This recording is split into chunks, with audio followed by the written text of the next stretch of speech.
kushauri mambo mbalimbali. Sawa ndugu zangu, na mambo ya kiuchumi.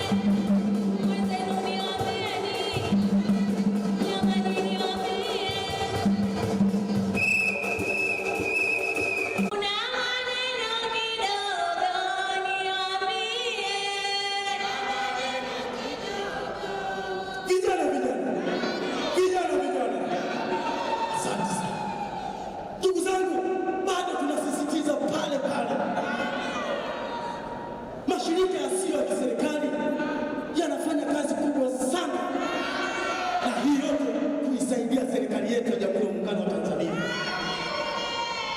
kwa sababu serikali ina majukumu mengi. Imeona kuwapa nafasi mashirika yasiyo ya kiserikali kusaidia kazi.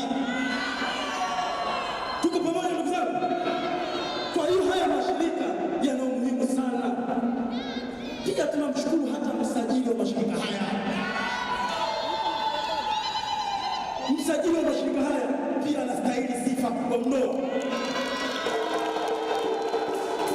kwa sababu ameona umuhimu wa mashirika haya. Sawa ndugu zangu?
Asante sana wenzetu wa Afrika Basi kwa burudani nzuri.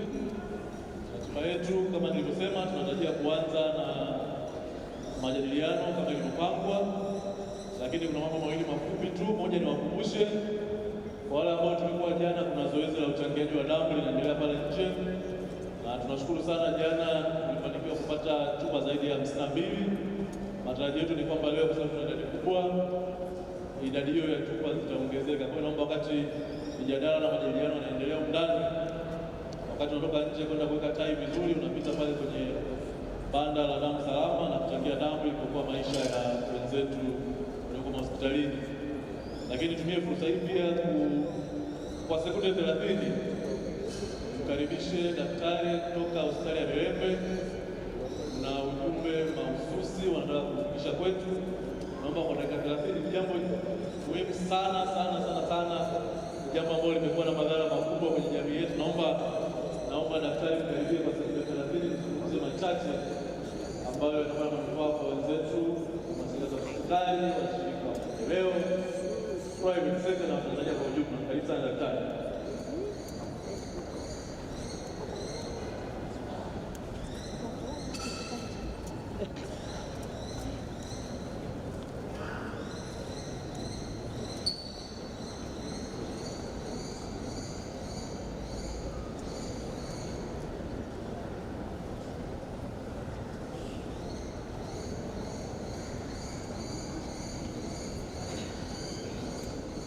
Bwana, habari za asubuhi.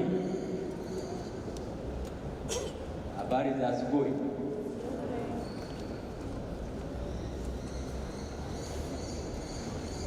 Mashirika yetu, sema mashirika yetu, tunasema taifa letu. Mashirika yetu. Salamu kutoka kwetu Hospitali ya Taifa ya Afya ya Akili Mirembe.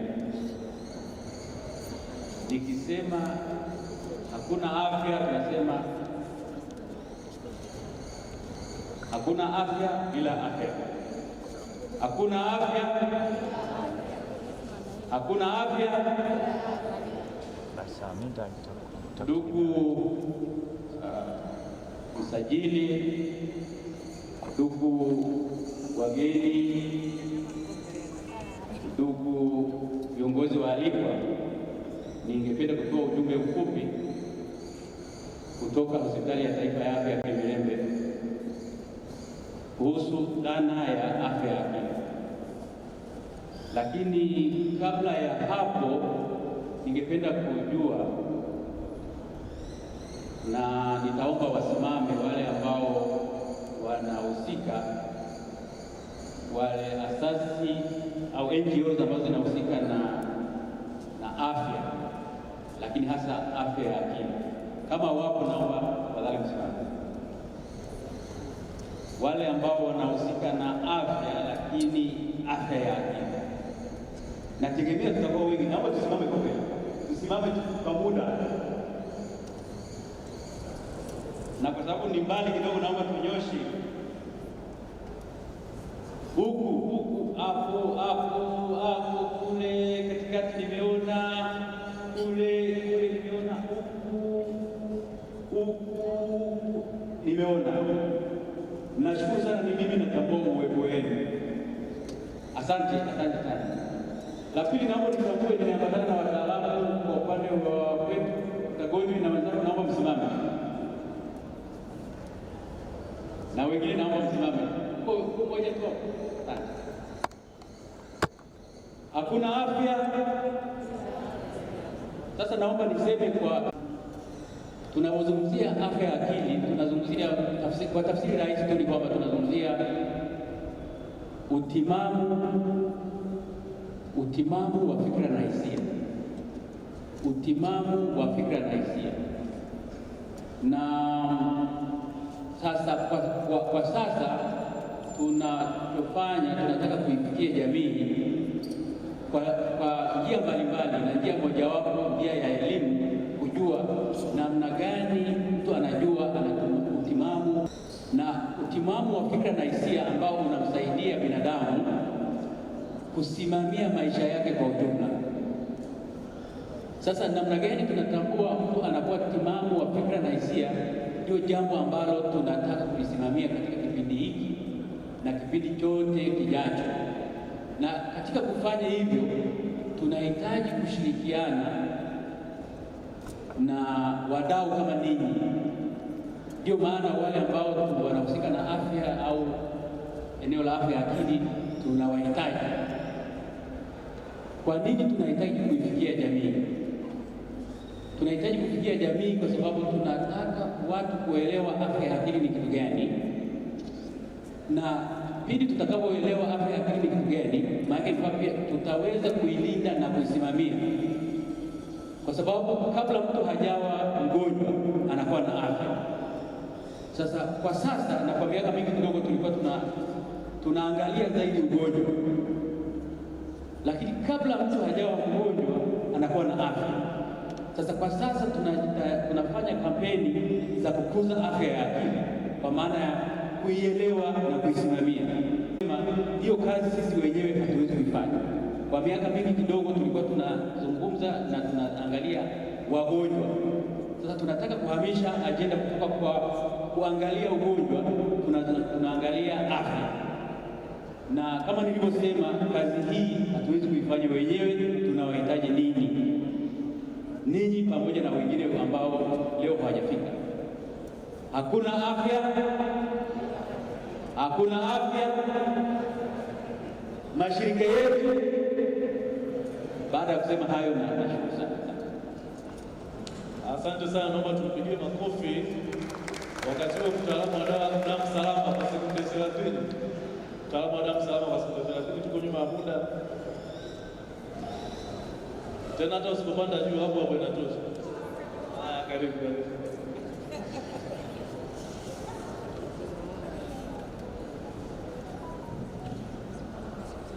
Habari ya asubuhi. Kwa majina naitwa Dr. Lea Kitundia, msimamizi mkuu wa ukusanyaji wa damu wa mpango wa taifa wa damu salama kanda ya kati. Nikisema kanda ya kati namaanisha mkoa wa Dodoma, Singida na Iringa. Kabla sijatoa elimu fupi, labda niwaombe, nimepigiwa simu wakati nakuja huku. Kuna mama usiku wa leo alikuwa anajifungua, kwa bahati mbaya akapasuka mji wa mimba, amevuja damu na ana damu 1.8 na hatuna damu. Kwa yule ambaye anajitambua ana O positive, ni waombe tumuokoe mama huyu, la sivyo tutampoteza na watoto aliowazaa wawili watabaki wananyonya kwa nani. Kwa hiyo anayejua kama na grupu la damu O positive, tuwaombe wafike kwenye banda la damu salama tuweze kuchangia damu. Lakini kipekee niweze kuwashukuru mashirika yasiyo ya kiserikali kwa kutupa sisi fursa hii ya kuweza kutoa elimu kuhusu zoezi la uchangiaji wa damu. Lakini kipekee niwashukuru wale wajana wenzetu walioweza kuchangia damu. Jana tumeweza kupata chupa za damu 52 katika wale waliochangia huko. Mungu awabariki sana, kwa sababu jana tuliweza kuvuka lengo, na chupa za jana zote zilienda kufanya kazi Benjamin Mkapa, kwa sababu Benjamin Mkapa jana walikuwa wanahitaji chupa za damu 68. Kwa chupa zote zile 52 zimeenda kuokoa ndugu zetu walioko Benjamin Mkapa, waliolazwa Benjamin Mkapa. Jamani, banda letu tuliko pale nje, tunawaomba wale ambao watashikwa na roho ya huruma, watakidhi vigezo vitakavyovitaja, tuweze kufika kwenye banda la damu salama, tuweze kuchangia damu. Kuchangia damu ni zoezi la kizalendo, lakini la kiimani sana, na hakuna shida yoyote ukichangia damu.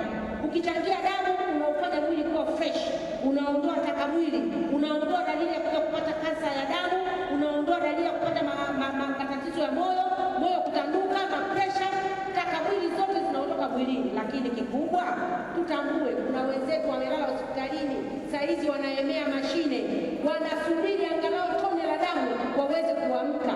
Tukisema tuchangii damu, tunasema wenzetu wapoteze maisha. Leo wamelala wenyewe, kesho atakuwa mimi, kesho mtoto atakuwa mtoto mdogo atakuwa mama. Hivyo hatuna viwanda vya kutengeneza damu, viwanda ni mili yetu wenyewe. Ni waombe ndugu zangu, tuje tuchangie damu. Niko chini ya miguu yenu, njooni kwenye banda langu limegoda.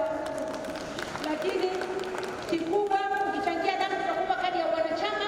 Hiyo kadi itakusaidia ndugu yangu, siku ukipata mgonjwa amepungukiwa damu, utatumia kadi yako kupata damu hospitali yoyote ile. Anayetakiwa kuchangia damu ni nani? Ni mimi na wewe, ili mradi uwe na vigezo vya kuchangia damu. Kigezo cha kwanza, siku ya leo uwe umeamka mwenye afya njema, hauumwi wala utatumia dawa ya aina yoyote. Lakini pia usiwe na ugonjwa sugu kama kuanguka kifafa,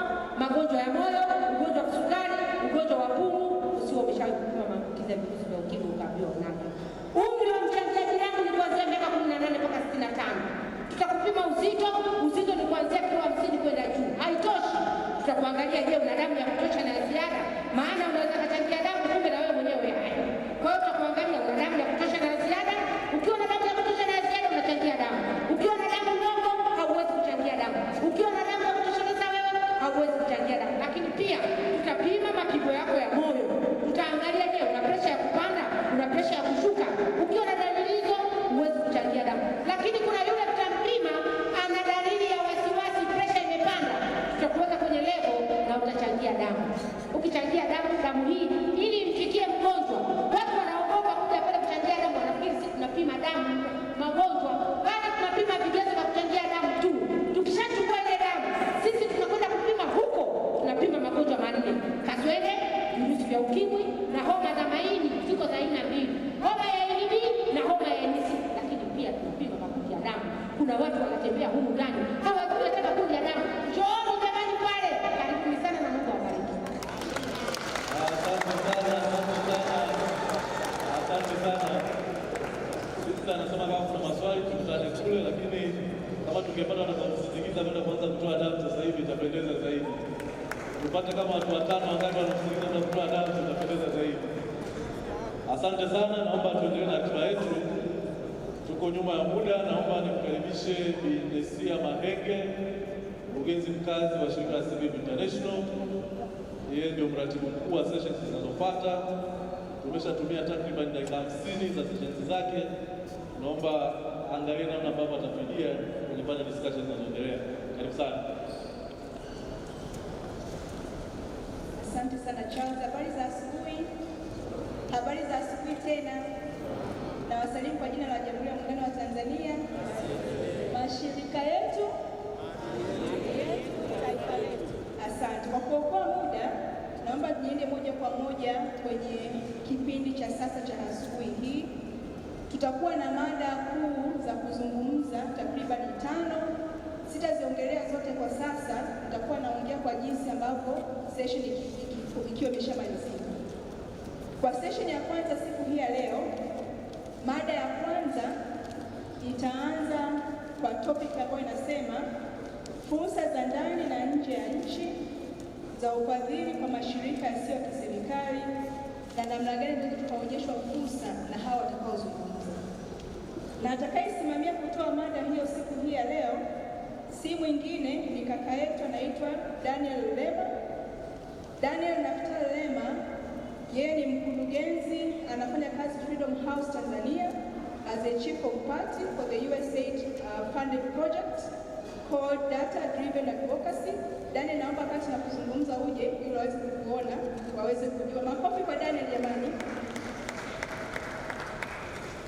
Kwa hiyo yeye ni chief of party for the USAID funded project called Data Driven Advocacy au DDA.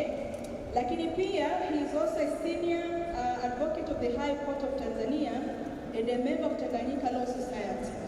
Ataweza kuongoza mada moja ya masuala ya teknolojia na innovation ilikuwa ifanyike nje ya ukumbi huu. Lakini kutokana na maombi ya watu wengi na wingi wa watu, tumeona kwamba mada zote zitafanyikia humu ndani ili kila mmoja apate nafasi ya kusikiliza. Kwa sababu kile chumba cha kule nje kinachukua 150, lakini tupo karibia 2000 ambao tumefanya usajili.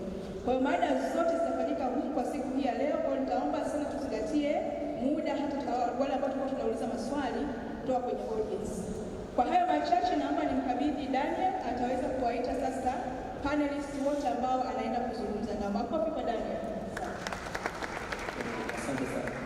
Asante sana mwandishi wetu, lakini nishukuru sana uongozi wa NGO kuanzia na Kongo mpaka msajili na mwenyekiti wetu kwa kuandaa kongamano hili ambalo najua ni kubwa na nyeti sana kwa asasi zilizokuwa za kiserikali hapa Tanzania. Ni kazi kubwa sana kupiga makofi kabla hujaanza hapa Tanzania. Ni kazi kubwa sana kupiga makofi kabla hujaanza kazi. Naona mmenitia changamoto ya kujitahidi kufanya mambo kadhaa. Kwanza kuhakikisha kwamba mada ya leo inazungumzwa kwa ufasaha, lakini jambo la pili kuhakikisha kwamba tunatunza muda, na ninaahidi kwamba nitajitahidi kufanya hivyo.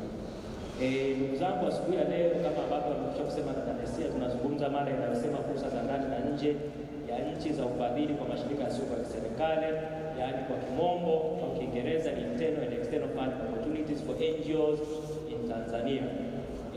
Na lengo la mada hii kuangazia kwa ukaribu au kwa kirefu jinsi ambavyo hali ya upatikanaji wa rasilimali fedha kwa mashirika yasiyo ya kiserikali imekuwa ikitokea. Na kama ambavyo mnafahamu, ili mashirika yasiyo ya kiserikali yaweze kufanya vizuri Tanzania, pengine yanahitaji mambo makubwa matatu nimekuwa nikisema. Jambo la kwanza ni miongozo thabiti ya kiserikali, lakini pia ya ndani ya taasisi. Lakini jambo la pili muhimu ninalofikiri ni rasilimali watu watakaofanya kazi kwenye hiyo sekta binafsi au kwenye mashirika yasiyo ya kiserikali. Lakini nafikiri jambo lingine kubwa kabisa ni rasilimali fedha, ambazo hizo ndizo zinazowezesha kazi zote zinazofanyika ndani ya mashirika haya yasiyokuwa ya kiserikali. Sasa leo tunaangazia swala la tatu ambalo ni la rasilimali fedha katika masuala ya kazi zinazofanywa na mashirika yasiyokuwa ya kiserikali. Na tunapozungumza hivi tunazungumza nini? Tutegemee kusikia tukizungumza changamoto zilizopo katika upatikanaji wa rasilimali fedha, lakini tutazungumza pia fursa zilizopo, kwa sababu kwa upande mmoja kuna watu wanasema changamoto, fedha hakuna, upande wa pili kuna watu wanasema fedha zipo, alafu kuna upande wa tatu wanaosema kwamba lakini hata wanaokuja kuomba hizo fedha vigezo hawana, hawawezi kupita viwango, wakiambiwa walete wanaleta vitu documents ambazo hazijatimia na kadhalika na kadhalika. Lakini yapo maeneo mengine ambayo tunakundua ambayo hatujayagusa kabisa, kwa mfano wenzetu walioko kwenye private sector. Lakini kuna maeneo mengine ambayo hatujagusa kabisa kama NGOs, maeneo kwa mfano ya wafanyaji wa biashara au uwekezaji, ili tuweze kupata fedha zitakazotumia katika kuendesha shughuli zetu. Kwa hiyo eneo pia la innovation bado hatujalifanyia kazi vizuri kabisa. Kwa hiyo tunachotegemea kufanya katika mada hii kuzungumza hayo yote, na mimi ninatamani kwamba baada ya mazungumzo haya wala tutoke na azimio kwamba tunataka kufanya nini katika eneo hilo, ili kusaidiana sisi kama sisi, lakini kuwasaidia na wenzetu ambao wako Tanzania, lakini kwa mfano maeneo ya pembezoni kabisa, taasisi za vijana, mashirika ya wanawake na mashirika mengine ambayo upatikanaji wa rasilimali fedha ni changamoto kidogo. Kwa hiyo kwa kuzungumza mada hiyo, mimi nimeona niweke tu usuli, kwa maana ya kwamba tutazungumza nini, lakini kwa kweli watakao kuja kutusaidia kuzungumza mada hii kwa kuanzia, ninaye dada Edna Chilimo ambaye ni manager wa miradi kutoka Foundation for Civil Society, ambaye kwa kweli uzoefu wake wengi tunafahamu. Hapa nikimtaja dada Edna, huo unakuja huko mbele, tafadhali naomba tukaribishe kwa makofi. Ambaye uzoefu wake ni wa muda mrefu sana katika mambo mengi, ikiwepo uchambuzi wa miradi inayoletwa na NGO, lakini masuala ya jinsia na masuala ya capacity development kwa mashirika yasiyokuwa ya kiserikali. Lakini wa pili ambaye atazungumzia mada hii ya leo ni Karina Ziauloska. Karibu dada Karina, please feel welcome on the stage as well. Huyu ni mkuu wa kitengo cha uchumi na utawala kutoka European Union, ambaye na yeye ana zaidi ya miaka 20 ndani ya European Union akifanya kazi katika kusaidia asasi za kiraia maeneo mengi duniani ikiwepo Senegali, Barbados na hata Mauritius. Watatu ambaye atakuja kuzungumza na sisi, tunataka kupata uzoefu kutoka nje ya Tanzania. Tunaye ndugu yetu Okelo Steven. Okelo Steven yeye ni msajili wa mashirika yasiyokuwa ya kiserikali kwa upande wa Uganda. Please take a stage as well. Tuwakaribishe jamani, watu wanatoka mbali sana hawa na wanatuletea uzoefu kutoka mbali. Yeye amekuwa na zaidi ya miaka 18 ndani ya Wizara ya Mambo ya Ndani ya Uganda, lakini ni wakili msomi, is also an advocate. So I have a brother in fraternity. Ambaye amefanya pia kazi ya uratibu wa mashirika yasiyokuwa ya serikali kwa muda mrefu sana Uganda. Naye atatuletea uzoefu wake kutoka Uganda. Lakini mwingine tuna dada Agnes Nganga kutoka shirika la maendeleo la watu wa Marekani, yani USAID, ambaye yeye pale ni afisa mwandamizi katika masuala ya ugavi, na amefanya kazi hii kwa zaidi ya miaka 14 na ana uzoefu mpana katika uchambuzi wa miradi na kusimamia masuala mazima ya ugavi wa miradi. Sitaki kusema sana tukana yeye ndio huwa miongoni mwa watu wanaoangalia miradi yetu na kupeleka ubalozini hata kupeleka USAID. Kwa hiyo hata experience yake kuhusiana na masuala ya upatikanaji wa rasilimali fedha kwa asasi zilizokuwa za kiraia, zilizokuwa za serikali. Mwingine ni dada Sara Kiteleja. Dada Sara Kiteleja anatoka Montessori, lakini ana zaidi ya miaka 15 ya uzoefu ndani ya sekta na yeye ana uzoefu mkubwa sana wa jinsi ambavyo swala la upatikanaji wa rasilimali fedha linafanyika kwa hapa Tanzania, lakini pia naye atashia uzoefu wake kuhusiana na masuala mazima ya upatikanaji fedha. Na wa mwisho sio kwa umuhimu ni Lilian Alex. Huyu ni mkurugenzi wa Yasiyo ni East Africa Civil Society Forum, au ni mwavuli wa mashirika yasiyokuwa ya kiserikali ndani ya Jumuiya ya Afrika ya Mashariki, na ana uzoefu wa kutosha katika kuratibu mashirika yasiyokuwa ya kiserikali, lakini pia ana uzoefu sana katika kujua swala zima la upatikanaji wa rasilimali fedha ndani ya asasi za kiraia ndani ya Jumuiya ya Afrika ya Mashariki, naye atatupa uzoefu wake katika eneo hilo. Tutakapofanya mada yetu, wakati ninapokaa hawa nitawapa na mwongozo wa maswali ambayo nataka wakusaidie kujibu.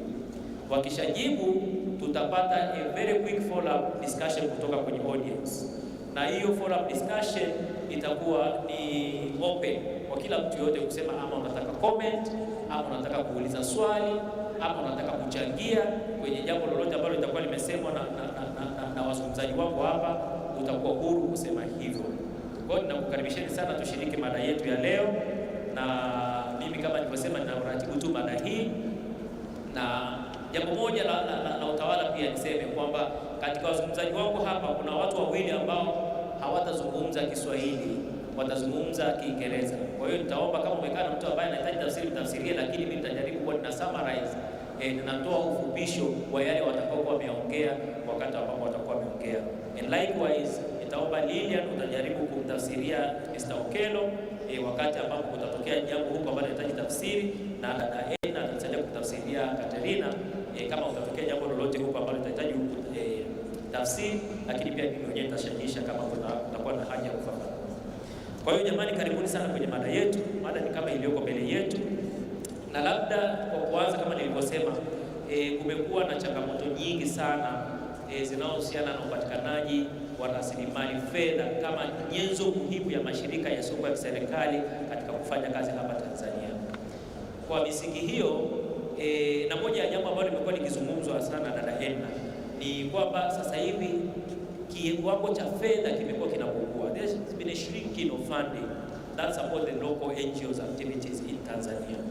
Sasa mimi nilikuwa ninatamani, kwa sababu wewe kama Foundation for Civil Society umekuwepo uwanjani kwa muda mrefu, nzuri na zama ngumu ambazo tunazo sasa hivi, labda ungeanza kutupa tu ule mtazamo wako wewe kwa dakika kama 3-4, unaonaje hali ya upatikanaji fedha, rasilimali fedha kwa asasi za kiraia kwa sasa hivi? Karibu. Asante sana moderator, na nashukuru sana kwa nafasi hii, kwa kweli nafasi ya kipekee sana. Niseme pia kwa namwakilisha mkurugenzi wangu Francis Kiwanga ambaye majukumu tu yameingiliana, lakini nipenda sana kuwa katika hadhira hii asubuhi ya leo. Na kama mada inavyosema, sitaje kujitambulisha zaidi, mshatambulishwa, na nadhani Foundation for Civil Society naifahamu kwa undani sana wengine wenu, lakini pia kama uifahamu unapotembelea banda letu unaweza kusikia zaidi tunafanya nini. Kwa hiyo kama mada inavyosema ni kweli, na sisi Foundation tulifanya utafiti, na utafiti ni very recent, ulifanyika kati ya mwezi Juni na Julai, ambao uliangalia mambo mengi, lakini jambo kubwa unaangalia state of CSOs in Tanzania, lakini pia tuliangalia sana pia hali ya upatikanaji wa fedha. Na nilikuwa nimeandaa presentation, lakini nadhani miundombinu haijaruhusu tungeweza kupata ile ripoti vizuri sana. Nimeandaa tu slide kama 3 hivi ambazo zinaelezea hali ikoje. Sijui kama moderator mtu utatosha, lakini nitapitia ile ripoti kwa haraka sana, kwa sababu ni vizuri kuongea na data, si ndio?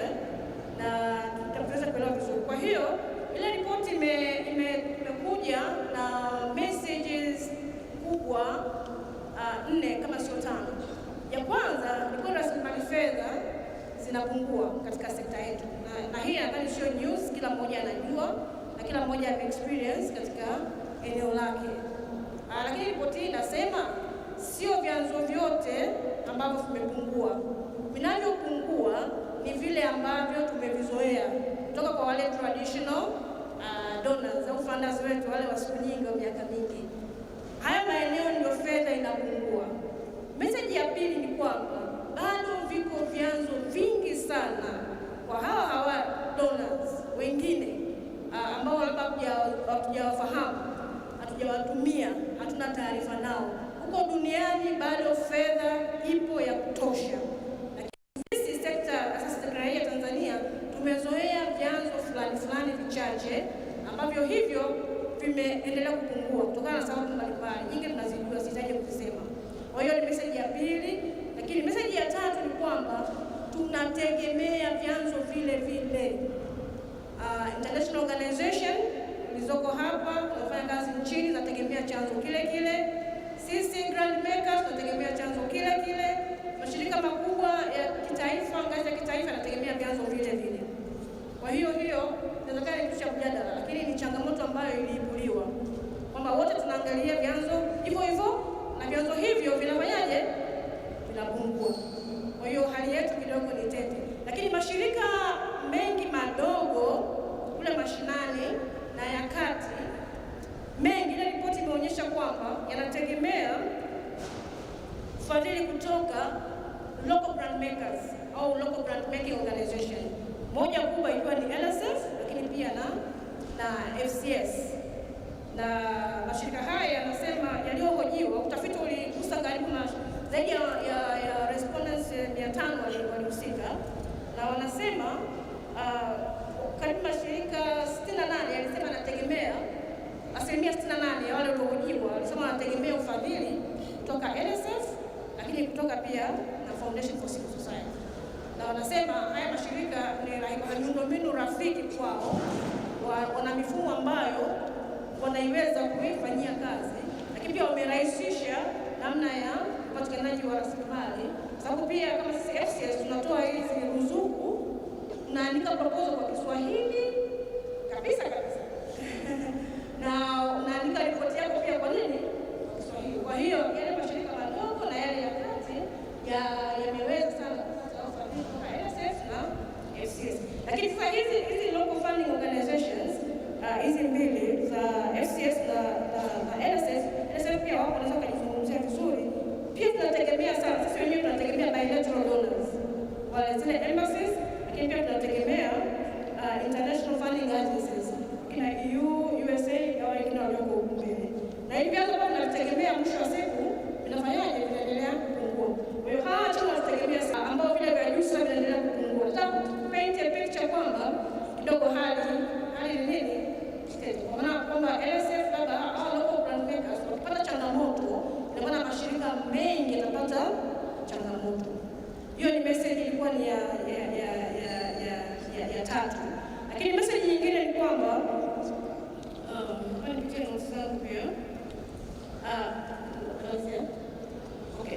donors wengi pia hawatoi hela ya kusapoti mashirika kuweza kujiendesha, ile institution funding haipo. Lakini pia mashirika machache sana wanafanya capacity building, donors wachache ambao wanafanya capacity building kwa hizi taasisi. Lakini pia katika taasisi zetu hatuna mikakati ya kutafuta rasilimali. Katika mashirika ambayo yamehojiwa, mashirika 5 tu yalikuwa na fundraising strategy, na wengi wao hata haipo tu kwamba tunayo document, lakini haifanyi kazi. Kwa hiyo hatuna skills za kutosha, hatuna fundraising strategy za kutosha, lakini pia tunategemea vyanzo vichache.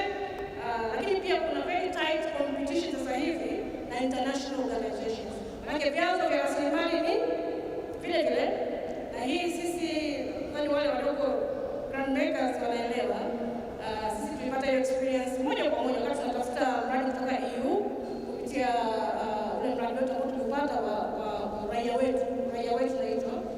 Competition ilikuwa ni kubwa, tulicompete na giant. Pia hii report ime highlight na imesema kwamba hakuna miongozo kwa upande wa serikali regulate hilo. Sijui kama ni kitu cha kuzungumzia, lakini kama kwenye mjadala kinaweza kikazungumziwa, na sijui kama ni hali ambayo ni mbaya au ni nzuri, pepe na uzuri wake na ubaya wake, lakini swala la mjadala. Yes, hapo mambo mengi, lakini kwa kuanzia niseme haya. Asante sana. Asante sana, nashukuru sana kwa hiyo highlight. Nafikiri huo utafiti inapatikana online, kwa hiyo tunawakaribisha mutazame, kwa sababu eventually dada amezungumza mambo mazuri sana yanayoonyesha jinsi ambavyo hali ya fedha Tanzania kwa sasa za kiraia ilivyo. Na in principle, just to summarize, because I need to come to you, Mr. Okelo, she said that of recent studies that was conducted in Tanzania, at least 4 things have been highlighted have been a critical challenge to the CSO in Tanzania. One being that the study that was conducted revealed that there has been a shrinking of the funding that's going to the CSOs in Tanzania. And again, it shows that the report shows that the shrink has happened to the normal funding sources that we know, our usual, custom funding sources we know for the NGOs.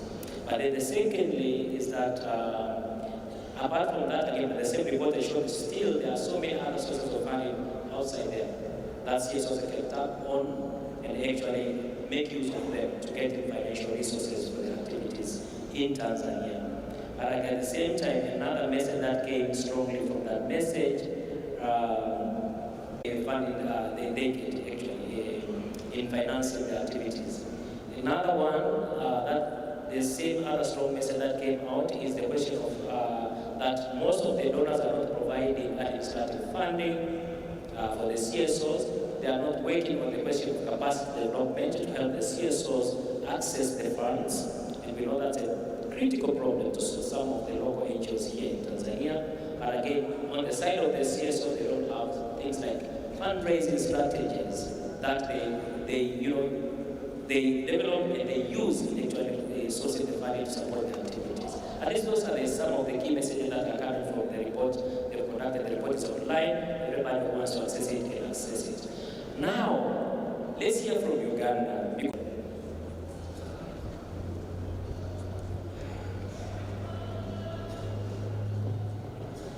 Yes, thank you, Daniel.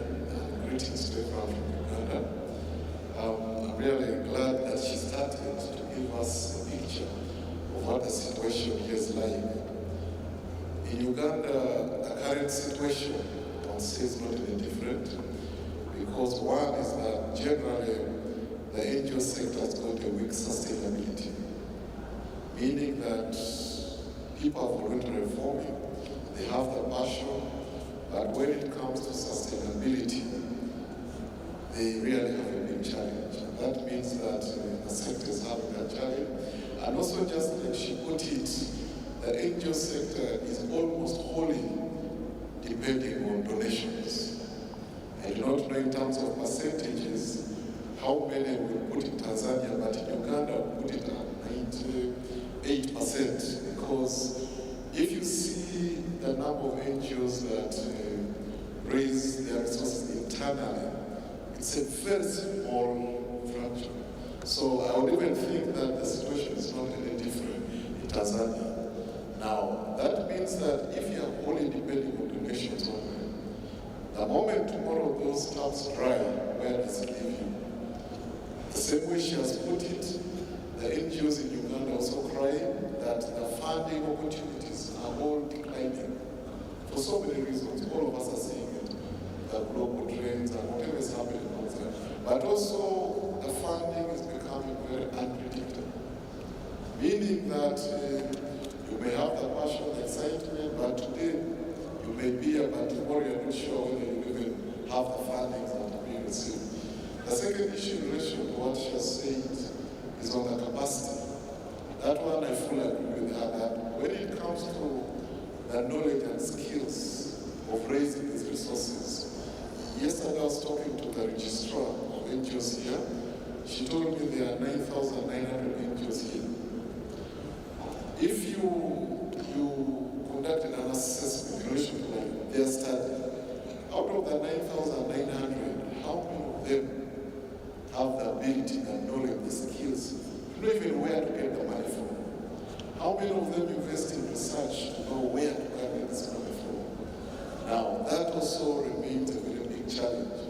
But also in terms of capacities, that people voluntarily form these NGOs and go and register with the body, but because they do not have the skills and the knowledge, they end up running into trouble. Meaning that they end up with integrity issues, accountability issues, transparency learn how to run an NGO. That means that I saw the needs of the community, I went out there, I started helping, but I learned the skills. And that means that I'm going to run into a lot of issues, whether it is corporate governance issues, how to manage the finances, and that also now poses a challenge. Now, the other bit is now also the challenge with the donations themselves. Now, the challenge with the donations, the first one is that she's already brought it out. If you have, let me relate it to Tanzania, because in Uganda, at one point we had 14,207 NGOs as per 2019, but we conducted a verification and validation exercise. As per now, we have 5,800. But I know the number is still increasing, and it may still even go back way above 10,000. But let me say in Tanzania, the situation in Tanzania, if you have 9,900 NGOs, do they all have equal access to the funds? That means that the way she has brought it out, the funds are there but are limited and very inadequate to take care of the entire sector. Now that means that it introduces a haphazard way of funding, and that poses a challenge. Meaning that funding is not going to reach every corner that it should. But then what does it now introduce? It introduces competition. And which I can tell you, this competition is very unhealthy. Unhealthy that instead of course NGOs are there to complement the government.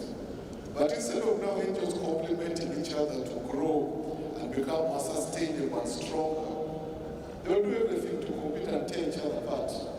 I'll tell you that there are NGOs that will do everything to appear they're in front and better than the other because they want the funding. Now that is not healthy because you're not doing it for you, the NGO, you're doing it for the good of the country. You are supporting the country in its development. But if you start fighting for resources, now that also becomes a challenge. Now another bit also in relation to that is, of course, because the donors are few and the demand is high, the conditions become stringent. You have to put strong conditions. The question is that with the stringent conditions the donors put, how many NGOs have the capacity to meet all those conditions? That also becomes a challenge. But also the other one is that let's look at the unforeseen circumstances globally. One, look at the pandemic we're just recovering from COVID. See how COVID hit the world so hard. Did the sector survive from it? No, it did not. Not the ones in Uganda, not even the one in Tanzania. If you ask the registrar, she'll tell you how many NGOs closed, how many people lost jobs because of what NGOs, the number of famine. Then the impact is still being felt up to now.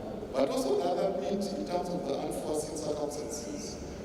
Look at the global conflicts. Look at the war in Russia.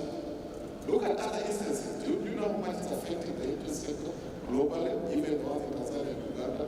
Yes, it is, but also the other bit that is there on the global trend that is very unforeseeable that we need to pay attention to is that there are global trends.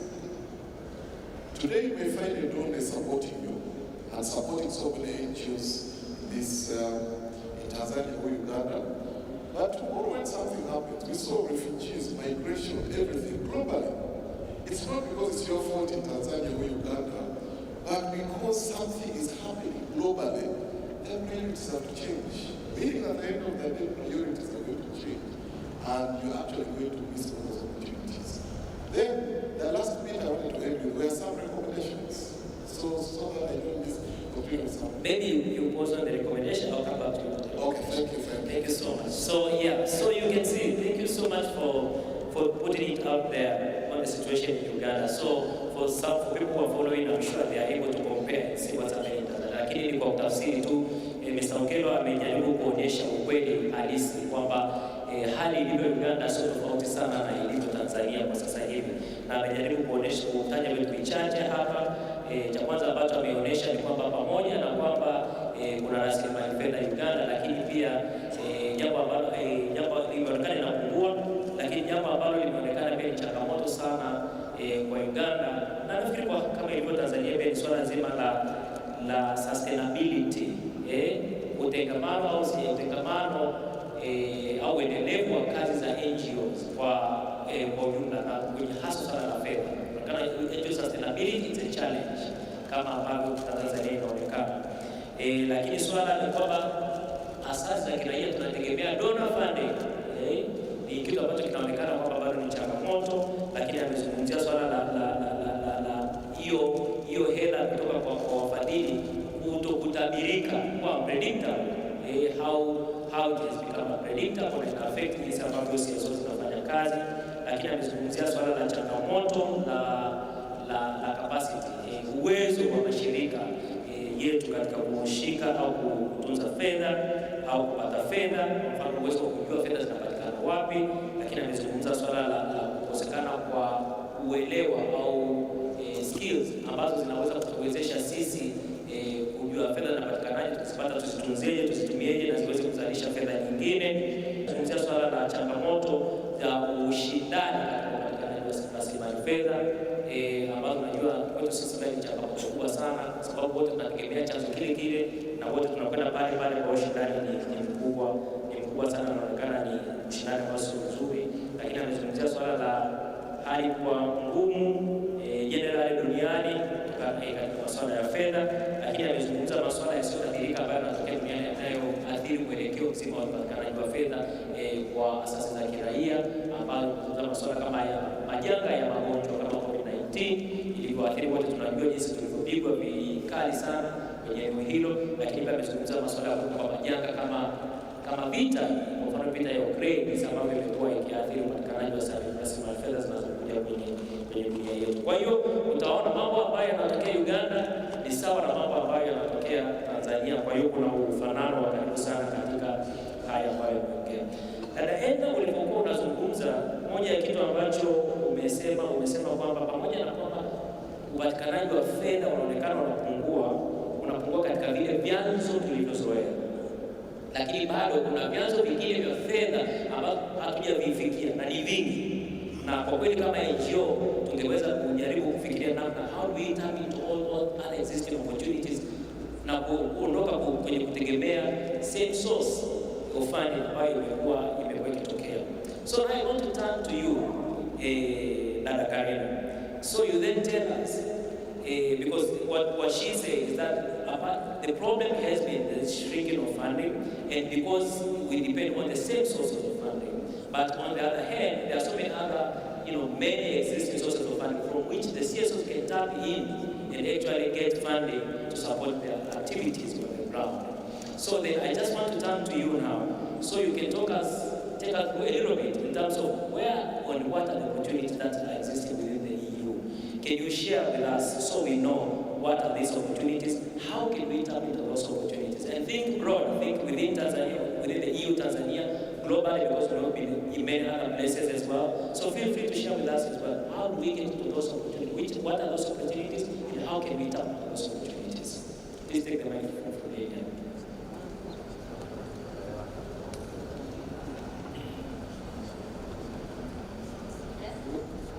Yes, it's working. Thank you. Good morning to everyone. Thank you very much for this opportunity to be here with you.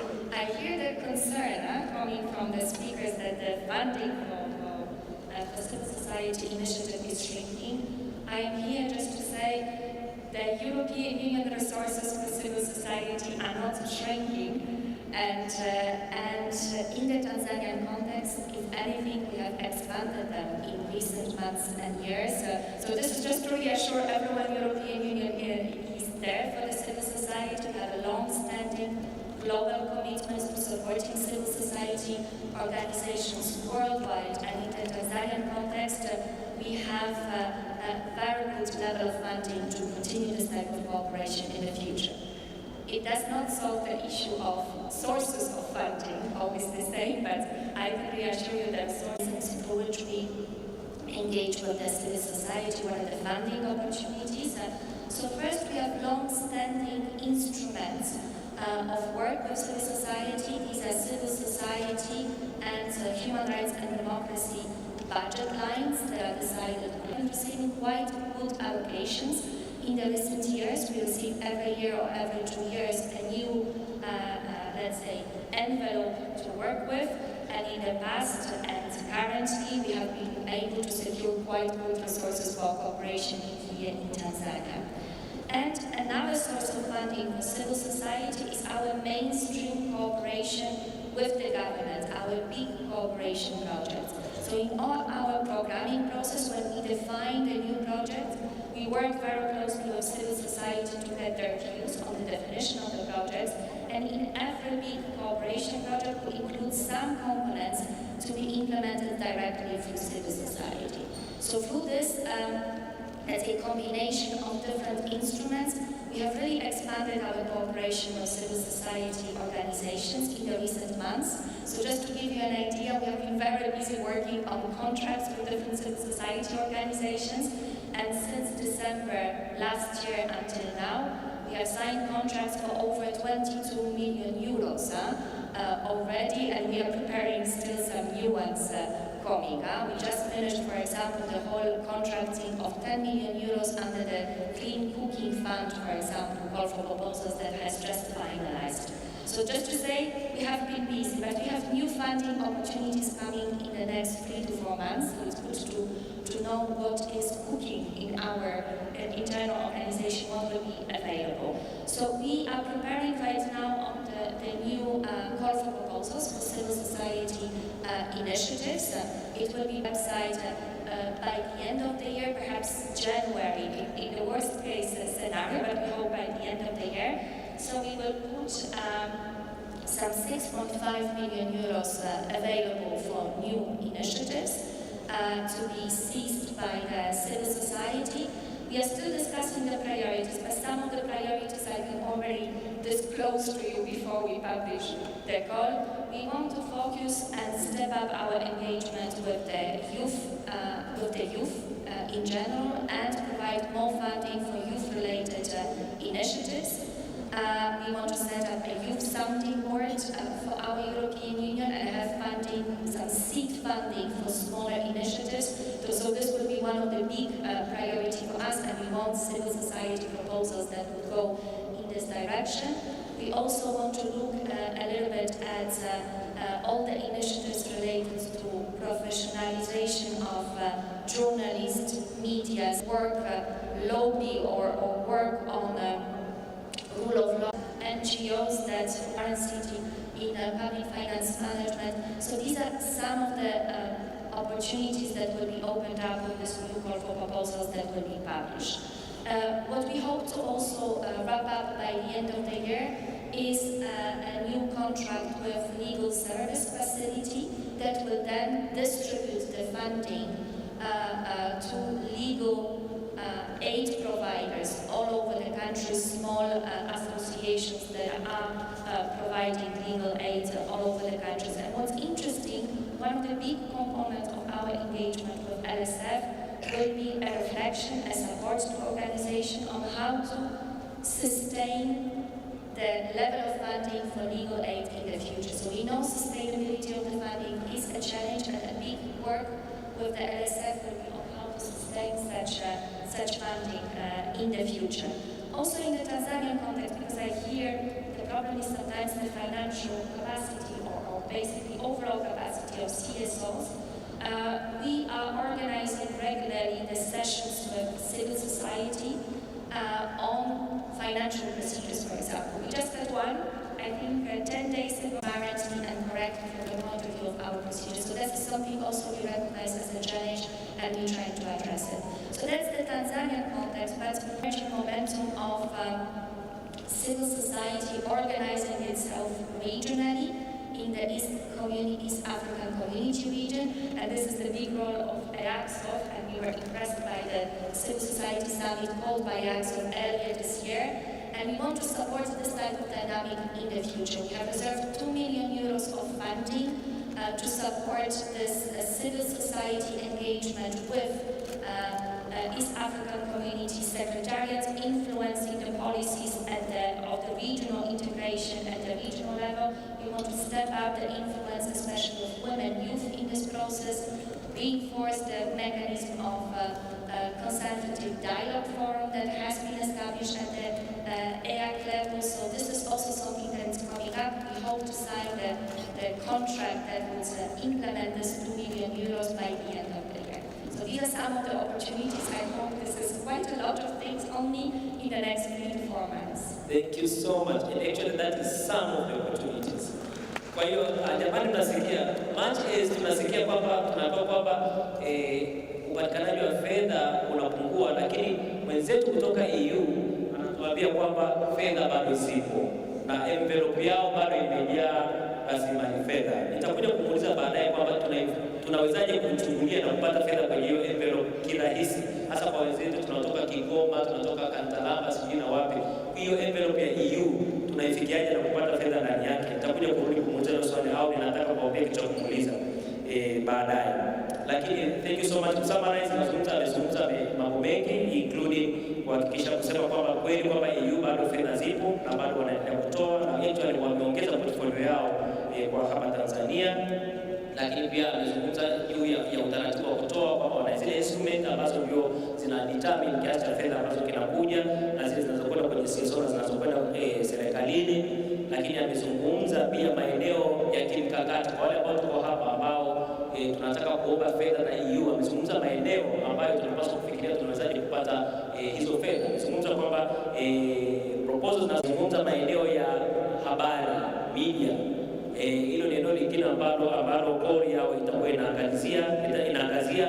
Amezungumza masuala ya uwajibikaji na uwazi, wale ambao tunafanya kwenye maeneo ya transparency na accountability, na eneo lingine ambalo linaonekana litapata support. Amezungumza kuhusiana na fedha zinazotakiwa kutolewa NSF, Legal Services Facility, na hapa ambazo tutakwenda kukava wale tunaotoka kwenye sekta ya legal aid kwa Tanzania, utoaji wa msaada wa sheria kwa Tanzania.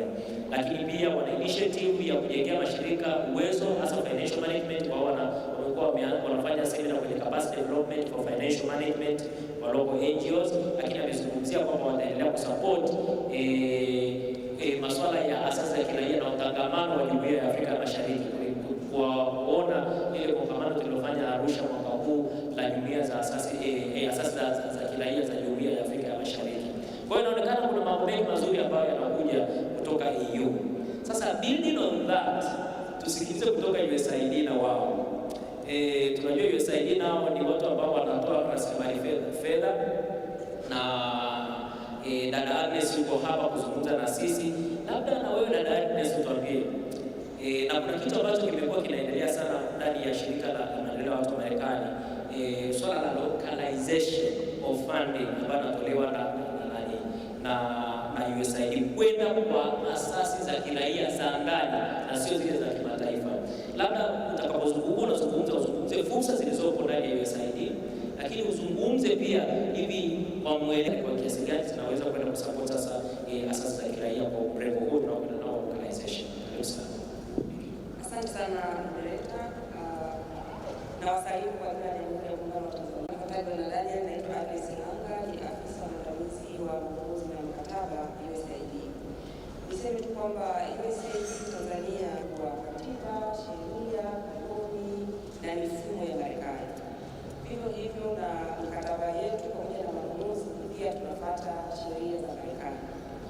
Kwa Tanzania tunao mkakati wa maendeleo wa ushirikiano ambao ni mkakati wa miaka 5 kwa ambao tuko nao sasa hivi umeanzia mwaka 2020 na utaenda mpaka 2025. Lengo la mkakati ambao tunao kwa sasa ni kwa ajili ya vijana wa Tanzania kuendeleza ustawi endelevu katika kujitegemea. Tunapokuwa tuna wazo la kutekeleza mradi katika USAID, jambo la kwanza tunafanya kazi kwa ukaribu sana na serikali ya Tanzania. Tunahakikisha tunachokiwaza tunashirikiana nao, tunaangalia Tanzania yenyewe serikali inalenga kufanya nini, ili wasiwe wanaenda kusini sisi tukaenda kaskazini. Lazima tuende pamoja ili kumhudumia Tanzania. Tunapokuwa tunawaza hivyo, katika website yetu ya USAID Tanzania kuna kipengele kinaitwa business forecast. Pale lazima tunaenda tunasema tuna plani ya kufanya mradi 1, 2, 3. Hii maana yake ni kuwasaidia ninyi wadau mwende muangalie opportunities ambazo tunategemea kufanya baadaye, ili muweze kujimalize, uangalie unaweza ukaifanya, uweze kujipanga, tujue kwamba hao wana plani kufanya nini. Inakuwa haiko confirmed bado. Lakini pale ambapo tumeshajihakikishia, tumefanya consultation na wadau mbalimbali nchini na serikali serikali ya Jamhuri ya Muungano wa Tanzania kama nilivyosema, tukisha confirm lazima tutatoa sasa solicitation au tenda niseme kwa lugha ya kwetu Tanzania, na hizi fursa tunazitangaza katika tovuti mbili. Zinapokuwa ni fursa za ruzuku tunazitangaza katika tovuti ya grants.gov. Hizo tovuti zina fursa kutoka nchi mbalimbali. Kwa hiyo kama sisi mashirika ya Tanzania, maana yake ukienda uangalie tu vizuri, utulie, utafute kwa USAID Tanzania. Hata ukisearch tu kwa keyword ukasema Tanzania, itakuorodheshea ni fursa gani ambazo zipo kwa wakati huo. Lakini tunapokuwa na fursa za kandarasi, hizo tunazitangaza katika tovuti inaitwa sam.gov. SAM ni kifupi cha maneno ya System for Award Management, SAM. Kwa hiyo hizo ndio sehemu kubwa mbili ambapo tunatangaza fursa zetu za ruzuku pamoja na fursa za kandarasi. Lakini namna nyingine ambayo haitokei sana lakini inawezekana kuna wakati inatokea ni pale ambapo wadau kama ninyi na shughuli mbalimbali ambazo USAID haijui, kama ambavyo pia wengi wenu hamjui USAID inafanyaje kazi au inashughulika na miradi gani. Pale ambapo mashirika yenu yanafanya kazi ambazo zinaendana na mkakati tulionao ambao nimeutaja hapa, alikaandika andiko lake, labda ni concept note au application kabisa, ikaja kwetu tukaangalia, tukakuta inaendana kabisa na ule mkakati ambao nimeutaja, ambao ni wa vijana wa Tanzania kuendeleza ustawi endelevu katika kujitegemea.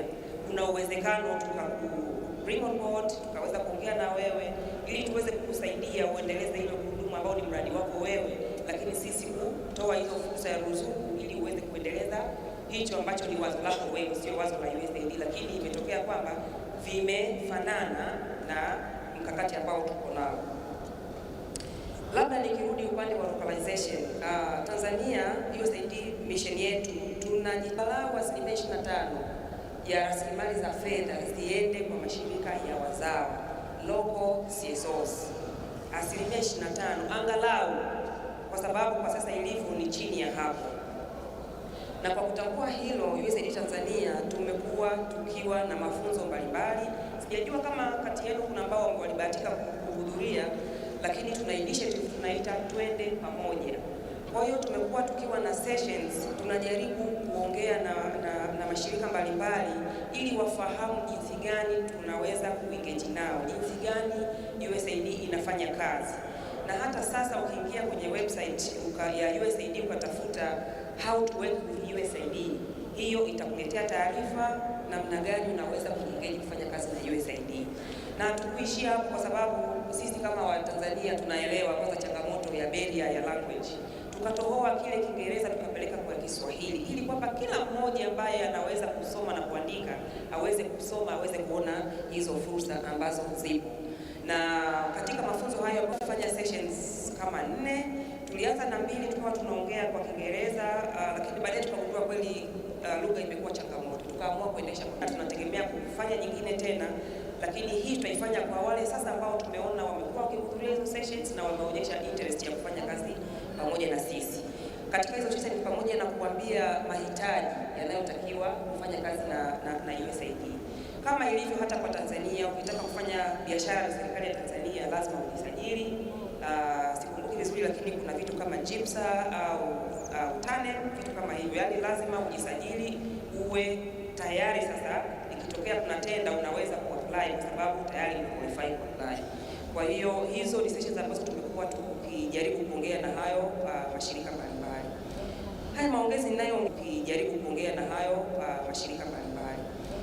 Haya maongezi ninayoongea na ninyi sasa hivi, kwa kweli huwa tunaongea karibu dakika 60, lakini hapa nimepewa dakika 5 tu na ningependa kuheshimu huo muda, naomba niishie kwa sasa. Asante sana. Asante sana dada Agnes, tutarudi kwako. Kwa jamani, mnaona at least from the EU, from the USAID, funding opportunities bado zipo, na wanakwenda even an extra mile kutuelekeza namna ambavyo tunaweza kuzipata hizo funding. Kinachotakikana nafikiri na shida yetu kama Watanzania wakati mwingine ni aggressiveness. Tunaweza kuwa na mshawasha, tunawezaje kujisukuma kufikia hizi rasilimali fedha zilizopo. Kila mtu anasema ukisikia EU unaanza kuogopa, ukisikia USAID unaanza kuogopa, lakini wenzetu wanakwenda mpaka kukujiwekea uwezo, kukuelekeza jinsi ambavyo unaweza kupata hizi rasilimali fedha. Nafikiri tuchangamkie fursa hizi ambazo tunazisikia, na kama ambao unasikia ziko wazi. Kwa mfano USAID tumeambiwa kabisa ziko kwenye website, na ukitaka unafanya kazi na USAID ukifollow link kama hizo, bado unaweza kupata maelekezo ya namna gani ambavyo unaweza kupata fedha kutoka USAID. Na tunasikia 23 ya fedha zinazotolewa na USAID, nataka niwahakikishie sio pesa ndogo. Kwa hiyo ni hela ambayo inaweza ikasaidia na kusukuma kabisa sekta ya NGO mbele kwa kiasi kikubwa. Lakini hata zinazokwenda international, I want to believe bado sana asasi za kiraia tujaribu kuichangamkia hiyo fursa sasa hivi. Itakuwa aibu sana wakiweka hiyo 23 alafu tukashindwa kuichukua kwa ukamilifu, kwa sababu kama hatukupata vigezo ama hatukuiomba hiyo fedha yenyewe. Again, building from alichokuwa amekisema dada Edna asubuhi kuhusiana na kwamba rasilimali fedha zinaonekana zipo. Tumesikia kutoka EU, tumesikia kutoka USAID, tumesikia kuna nyingine ambazo hata hatuzijui kwa sababu USAID na EU ni vyanzo vile tulivyovizoea. Dada Sara, wewe unafikiria ni strategies zipi ambazo tunaweza kuzitumia kama CSO au kama NGOs Tanzania katika kufikia vyanzo hivi vya fedha ambavyo viko maeneo mbalimbali? Unataka kushauri nini jumuiya iliyoko hapa kwamba tunawezaje kufikia hivyo vyanzo vya fedha ambavyo vipo, na kama unaweza kutaja vingine ambavyo unavijua wewe ambavyo kwa kweli ni untapped sources of funding kwa CSO au kwa NGOs kwa hapa Tanzania? Karibu. Asante. Actually tumeona kwamba challenge nyingi zinatokea kwenye kuweza kutap hizi fundings ambazo zinasema zipo zinapatikana. Mfano from discussion kutoka kwa discussion za speakers, wengine wanasema fund zipo, but naweza kushauri kwamba sisi kama asasi hatufanyi ile funding landscaping ya kujua fund ziko wapi, who is my donor, who can support me. Kwa mfano nimesikia USAID anasema kwamba wameshaandaa mpango mkakati na serikali kuonyesha sehemu ambazo wanaweza kushirikiana na kuweza kutoa funding, lakini pia EU wana a lot of opportunities in areas ambazo wanaweza kutusaidia. Lakini je, tunazielewa hizi interests za donors, policies, tuna comply regulations zao? Kwa ile landscaping ya donors itatusaidia sisi kuweza kujua where do we fit na tunawezaje kuweza ku access hizi funding. Lakini pia naweza kusema pia katika issue ya mipango mkakati, dada pale ameongelea kwamba wengi wetu hatuna strategic plans ambazo zinaonyesha sisi tunataka kufanya nini na kama tunazifuata hizo mipango mikakati. Ni kwa kiwango gani mipango mikakati yetu ya shirika zetu yanaendana na vipaumbele vya nchi? Tumesikia mashirika makubwa yanaangalia vipaumbele vya nchi, malengo endelevu ya dunia na interest za wafadhili. Mipango yetu katikati ni kweli na tudefine kile tunachokufanya, vision zetu ziko clear, modality work zetu je ziko really transparent kuweza kutap is funding. Because there's a lot to do kwenye asasi zetu ili tuweze kucomply ili soko ambalo tuna compete katika soko la funding. Lakini katika hii mikakati yetu, how do we engage the beneficiaries? Tunatumia approach gani? Is it direct or non-direct approach? Ili kuweza kuibua hii miradi na kuona iko sustainable kwenye jamii zetu. Na naweza kusema pia issue ya hii strategic plan inatakiwa kutambulishe wewe huko mahiri kwenye eneo gani. Tukimsikia UNICEF, tukimsikia labda Apple, tunajua kabisa anatoa huduma gani.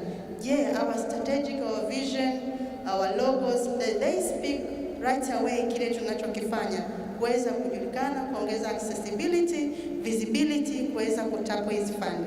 Lakini pia kuna issue ya branding, kwamba wewe umahiri wako uko katika eneo gani unalolisave sasa hivi. Ni education, ni advocacy, ni youth. Tumesikia EU wana opportunity fund ya youth. Are you clear kwamba unadili na youth na wapo uwezo ukapata hizi fund? Kwa branding au ya association yetu inatakiwa za asasi zetu lazima ziwe very visible, ili inapotokea opportunity of funding inakuwa ni rahisi kutapu, ni rahisi pia kuona kwamba anafiti hapa. Kwa researching pia ni kitu muhimu. Vitu tunavyovifanya, how do we share our success, our impact to the community, kama case study, data, lesson learned, success stories zinatudefine sisi ni wakina nani. Kitu kingine ni issue ya due diligence. Nimesikia hapa kwamba tunafanya kweli comprehensive assessment kuona kwamba sisi tuna comply na sera za nchi, sera za mataifa mengine na miradi mingine ambayo ipo hapa, kwa sababu kuna sera ambazo pia zinataka, for instance, staffing capacity ya organization yako ina fit, how is the risk ya financial capacity kwa organization yako ikoje, policies za organization yako, structure, risk ya organization yako iko katika hali gani. We have to do this due diligence kuweza kucomply na hiki kinachotokea. Lakini pia nashukuru kwa hili jukwaa, so this is the area ambayo we can partner networking. Tuko NGO nyingi, na ili kuondoa hii duplication ya kufanya kama ni education, ni wapi we can find a way ya kuweza kupartner pamoja na kuweza ku take advantage ya hizi resources, expertise, learning from each other, ili kuweza ku-increase au ku-expand the area of tapping the funds kwenye asasi zetu. Naweza kusema cha mwisho labda kulingana na muda, relationship gani tunao na hawa ndio wanaotusupport. Tumekuwa nao kwa muda, do we keep sustainable kwamba waendelee kutufadhili au waendelee kutuconnect na other donors, kwa sababu wao wanakuwa na network kubwa. But are we transparent enough? Are we professional enough? Are we result based? Au ripoti zetu ni for narration only, kuonesha tunafanya nini? So there's a lot sisi kama SCSOs or asasi kuweza kuimprove ili tuweze kucomply na soko la funding. Asante sana dada Sara. Kweli umeangazia safi sana. Umeangazia mambo mengi ambayo nafikiri ni ya msingi sana, ambayo ni inward looking kwa NGOs, lakini pia outward, kwa maana ya kwamba kuangalia kilichoko nje na jinsi ambavyo tunapaswa kufanya. Na kama ambavyo tulisikia dada Enda anasema, moja ya shida tulionayo kwenye mashirika yetu ni kwamba ama hatuna fundraising strategies, ama tunazo lakini hatuzitumii.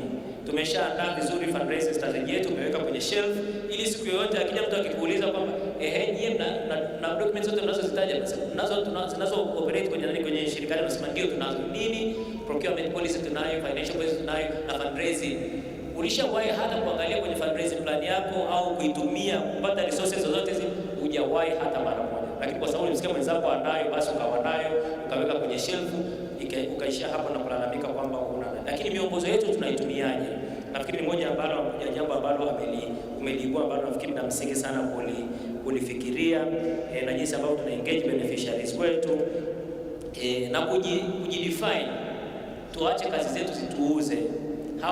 Wewe kwenye eneo la vijana unafanya nini ambacho kinaweza kukuuza na kumfanya hata EU aje kwako kukuambia what support can you get. Kwa mfano, mmesikia wamesema kutokana na jukwaa la asasi za kiraia mwezi wa 4 mwaka huu tuliloandaa Arusha, wametengeneza portfolio kwa ajili ya kutusupport. How are you pulling yourself kujiweka pale ili hela iweze kukufuata, na sio wewe uanze kuhangaika kupata pesa kwa vitu ambavyo havionekani.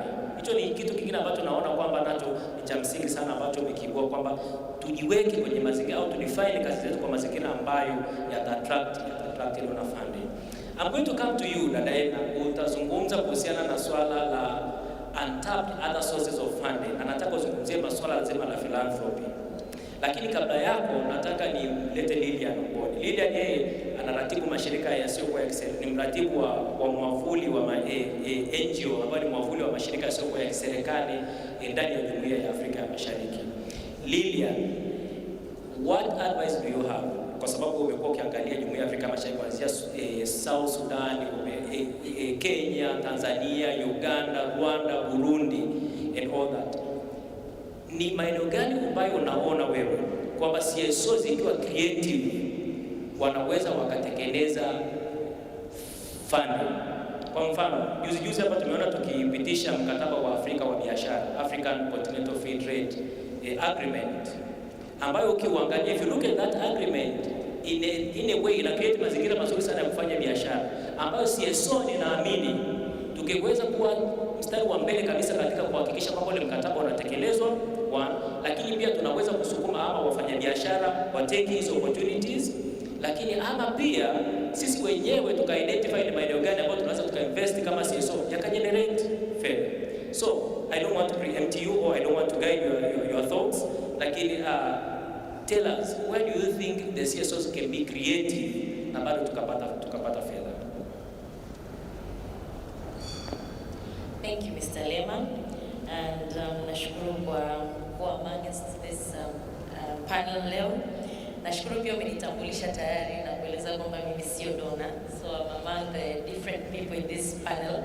Unfortunately, I'm not a donor, but I am more of an umbrella body from the region, so nafurahi pia kuwepo hapa pamoja na sisi wa Tanzania.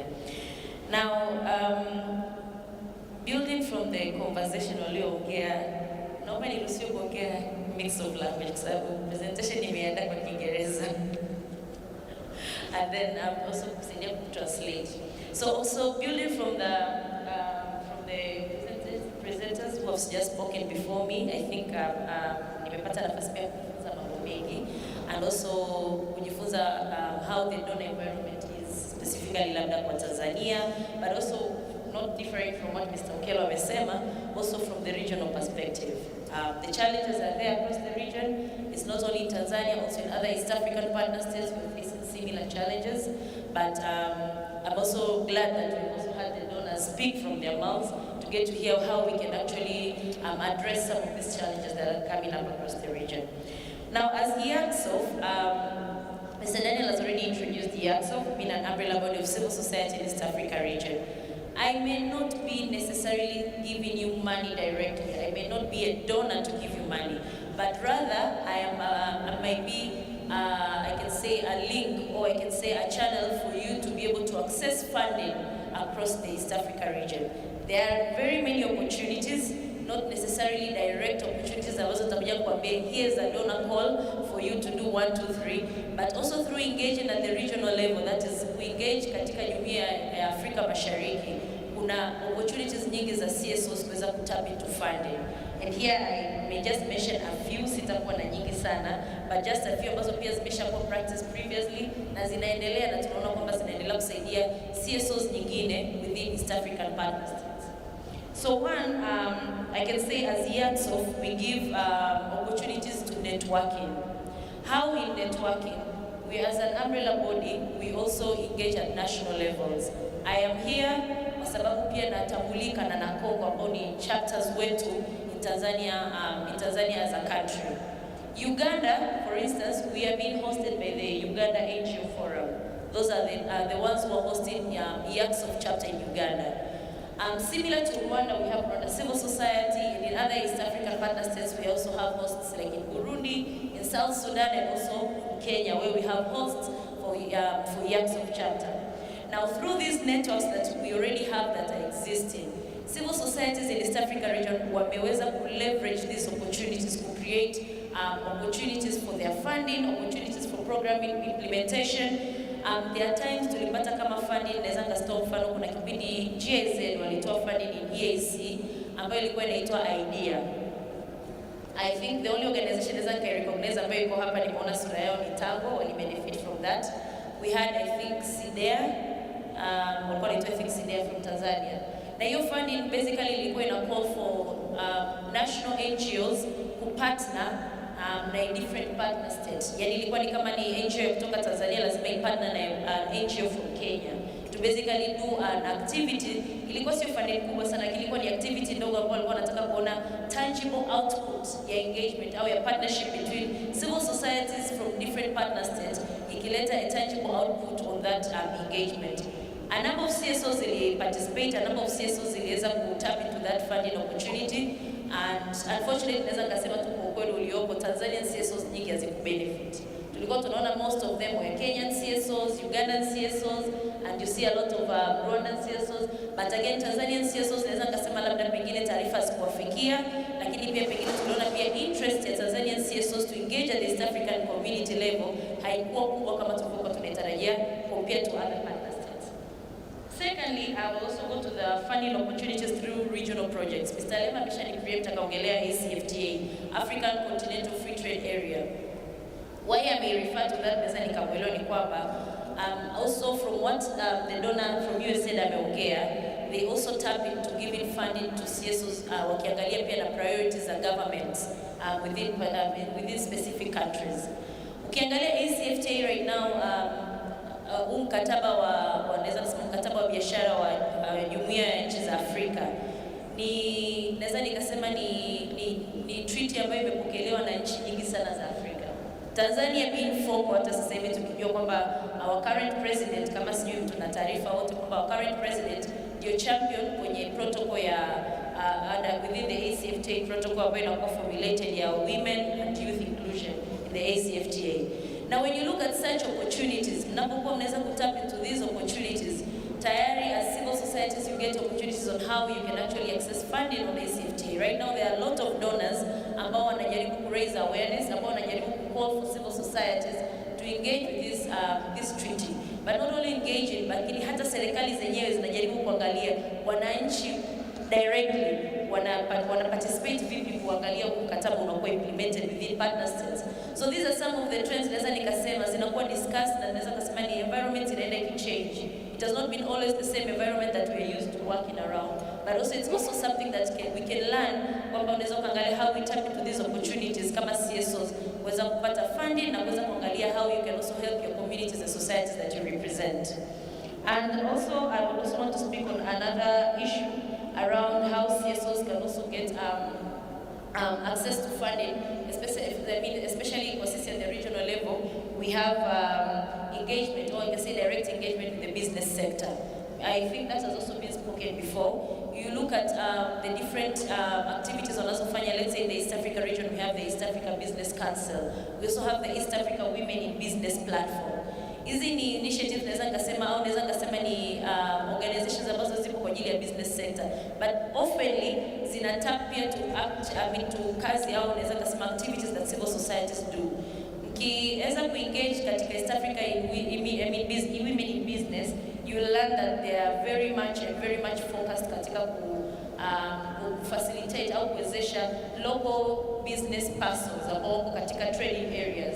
Na hii imekuwa push zaidi na EAC katika kuangalia kwamba how are the people within the East African community benefiting directly from the already implemented common market protocol ambayo tayari is functioning in the EAC. And so through that there's a lot of funding naweza nikasema inaenda cross border small business scale people who are doing this small scale businesses kwa ajili ya kuwezesha mwananchi wa Jumuiya ya Afrika Mashariki kuzunguka katika jumuiya na kufanya biashara.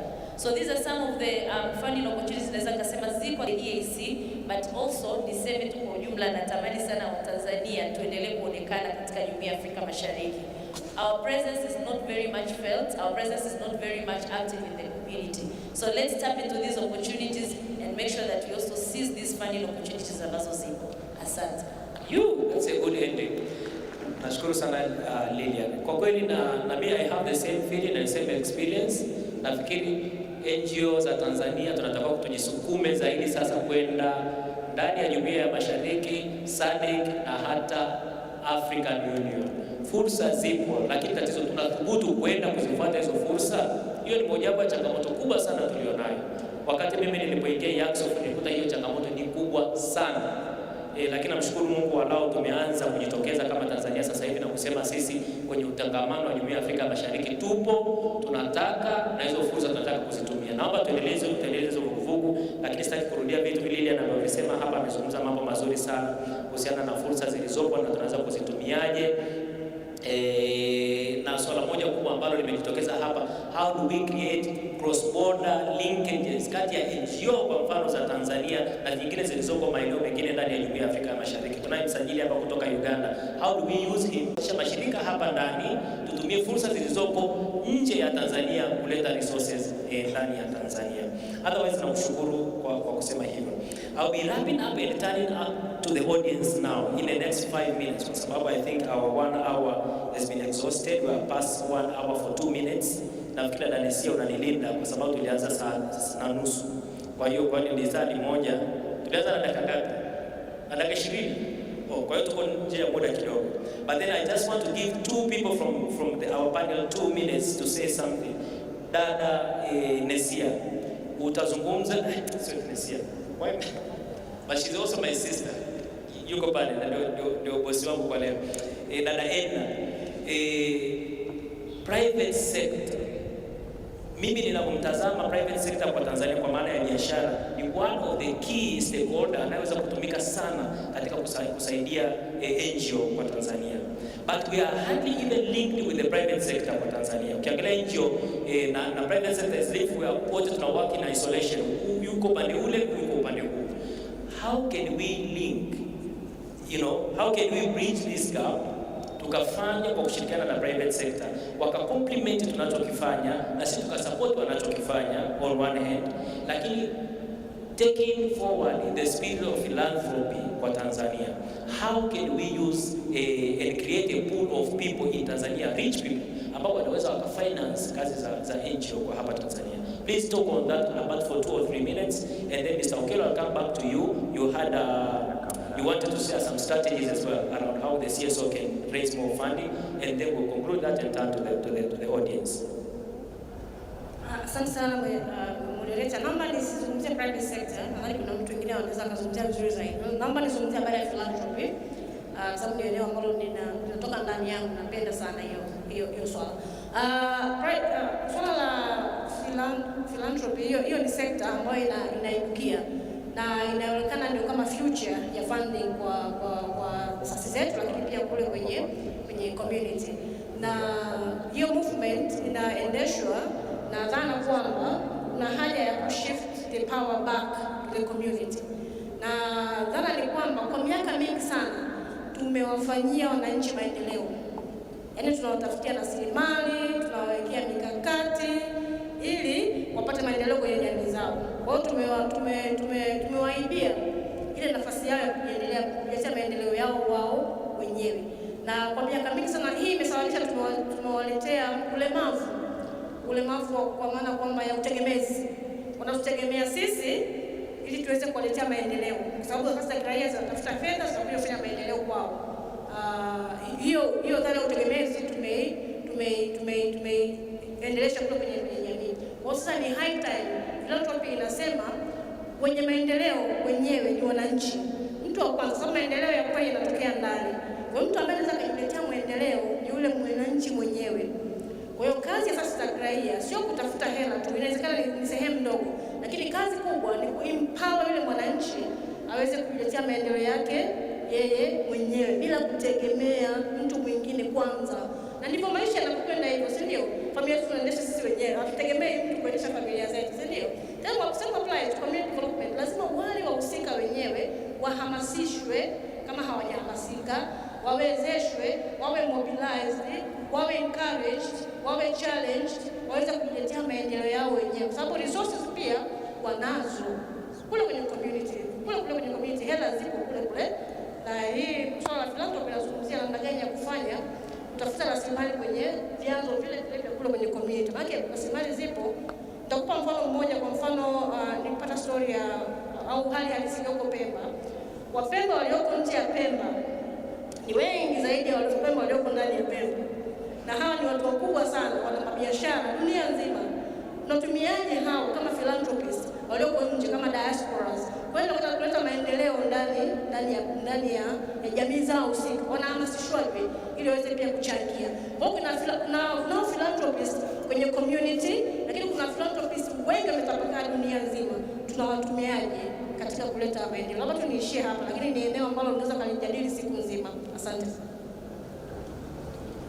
To you, Mr. Okelo, what strategies are you sharing from Uganda? Yes, thank you so much, Daniel, and it's so good listening to everyone on the panel here. I think I have a couple of recommendations. The first one, I would begin with my first main concern was the issue of the weak sustainability. I think NGOs should not wholly depend on donations only. Can the mindset shift and also start to focus on internally, how do they raise resources? Whether tomorrow all the donors pulled out of Tanzania or Uganda or Kenya, can they still survive? Because you see, they have beneficiaries whom they've already excited. And just imagine where it leaves them when tomorrow your NGO closes. So the first one would be, can NGOs start to pay attention to the members they have? You see, at times just out of formalities, because either the NGO coordination board has required either some formalities, then you have to just get members for the sake. And yet, you need members who are coming to add relevance and value to the organization. You see, we have organizations that members cannot even pay subscription and membership fees. Then what kind of members are those? Because those are all funding opportunities. Can we start with the bare basic that every NGO pay attention to the kind of members you're inviting to share the vision that you have? So first is internally have members who can contribute. First, their membership and subscription fees, but also in addition to that, are there members who can contribute much more than only their amount? So if you have members who cannot even afford that, then you really have a problem. Now the other bit, of course, I do not know about the Tanzanian laws. I'll find out more from my colleague, the registrar, the board chair, whether your laws allow income generating activities, businesses for the NGOs. Of course, the general rule is that an NGO is supposed to be non-profit making. But you see, the non-profit making must have exceptions also. Now, there should be exceptions that give you room to generate income that, of course, is not for your own private issues, but for the good of the organization, which, after clearing out everything you need, you can always plow it back into the organization.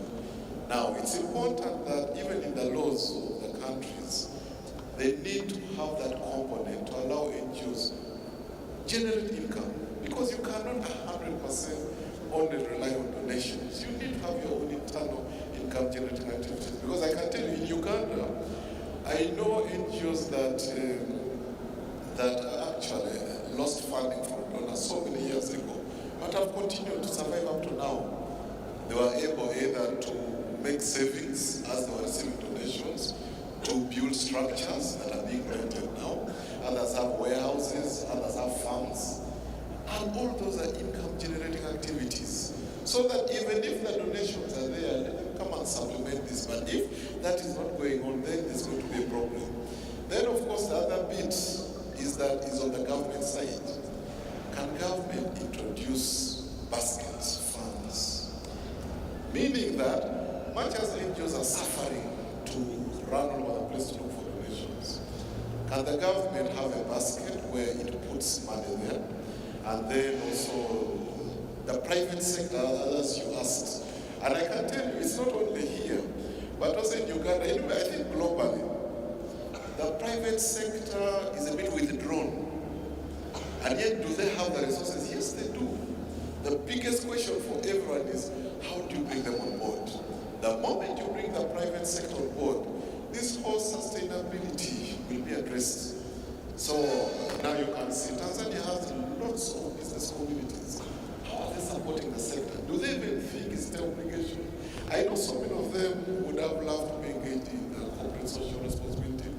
Why don't you convince them more to put money? And that's why I'm saying that fund would have helped them more to put resources there where they feel, yes, at least there's a source I can trust, because it's also a trust issue.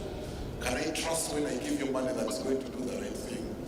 But also the other areas is that the donations that are coming in can also, the donors, the donor community, also give that component for sustainability.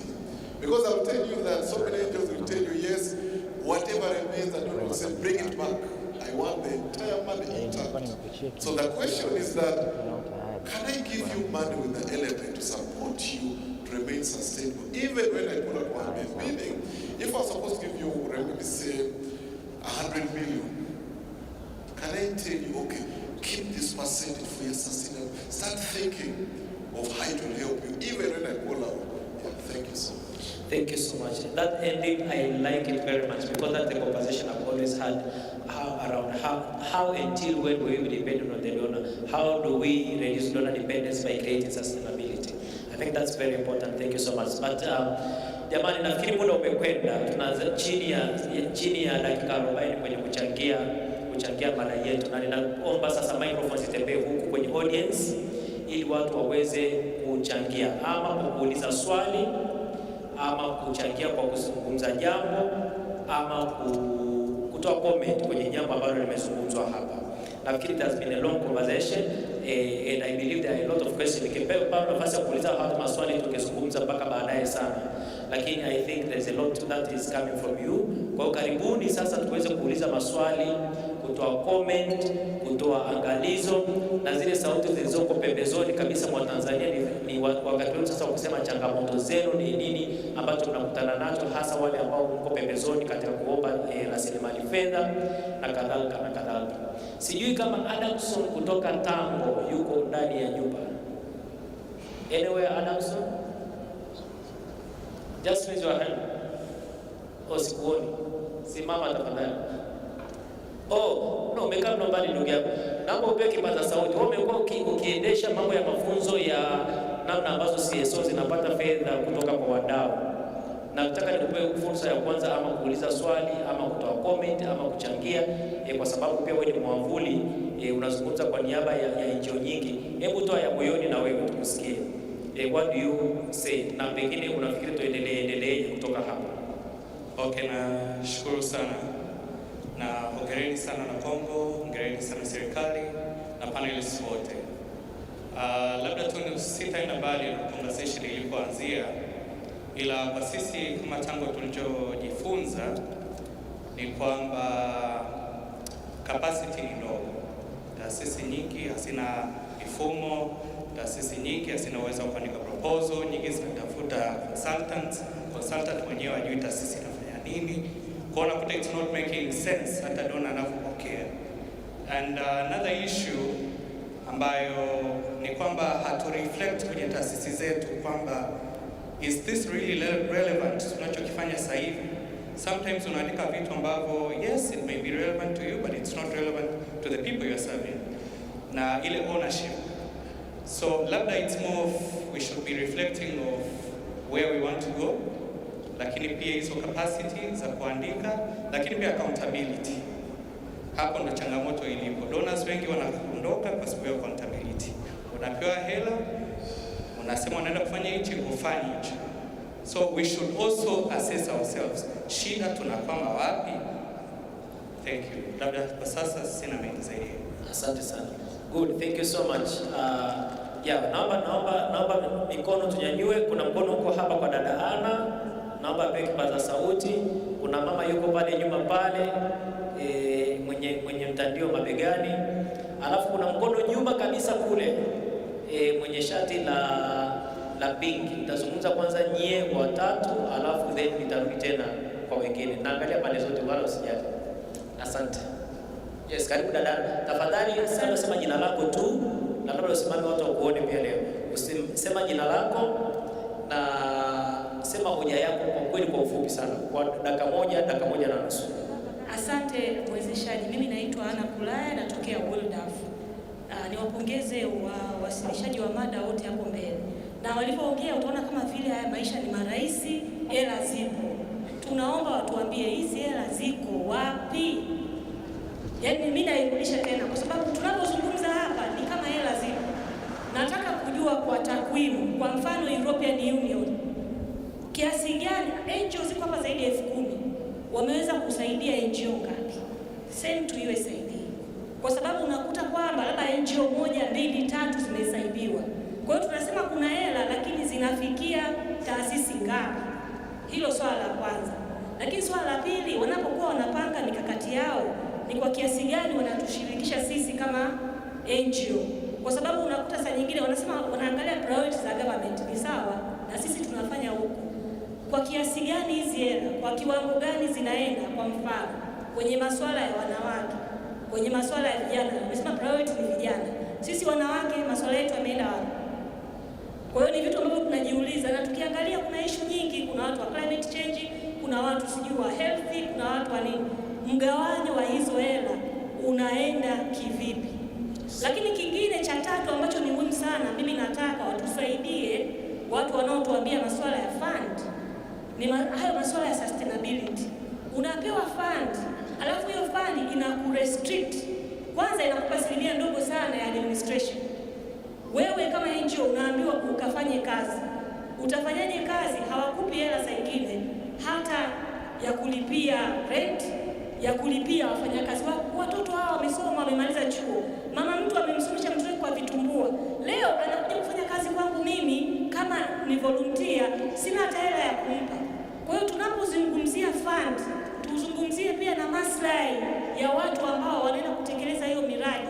Je, hizi hela zinaishia tu kwenda kufanya kule? What about watu ambao wako kiasi gani? Naomba nimalizie tu ya mwisho. Kiasi gani wanufaika pia zinasaidia? Unapata hela kwa dona, anakuambia hela yake ikiwa na interest, kwa sababu sasa hivi kila siku dola inapanda.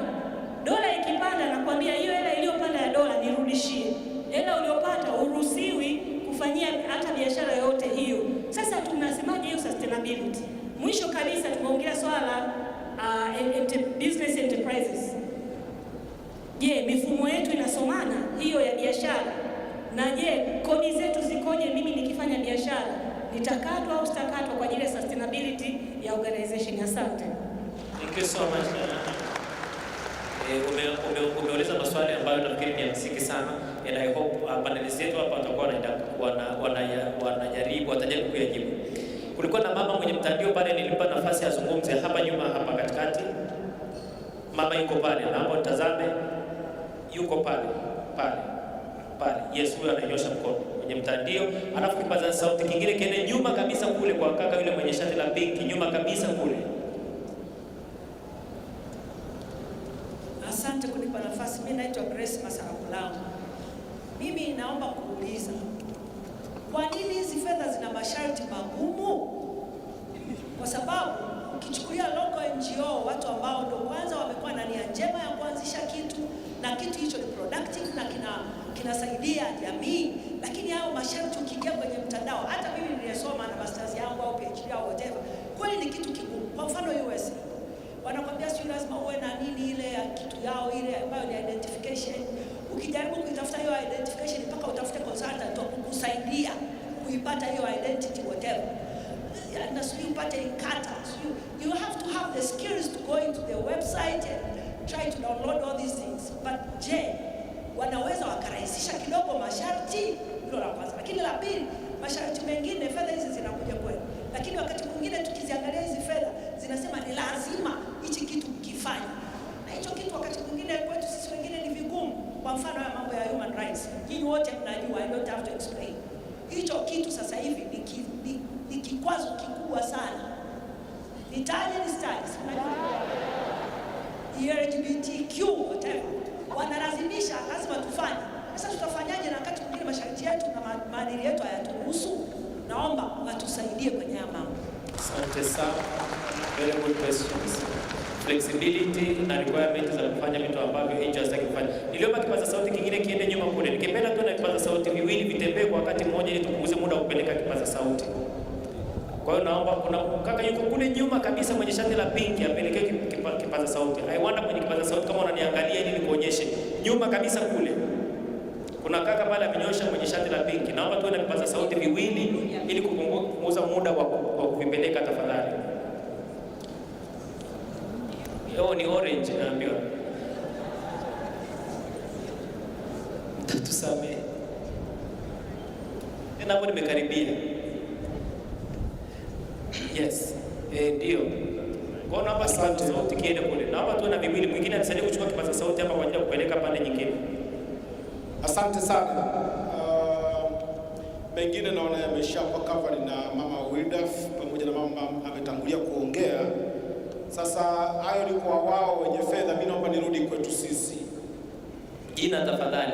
Naitwa Furaha Dimitrios. Kwetu sisi wana NGO, nafikiri kuna changamoto moja ambayo inabidi tuifanyie kazi. Moja ni kujitambua. Wewe ni NGO au ni income generating agency? Hizi concept mbili ni muhimu sana ili uwe focused. Nimekuwa nikifanya karibu sana na NGO mbalimbali local. Unakuja unaongea naye, anafanya kazi kwenye maeneo karibu 10. Unajiuliza atawezaje kufanya haya maeneo? Matokeo yao wengi anashindwa kuwa focused katika kufanya vitu vyake, anakata tamaa.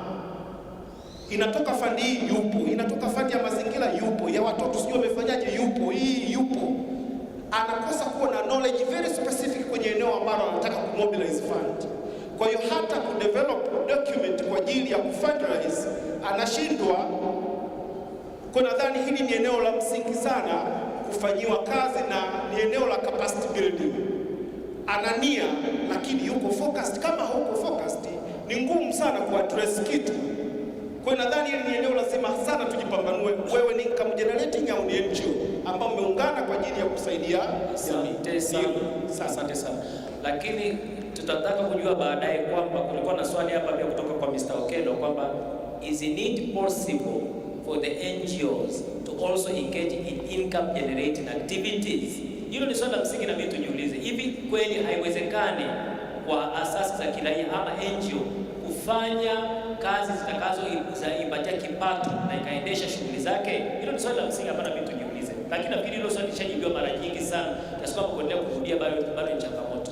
Mimi nafikiri bado inawezekana na unaweza ukajipambanua na vitu vikaenda mbele. Tutategemea mpaka lini? Asante. Na hapa kulikuwa kuna mkono kwa watu wenye mahitaji maalum. Kuna swali hapa, ninaomba tupokee kwanza hilo, alafu nitaomba nani mwingine kaka. Okay, leo naona wadada zaidi. Kwa hiyo dada utapewa kipaza sauti, alafu tutakuja kwa kaka hapa mbele. Asante, karibuni hapa. Asante. Kwa majina naitwa Lupi Mwaitaka. Nikiziwi natumia mkalimani, naongea kupitia mkalimani na nawakilisha kundi la watu wenye ulemavu. Mimi ni mjumbe wa baraza la Nakongo, nikiwakilisha kundi la watu wenye ulemavu wa aina mbalimbali na kutokea shirikisho la vyama vya watu wenye ulemavu Tanzania kwa kifupi WATA. Kwanza niwashukuru sana kwa michango yenu na maoni yenu hapo mbele na kwa namna ambavyo umetufungua macho, lakini pia tumepata kitu cha kujifunza. Ila wakati huo nilikuwa na mambo machache ambayo ningetamani kuyasema hapa. Mara nyingi our donors wakati mwingine tunapelekea kupata hizi funds kutokana na conditions ambazo wanatuwekea. Kwa upande wetu sisi asasi ambazo bado ni changa, naweza kusema, au bado hazijakomaa, unakuta masharti mengine ni magumu na uwezo wa kutekeleza huo mradi pengine tunao. Na kama ambavyo tunafahamu vyama vya watu walemavu havina ruzuku, vinategemea mara nyingi vyenyewe. Sasa kutokana na mabadiliko ya kidunia tunapaswa kufuata hayo matakwa hata kama huo uwezo hatuna. Wakati mwingine tunaambiwa ili uweze kupata hii fund vizuri, organization yako iweze kuchangia 10% au 20%. Sasa ukiangalia uwezo huo wakati huo sina, na huo mradi na utaka ili uweze kutekeleza, ili jamii yangu iweze kufikiwa, lakini kutokana na haya masharti tunapata changamoto. Kwa sababu kiukweli hata kama ukisema unategemea ada za wanachama, watu wenyewe ndio hao watu wenye ulemavu, hali zao ni duni. Hautaweza kuwa na pesa ambayo unaweza kusema inaweza kusustain taasisi yako iweze kuwa sustainable. Kwa hiyo ni vitu ambavyo vinatuletea ugumu kwenye utekelezaji wa miradi yetu na kuweza kuzifikia hizi fursa za kupata funds kutoka kwa donors tofauti. At least hata hawa local donors kidogo wanakuwa wanaelewa, lakini hizi international donors zinakuwa ni changamoto sana kuweza kuelewa hiyo hali yetu. Kwa naomba tusaidie kupaza sauti kwamba kuna utofauti katika hizi asasi za kiraia na waweze kupunguza hayo masharti ambayo wakati mwingine yanafanya tushindwe kufikia mahitaji yetu. Asante sana. Na swali lingine dogo hapo, sio swali, actually ni comment. Sijui wakati mwingine huwa pia na mtindo ambao sasa hivi mara nyingi sana ambao unatumika kwenye asasi tofauti kwamba tunapaswa kufanya hizi issue za finance kwa njia ya tehama. Kwa hiyo unakuta wakati mwingine uwezo wetu wa kuweza kufanya hayo mambo bado hatujakomaa, na unakuta tunalazimika wakati mwingine, na mnaona tunapoenda kwenye mikutano au semina, malipo lazima afanyike kwenye system. Hii ni changamoto kwa taasisi ambazo bado hazijakomaa kiukweli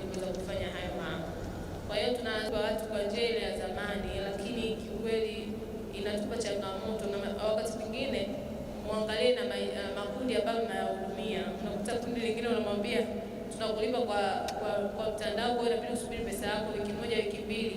Mtu anaweza kukuona kama nuksi vile, yani wewe bora unanichelewesha kati na mahitaji yangu, na hapa napaswa kulipia labda malazi na vitu kama hivyo. Kwa hiyo mtu anakuwa hana uelewa dunia inataka nini. Kwa hiyo kuna elimu kubwa ambayo bado tunahitaji kupeana kwenye hizi asasi za kiraia ili tuweze kufika tunapotaka. Asante sana. Thank you so much. Ameeleza mambo makubwa mawili ambayo nafikiri ni muhimu sana na wote tumeyasikia. Sawa, naomba tuende kwa dada pale, and then baada ya hapo tutarudi kwa kaka hapa mbele hapa, and then tuitania upande ule wa kule. Hivi kule kama kuna mtu yote anatoka kwenye shirika la vijana au shirika jipya jimbo Mwanza, sio Arusha, sio Mbeya, anaweza akanyosha mkono pia tukamsikia. Lakini tuanze na huyu dada. Asante sana kwa hii nafasi. Kwanza kabisa nawapongeza panelists wote. Mimi naitwa Nuru Maro, nafanya kazi na THRDC, mtandao wa haki za binadamu Tanzania. Nimesikia kwa dadangu kutoka USA kwamba wao wanajitahidi sana angalau 25% ya funding wanaoitoa iende kwenye mashirika ambayo ni local. Ni kweli kwamba sisi wote katika changamoto tulizojadili bado mashirika yetu madogo yana capacity ndogo, lakini vile vile ni ukweli usiopingika kwamba hakuna dona ambaye anapenda stress, lazima accountability iwepo. Mimi kwa msio swali nitoe mchango tu, tuangalie sisi wote hapa kama wadau namna ya kufanya hizi funding angalau mashirika yale ambayo ni local makubwa kusabu grant kwa haya mashirika madogo, kwa sababu ni ukweli usiopingika kwamba mashirika haya madogo ambayo pembezoni sana kule Kigoma, Tunduma, chini kabisa ndio yanafanya kazi kubwa sana kuliko haya mashirika ambayo ni makubwa. Lakini kama tungeweza kupata takwimu za funding zinaenda wapi, utaona funding nyingi zinaenda kwenye international organization ambazo zipo katika miji mikubwa, wakati kazi kubwa ambayo inafikia wananchi wa chini kabisa ni ya mashirika haya madogo. Lakini tumesikia mchango wa dada Rupi hapa amesema yeye anaona yani ni rahisi hata kwa dona wadogo akimaanisha ambao ni loko, inakuwa ni rahisi kufanya nao kazi kuliko mashirika makubwa. Kwa hiyo tuangalie sub granting kama alternative way ya kusaidia mashirika madogo, lakini vile vile kwa donors wakubwa waangalie zaidi kuinvest kwa mashirika ambayo ni loko, yani ile localization, ili kusudi kazi iweze kuwa na impact kubwa zaidi. Asante. Asante sana Nuru. Tumerezi vitu viwili vikubwa pia. Naomba kaka hapa mbele apewe kipaza sauti, alafu tutaambia upande ule wa kule. Kuna shirika la kijana upande ule wa kule? Okay, sawa. Tutakuja upande huo. Asante, ninaitwa Patrice Gwasma, ni mjumbe wa Kongo Manyara. Swali langu ni kwa mashirika ya kimataifa kama USAID. Mashirika ya kimataifa ni kama agenda ya siri. Shirika kama USAID mfano wanatoa hela USAID la kimataifa, inakwenda kwa shirika ya kimataifa nyingine, inakwenda kwa shirika ya kimataifa tena nyingine, ndio ije kwa shirika lingine dogo ambalo kwa grassroots. Sasa tunaona kama vile kwa namna hiyo ya intermediaries wengi tunahujuma hata wananchi wale ambao huduma itakiwa ufikie mapema sana. Kwa hiyo sasa tuwaambie dada wa USAID kwamba wanatamani kufikia 25% ya mashirika ya kitaifa. Kama hawatapunguza intermediaries wengi hawa tena wa kimataifa katikati hapa, hivyo tuone kama tunawadhulumu wananchi ambao huduma ile kutoka Marekani kule kwa watu wa Marekani na penginepo, ili wasaidie wananchi wale wa kawaida. Hatuwezi tunawahujumu wananchi wale ambao huduma wafikie kwa kuongeza intermediaries wengi ambao wanachukua hela nyingi zinaenda mpaka kwao. Asante. Asante sana. Hoja hiyo imesikika vizuri, swala la intermediary katika funding. Good. Nafikiri hilo changamoto kuna swala la hela kupitia kwa international NGO and then it gets to the local NGO in the easiest way. Alafu kuna swala la wewe kujaribu ku access the same money from the international donor kama EU au USAID, lakini kuna vigezo au uwezi kuzipata. Unaona, kwa hiyo tuko katikati hapo, inabidi tujadili kwa kina sana. How do we first pull our capacity or support, like build our capacity ili tuweze kuzifikia, kuliko baadhi sasa hivi ambapo unasikia wengine wanasema twende tukaombe hizo fedha, alafu tunakosa, alafu tunalalamika kwa sababu hatuna vigezo. Nafikiri ni jambo lingine ambalo inabidi tulijadili. Sasa niende upande huu na tutapokea mikono mingine mitatu tu, na baada ya hiyo mikono mitatu nitarudisha kwa panelists wangu, alafu tutakuwa unasema ni mpaka saa 5:20 na dakika 2 sasa. Mwenyekiti unataka kunionea? Okay, sawa. Basi naomba tupokee mikono mingine mitatu from this side. Kwanza naona mkono kutoka Zanzibar, I can see you. Hapo mwenye kipaza sauti aliposimama, ninaomba uzungumze tafadhali. Habari, naitwa Rashid Mwinyi, mkurugenzi mtendaji wa Pamoja Youth Initiative based in Zanzibar. Kwa kweli kuna mambo matatu ambayo nataka niyazungumzie, hasa tukizungumzia swala zima la vijana. Kwa mfano CDC ya USA sasa hivi imefocus kwa vijana, lakini ukiangalia mashirika ambayo yanapata fedha kwa ajili ya kutekeleza miradi ya vijana sio ambayo yanaongozwa na vijana. Kwa hiyo au hata kama yana focus kwa vijana ni component ndogo kabisa. Kwa hiyo mashirika ya vijana bado yataendelea kukosa uwezo wa kuweza kumanage fedha ambazo moja kwa moja zitakuwa zinawagusa vijana. Kwa hiyo nadhani ni shauri USA waweze kubadilisha strategies ya kuchannel fedha hizi ili kuweza kuwafikia vijana moja kwa moja. Kesi nyingine unaweza kukuta sasa mradi unakusudia kuwafikia vijana, lakini linapewa shirika ambalo administration zake, coordination yake inachukua nusu ya budget ya mradi ule, na pengine nusu tu ndio inaenda moja kwa moja kwa beneficiary. Kwa hiyo unakuta matokeo ni vigumu kuweza kupatikana.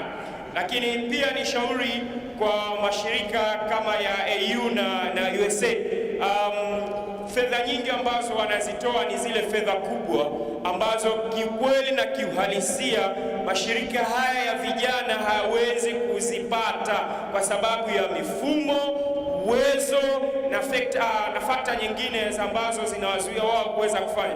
Kwa hiyo kuwe kuna level tofauti za fedha ili kuondosha stress. Najua kwamba mnaepuka stress za kuweza kufuatilia kwa karibu sana mashirika ambayo mmeyapatia fedha, lakini wekeni level ambazo kwa uhakika kweli mnakusudia kuyawezesha mashirika ya ndani yaweze kutumia zile fedha. Na imani ukilipa shirika la vijana $100,000, next time litakuwa na uwezo wa kupata $500,000 na kuendelea. Lakini ukiendelea tu kuwapa $10,000 na $20,000 zitabakia kwenye level zile hazitoweza kuwa na uwezo wa kupokea hela. Asante sana. Sasa nilikuwa nimesema mikono mitatu na inakwenda upande ule, lakini kuna watu ambao wako online pia, na ninaambiwa hapa online kuna mtu anaitwa Mayaya Mark Bill Marwa. Unaweza kumpa Mayaya Mark nafasi ya kuuliza swali lake from online?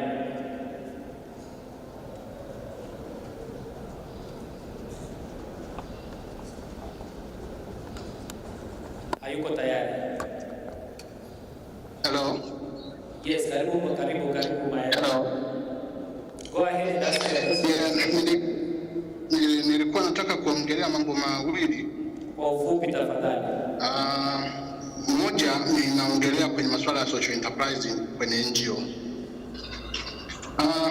Nimekuwa ni mshauri kwa muda mrefu na nafanya kazi na taasisi mbalimbali juu ya social enterprises na mambo mengine.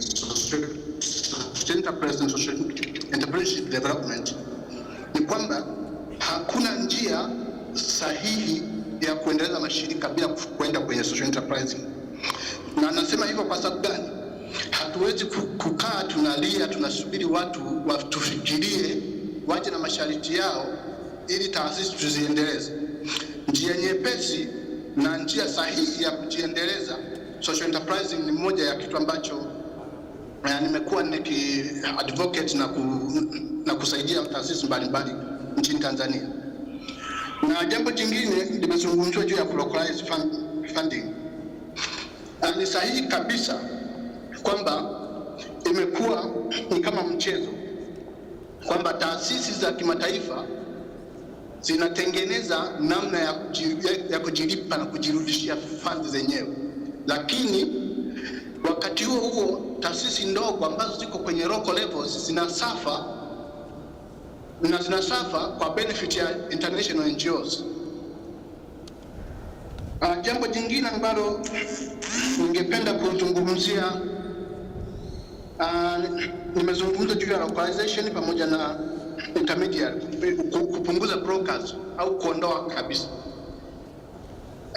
Jamii ina matatizo mengi na matatizo yanafahamika sana kwa local NGOs na sio international NGOs. Matokeo yake nini?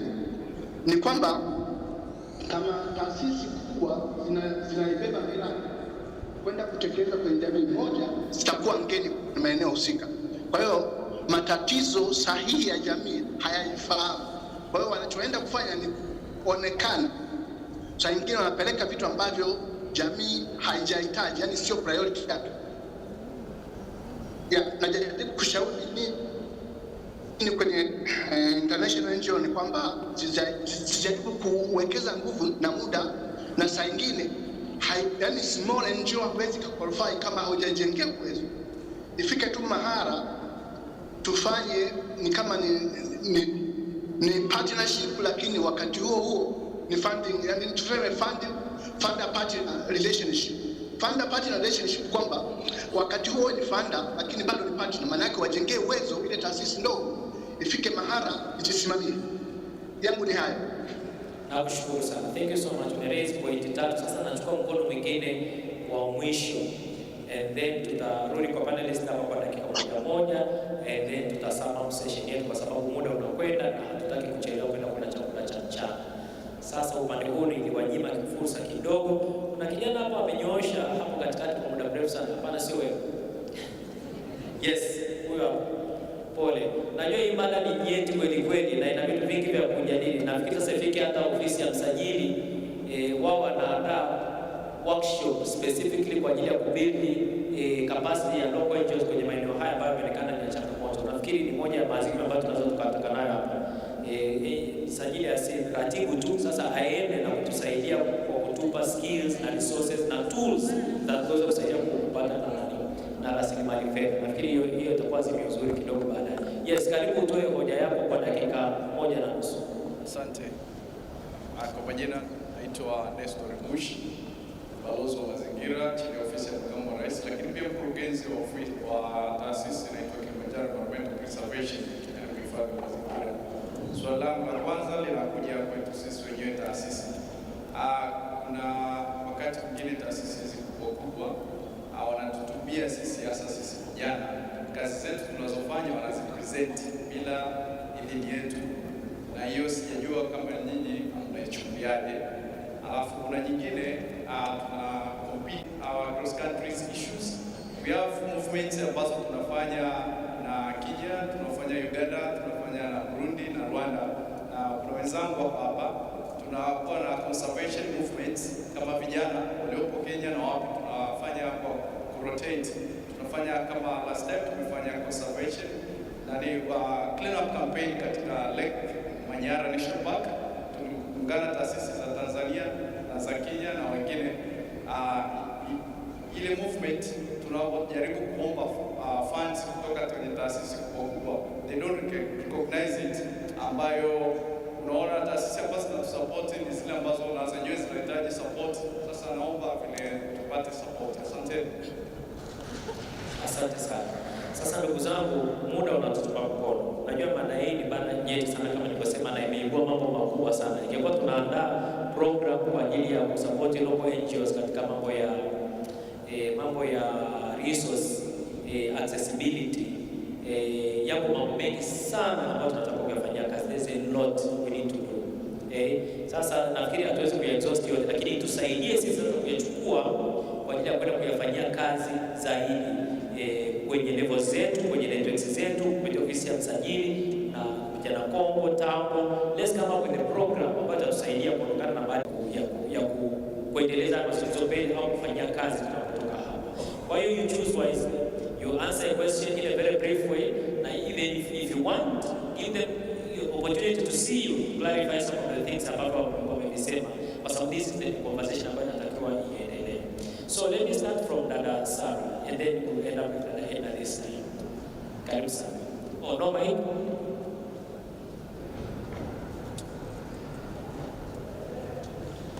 Asante. Mimi ningeomba ni share experience ya internal funding ya organization zetu. Montessori Community of Tanzania is a membership organization. Tuna members zaidi ya 6 ambao wanalipa ile subscription fee. Na most of our programs ambao tunazidevelop kwenye organization yetu ziweze kumbenefit yule member ili kuweza kuongeza sustainability ya organization. Na hii imeweza kusaidia almost 25 years now kwa organization yetu sisi. Imetuwezesha kuweza kufikia watoto wengi Tanzania katika masuala ya elimu, more than 100,000, kwa sababu members wetu wamekuwa very active na miradi ambayo inafanyika ni kuweza kusaidia jamii wao kupitia hawa members wenyewe. Because like members, they are also helping to implement our projects, so they benefit from us. Because internal sourcing funding is possible. Ni how to strategize, ni how to involve your beneficiaries, and how to show your impact to the community you're working with. Itakusaidia sana. Asante. Okay, asante sana. Sasa kuna maswali mengi ambayo yameelezwa hivi sasa nimepewa dakika moja. Kiukweli sitaweza kuyajibu yote, lakini natoa uhuru kwa muda ambao nipo niona tutaweza kuongea niweze kufafanua zaidi. Lakini ushauri naoweza kutoa kwenu wote, jamani, ni kuweni visible, kuweni available and visible. Kwa sababu hawa donors na mimi mmoja wao hataweza kujua mko wapi na mnafanya nini. Nitatoa mfano mmoja kwa tukio la jana kwa wenzetu wa THRC na kuongeza sana kama Onesmo. Kama nitakosea utanisamehe, lakini yeye alitoa survey au questionnaire kwa wadau waweze kujibu, wape dodoso. Hawajajibu. Na yeye wale waliompa dodoso akawaalika jana kwenye event, kwenye session ya mazungumzo mazuri sana kuhusu kodi ambao najua ni changamoto kwenu. Sasa unaona waliokuwepo the way ambavyo waliweza kufaidika na ambao hawakuweza kumpa dodoso hawakuweza kualika na wakaondoka na walalamika wanasema mimi nilikuwa nimekaa chini naangalia. Huo ni mfano mdogo tu. Kwa hiyo hata sisi wakati mwingine USAID tunatoa request for information, tunatafuta nani wapi anafanya nini, kapasiti yake ikoje, tunategemea ujibu. Ukisha kujibu tunatengeneza database tunajua kumbe kuna mtu yuko Katalaba, sana Katalaba, mwingine yuko Kitimu wanashughulika na 1 2 3. Kumbe huyu anaweza kuwa mdau wetu kushirikiana naye. Kwa hiyo hicho ni ambacho ningeweza kushauri kwamba kuweni visible. Lakini kwa kujibu kwa haraka sana yule mama aliyeuliza kwamba tuna masharti magumu sana kwa upande wa kujisajili kufanya kazi na serikali ya Marekani. Kama nilivyotangulia mwanzoni katika sentensi ya kwanza kwamba USAID inafanya kazi kwa mujibu wa sheria za Marekani. Hiyo sio swala la USAID, ni swala la agency yoyote ya Marekani. Hata kama kufanya kazi na Wizara ya Elimu ya Marekani, bado tunatakiwa kujisajili. Kwa hiyo naomba tu hilo ulielewe hivyo. Lakini tunajitahidi kadri tutakavyoweza kuwapitisha tuone kwamba mkaweza kuwa at least kuwa tayari meet hizo requirements na kuwa tayari kupata na sisi. Lakini kwa kujibu haraka swali moja, sio kama nitakizana na wenzangu wa Uganda na Tanzania. Kwa USAID hata kama ni NGO anaweza kuwa na kitu za program income. Ili mradi awe wazi na tukubaliane kwamba atatumia. Nashukuru sana. Thank you so much. Mr. Okelo, you have 1 minute and a half. Yes, thank you. I'll use that 1 minute to just outline all the takeaways that are coming out here. The first one, of course, that is clear is the issue of sustainability, that everyone should pay attention to, that donor funds are not there forever. The other one is government giving an exception for NGOs to be able to generate income, much as they're supposed to be in our The issue is capacity. We need to build a capacity, the knowledge and skills of NGOs when it comes to managing donations, but also the fund. Government of Tanzania, of course, given that Uganda, the NGO fund should be created. But also I just wanted to say something about this fund. In 2015, Uganda tried to introduce a fund in the law courts by reviewing our law. Surprisingly, the NGO sector rejected the fund. They rejected it on the basis that government was going to use it to control the sector. Now, another thing we need to address here is the mistrust. let's address the issue of the mutual mistrust. NGOs don't trust the government, government does not trust the NGOs. Unless you address that, good opportunities and strategies are going to bypass us. Government comes out in good faith to do something for your own good, you reject it. But I'll tell you that between 2015 and now, NGOs have thought through it and are coming back to say, okay, can we have that fund back?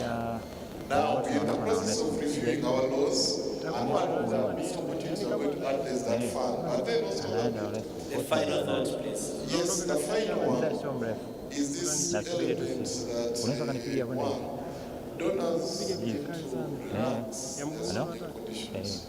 Otherwise, they are going to end up creating a sector that is demand-driven. I had it come out that instead of NGOs looking at the demands of their communities and going on to address it, they're going to end up becoming supply-driven by looking at the interests and the opportunities of the available resources and dance to that tune other than what the communities need.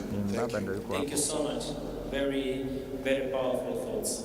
Thank you so much. Lydia, over to you. Thank you, Mr. Lema. In the 1.5 minutes that you've given me, I'll just highlight mambo matatu naweza nikasema from the takeaways. But to just 1 minute.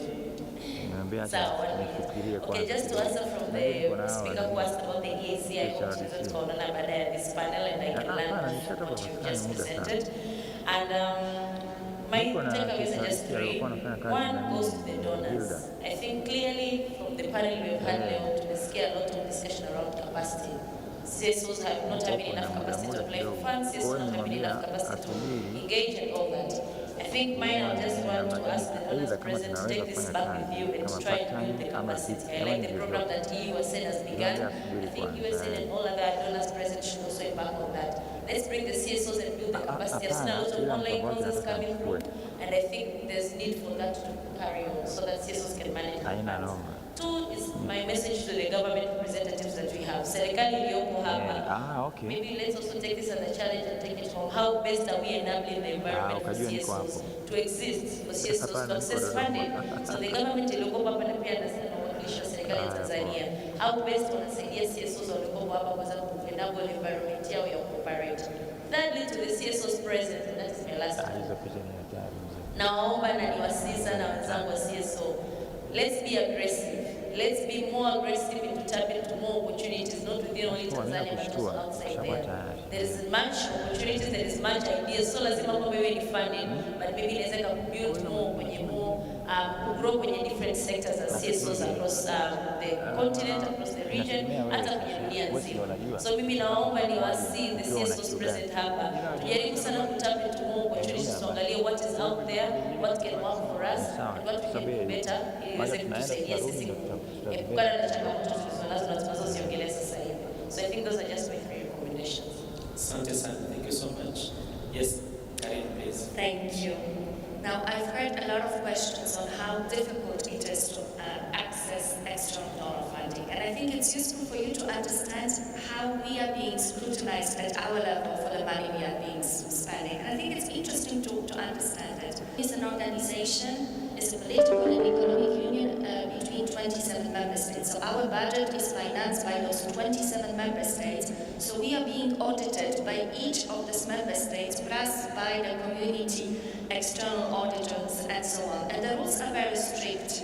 If our member states find that there is irregularities found in more than 1% of our funding spent, the money flowing to us for the civil society will stop flowing.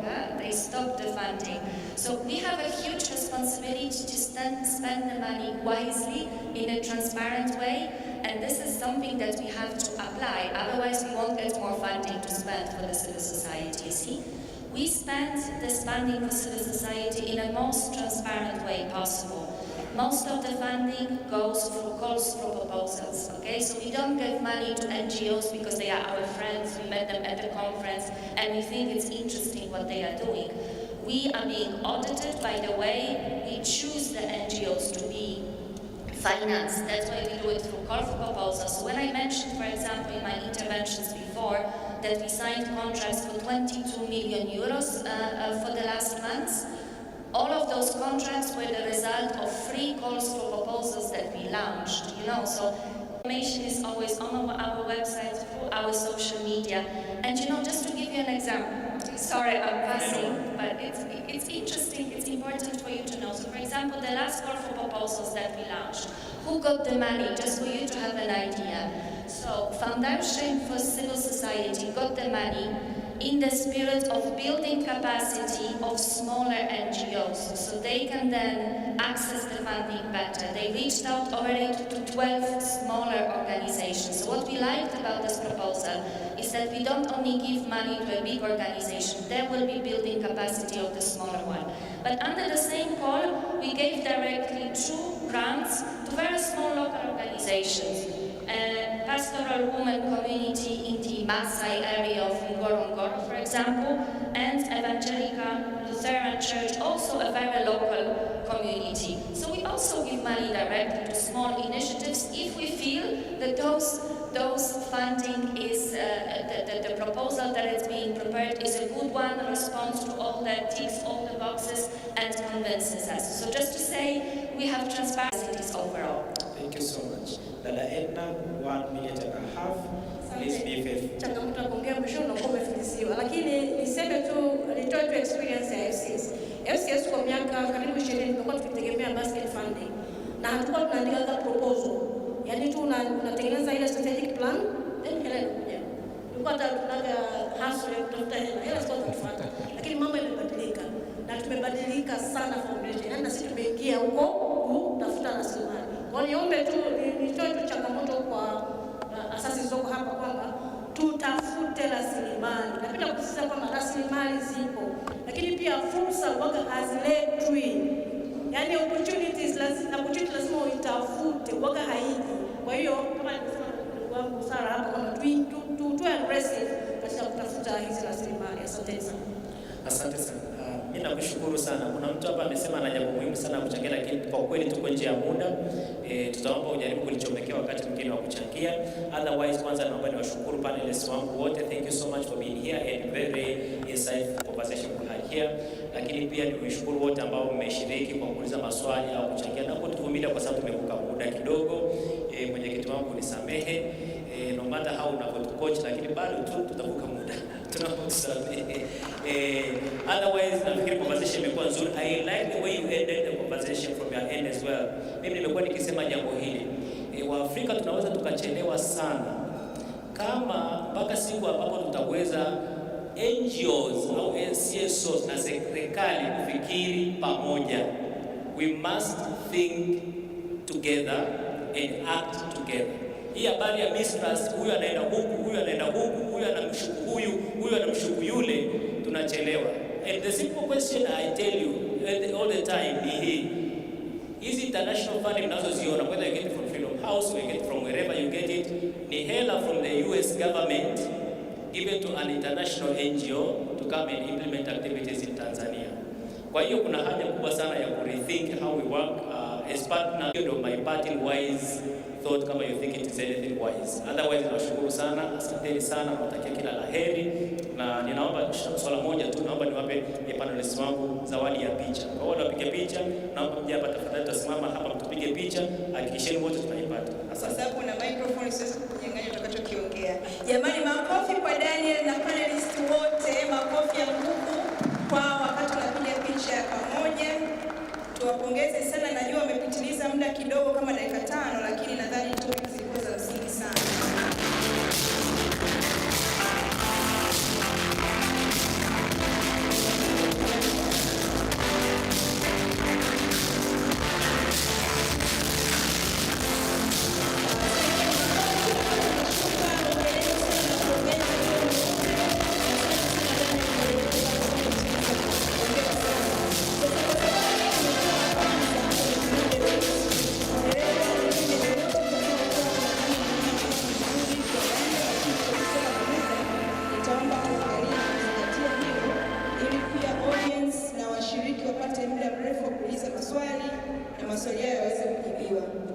Sasa tunaingia kwenye mada ya pili. Naomba nitaje mada ya pili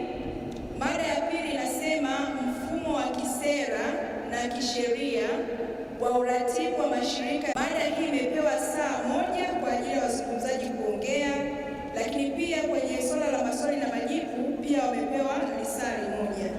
Na baada ya hiyo mada inatakiwa tuende kwenye chakula cha mchana. Sasa chakula cha mchana tunatakiwa tuende kula saa 7:15. Kwa mtoa mada wa siku ya pili anaitwa Mr. Deogratius Bwire. Wakati namtaja na kusoma wasifu wake, naomba asogee hapa mbele. Deo, karibu. Mr. Deogratius Bwire, yeye ni practicing advocate with more than 8 years experience in legal, governance, constitutions, human rights, media, gender and inclusion, and security management for human rights organizations. Lakini pia anafanya kazi kama program manager at the Legal Services Facility au inajulikana kwa jina la LSF. Yeye atakuwa mwongoza mada maalum kwa hii session ya pili na ataweza kuwataja panelists wake kuweza kuwaita hapa mbele. Karibu weze kuketi. Wakati akiwa anakaa, naomba nifanye mambo matatu. Jambo la kwanza, naomba nitoe tangazo, naweza kama mnafahamu wote, lakini tuna na Kongo YouTube yetu. Naomba uingie usubscribe uweze kuona kinachoendelea, lakini pia tuhamasishe watu wengi ambao hawajaweza kuja Dodoma waweze kuangalia. Itakuwa inarushwa mbashara live leo na kesho. Kwa naomba mtumie na Kongo YouTube kwa ajili ya kuweza kufuatilia mazungumzo ya siku nzima leo na kesho. Lakini jambo la pili, tuna hashtag maalum kwa ajili ya social media. Hashtag inaitwa ni ile alama ya hashtag NGO Forum 2023. Kwa nitaomba pia tuitumie sana hiyo kwa ajili ya matangazo kwenye masuala ya social media. Na la tatu, kwa kuwa tumekaa sana chini na mada inayofuatia ni masuala ya sheria, kisera na uratibu, nitaomba kwa sekunde kadhaa tusimame wote ili damu iweze kutembea. Msalimie jirani yako, mgeukie, mwambie umependeza sana.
Asante sana dada Yasiyo.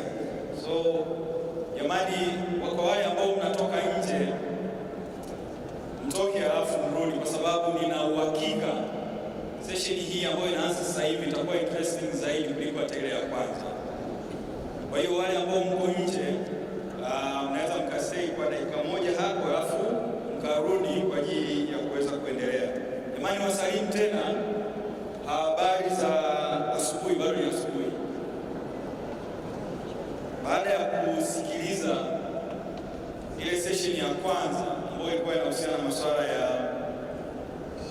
uendelevu, lakini pia na utafutaji rasilimali kwa mashirika yasiyo ya kiserikali au AZISE, sasa tunaingia sasa kwenye mada ambayo inahusiana na uratibu na uendeshaji wa mashirika yasiyo ya kiserikali. Uratibu na uendeshaji unahusisha zaidi sera na sheria au mazingira ya sera na sheria. Wakati mada ya kwanza inaendelea, kuna masuala mengi yaliibuka kuhusiana na sekta inavyoendeshwa, sera zilizopo, sheria zilizopo, kama ni wezeshi hususan kwenye uendelevu wa mashirika yasiyo ya kiserikali au asasi zisizo za kiserikali, AZISE kwa kifupi. Kwangu mimi naona kuna connection kubwa sana kati ya mada ya kwanza na mada hii ya sasa hivi tunayoanza ya sera pamoja na sheria, kwa sababu ili wewe kama asasi ya kiraia au shirika lisilo la kiserikali uweze kufanya utafutaji wa rasilimali, uweze kufanya shughuli ambazo utaweza kupata kipato cha kuendesha kazi zako, uweze kustawi, hata kuweza kuwa na hiyo capacity ya kuweza kuandika hiyo maandiko mradi na kadhalika, lazima kuwepo na sheria na sera ambazo zitakuwezesha kuweza kufanikisha hayo yote. Ndio maana pia waandaaji, na mimi niwapongeze sana baraza pamoja na ofisi ya usajili wa mashirika yasiyo ya kiserikali, pia uwepo wa mada hii ambayo huwa ni muhimu sana, ambapo huwa yanaibuka masuala ya msingi kwa ajili ya kuboresha sera, lakini pia sheria zetu ambazo zinatuongoza. Hii sheria itakiukwa, basi kuna haya masuala yanatokea, na adhabu kubwa kabisa aliyotoa Mungu mwenyewe ni kufa. Mungu alisema, sasa kama umefanya hivi basi hakika utakufa. Kwa hiyo nilikuwa nataka niwalete sasa kwa ajili ya kujadiliana, lakini swala la msingi kabisa, ukiwa unazungumzia sera pamoja na sheria zinazoongoza uratibu wa mashirika yasiyo ya serikali, unajiuliza, je, uwepo wa sera na sheria na kanuni ambazo zinaongoza usajili na uratibu wa asasi za kiraia nchini zinachangia kukuza au kudidimiza ustawi wa mashirika yasiyo ya serikali? Nikuhakikishie kabisa panelists wa mada hii ni manguli kwenye hii sekta, na watakuwa vizuri kabisa katika kuelezea, lakini hata pia kujibu maswali ambayo mtakuwa nayo kwa ajili ya kupata ufafanuzi. Basi nianze kumuita mwanajopo mmoja baada ya mwingine, na nikiwa namuita basi mtakuwa mnampigia makofi kwa sababu ni manguli sana hawa. Hata mimi mwenyewe najiuliza sana, nimepata nafasi ya kukaa nao hapa meza kuu. Wa kwanza anaitwa wakili Daktari Ana Henga. Naomba nikikutaja unasonga mbele.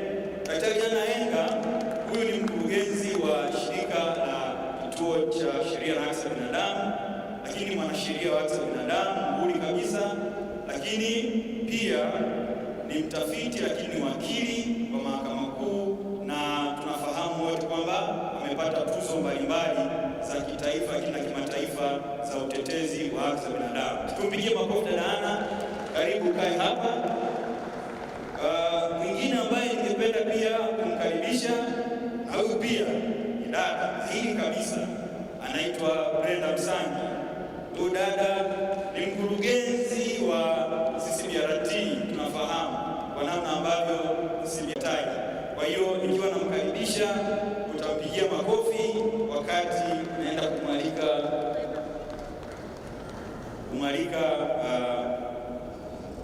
kumwalika mwingine ambaye tunaye. Huyu ni mtu muhimu sana kwa kazi za mashirika yasiyo ya serikali. Huyu anaitwa Dr. Metusela Michel Masanja. Huyu Daktari Metusela, bahati kweli ya kupata madaktari katika paneli ya leo. Lakini pia kuna mtaalamu mwingine ambaye pia atajiunga hapa na wanajopo wengine. Huyu anaitwa ndugu Gilbert Wegoshora Nyombi. Nikiwa nakuita ndugu Nyombi, karibu sana. Huyu ni mtaalamu kabisa kwa masuala ya tafiti na tathmini ya utakatishaji wa fedha haramu.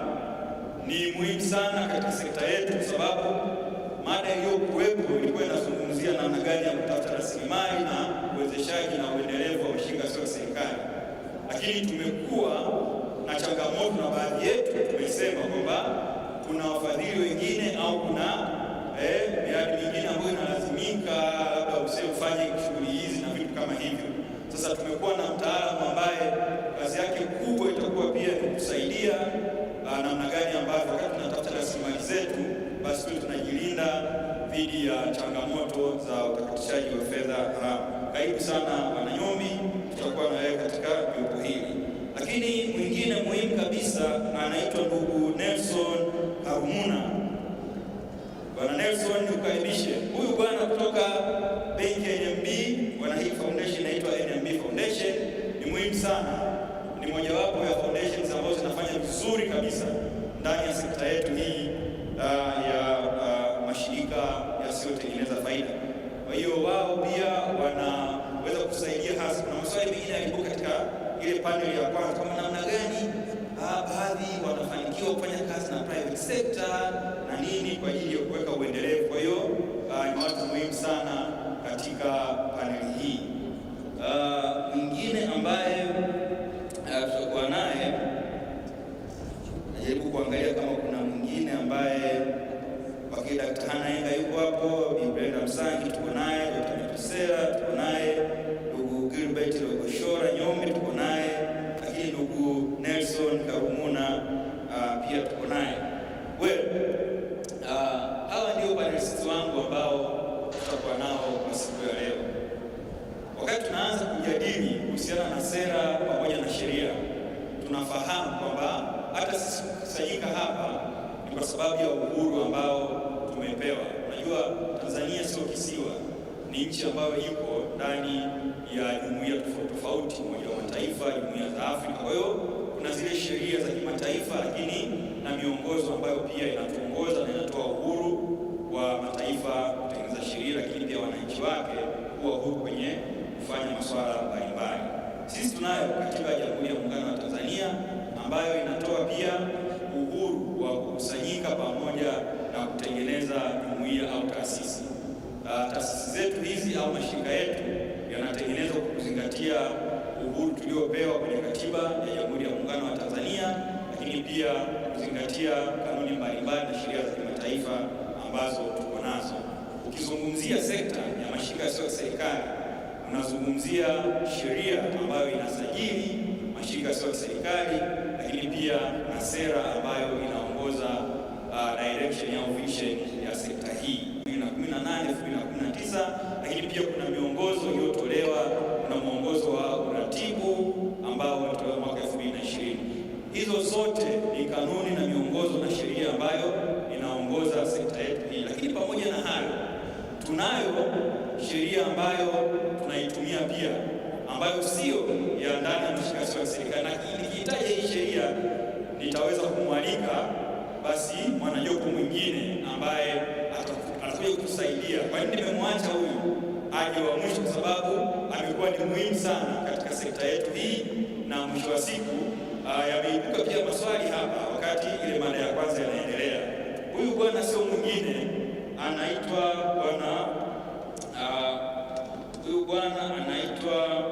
Bwana Mwaka Emil.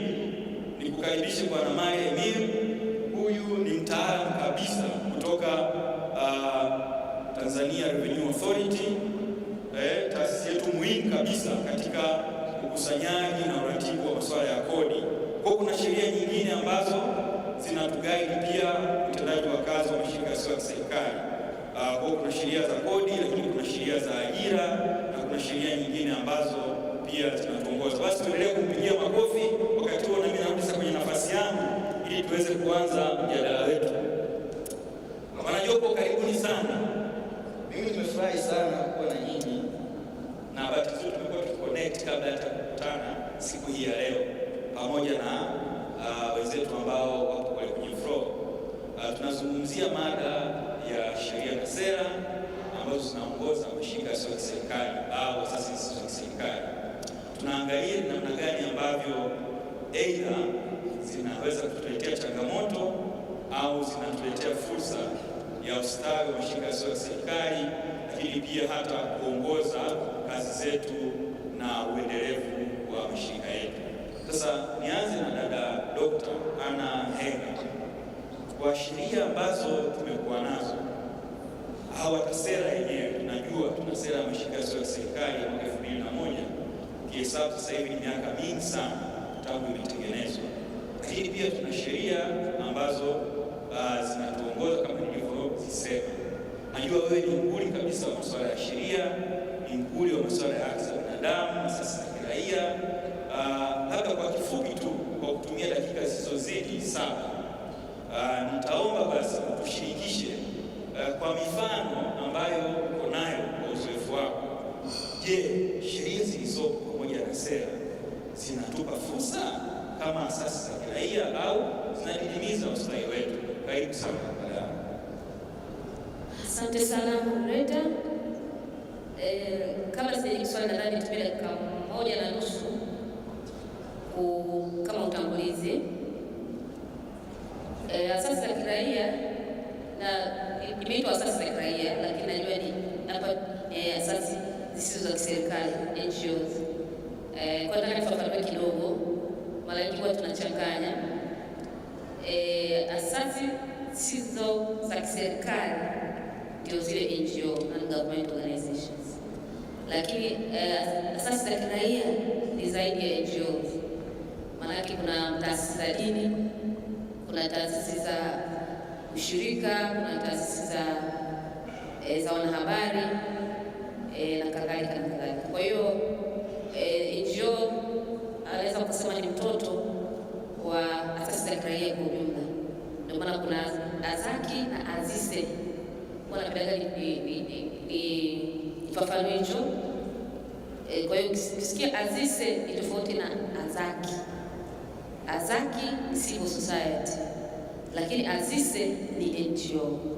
Lakini zote zinafanya kazi mara nyingi zinazofanana, ni kazi kwenye jamii, na nyingi tunajua umuhimu wake kwenye masuala ya haki, kwenye masuala ya afya, kwenye masuala ya elimu, kwenye masuala ya kilimo na kadhalika. Kwa hiyo ni kazi za muhimu sana zinafanywa na hizi azise pamoja na azaki. Lakini kwenye maendeleo kuna taasisi 3 au niseme mihimili mitatu ambayo huwa inafanya kazi pamoja kwa ajili ya maendeleo. Muhimili wa kwanza ni serikali yenyewe, ndio maana tuna Wizara ya Maendeleo ya Jamii, ina jina refu lakini hiyo. Alafu kuna ya pili private sector au asasi za biashara, taasisi ambazo ni za biashara. Private sector ni ya pili. Sekta ya tatu ni sekta ya asasi za kiraia. Kwa hiyo ndio maana wataalamu wengine wanaitaga third sector, si ni sekta ya tatu. Kwa maana kama una mafiga matatu, figa moja ni asasi za kiraia na NGO tumo ndani yake. Kwa hiyo nikijibu swali lako nisipoteze muda mrefu, labda nianze na masuala mema kwenye hizi sheria. Actually ni sheria nyingi. Kuna wakati nilisema ninabidi nisome zote moja moja, neno kwa neno, na polisi zangu nitumie kama siku 2. Lakini sasa sijui kama wewe tumeanza kusoma sheria zote tunazoratibu NGOs pamoja na regulations zake. Kwa hiyo ni nyingi, lakini tukianza kwenye chanya ni kwamba sheria hizi zimeleta uratibu mzuri zaidi, kwa sababu swala la NGO ni swala ambalo kwa Tanzania ni geni kidogo. Kwa Tanzania ni geni kidogo, ni miaka 80 ndio zilichangamka, NGO nyingi zikasajiliwa, na miaka ya 90 zikasajiliwa pia nyingi zaidi, na sasa hivi ni nyingi zaidi ya kipindi hicho. Kwa hiyo tulikuwa tunasajiliwa kwa tofauti sana. Unaweza kusajiliwa kama kampuni, unaweza kusajiliwa kama trust, unaweza kusajiliwa kama society, unaweza kusajiliwa kama NGO. Kwa hiyo kuja kwa mfano kwa sheria ya mwaka 2002 kulisaidia angalau NGO zikawa na sheria yake. Lakini pia mwaka 2019 mabadiliko yalivyokuja, yalikuja pia kufanya hata sisi tuliokuwa kwenye kampani turudi huku, waliokuwa kwenye society warudi huku na kadhalika. Kwa hiyo imesaidia uratibu. Ni rahisi sasa hivi dada yetu mratibu pale akisema tu anataka kuangalia asasi yuko Manyara, anaingia kwenye database, anajua kwamba hawa ni hawa, kiongozi wake ni huyu, namba zake ni simu ni hizi, bodi ni hii, anaweza akajua anafanya kazi gani. Kwa uratibu umerahisishwa. Lakini zamani ilikuwa kama anataka kuifanyia kazi LHRC, alikuwa lazima aende BRELA akapata taarifa BRELA. Kwa hiyo ilikuwa ni changamoto kubwa sana. Kwa hiyo angalau kuna uratibu mzuri zaidi sasa kwenye NGO. Kwa hiyo ni rahisi kujua pia nani wapi na anafanya kazi wapi. Hata sisi wenyewe kwa wenyewe nitaka kuwasiliana na NGO fulani, sasa hivi ni rahisi zaidi kuliko ilivyokuwa pale zamani. Sasa kuna changamoto, labda kila kitu kizuri kina changamoto zake. Kwanza ni hiyo ndio kwanza nimesema kwamba uwepo wa sheria nyingi sana. Unahitaji consultant au afisa maalum. Mimi wakati sheria zinatungwa ilibidi ni ajili compliance officer ili kuweza kucomply na sheria zote, kwa sababu ni nyingi na kila sheria ina kitu chake inakutaka kufanya ambacho ukisahau tu umeweza ukapewa penalty na unaweza ukapata shida kwenye shirika lako. Kwa hiyo sheria, uwepo tu wa sheria nyingi pia ni issue kubwa sana. Labda tutoe mfano. Hiyo NGO Act ipo, lakini kuna sheria za kodi zinaelezewa, kuna sheria za ajira na mahusiano kazini, kuna sheria kwa mfano tunatoa msaada wa sheria, kuna sheria za Legal Aid Act, kuna sheria za serikali za mtaa, TAMISEMI na vingine vingi. Kwa hiyo sheria ni nyingi sana, nimetaja chache. Lakini changamoto nyingine ni swala la kikodi, sitaliongelea sana, nadhani ataelezea. Lakini sasa raia tunalipa sana kodi. Kitu ambacho sisi hatutengenezi faida. Tunalipa VAT, tunalipa PAYE, tunalipa kodi ya zuio, inabidi tuizuie, tunalipa SDL, tunalipa stamp duty na vitu vingine. Yaani ni kodi nyingi na ni ngumu sana kupata charitable status. Nilikuwa naongea kwenye mkutano wa NGO Dar es Salaam kule, ikasema mimi LHRC nina charitable status ya Marekani. Wananitambua kama charitable, lakini nyumbani sitambuliki kama charitable. Nina charitable status ya Uingereza, wananitambua as charitable organization. Kwa hiyo nikiomba na attach, nikiomba funding kwa mfano kwenye Marekani na attach na ile certificate yangu ya charitable. Lakini kwa Tanzania sitambuliki kama charitable. Kwa nini? Kwa sababu ni ugumu. Na nimeomba toka mwaka 2010, miaka 20 karibia na 3. Sijaweza kupata hiyo charitable status. Sijui wengine wanapata, wenzangu tutapeana uzoefu. Kwa hiyo ni changamoto kubwa sana.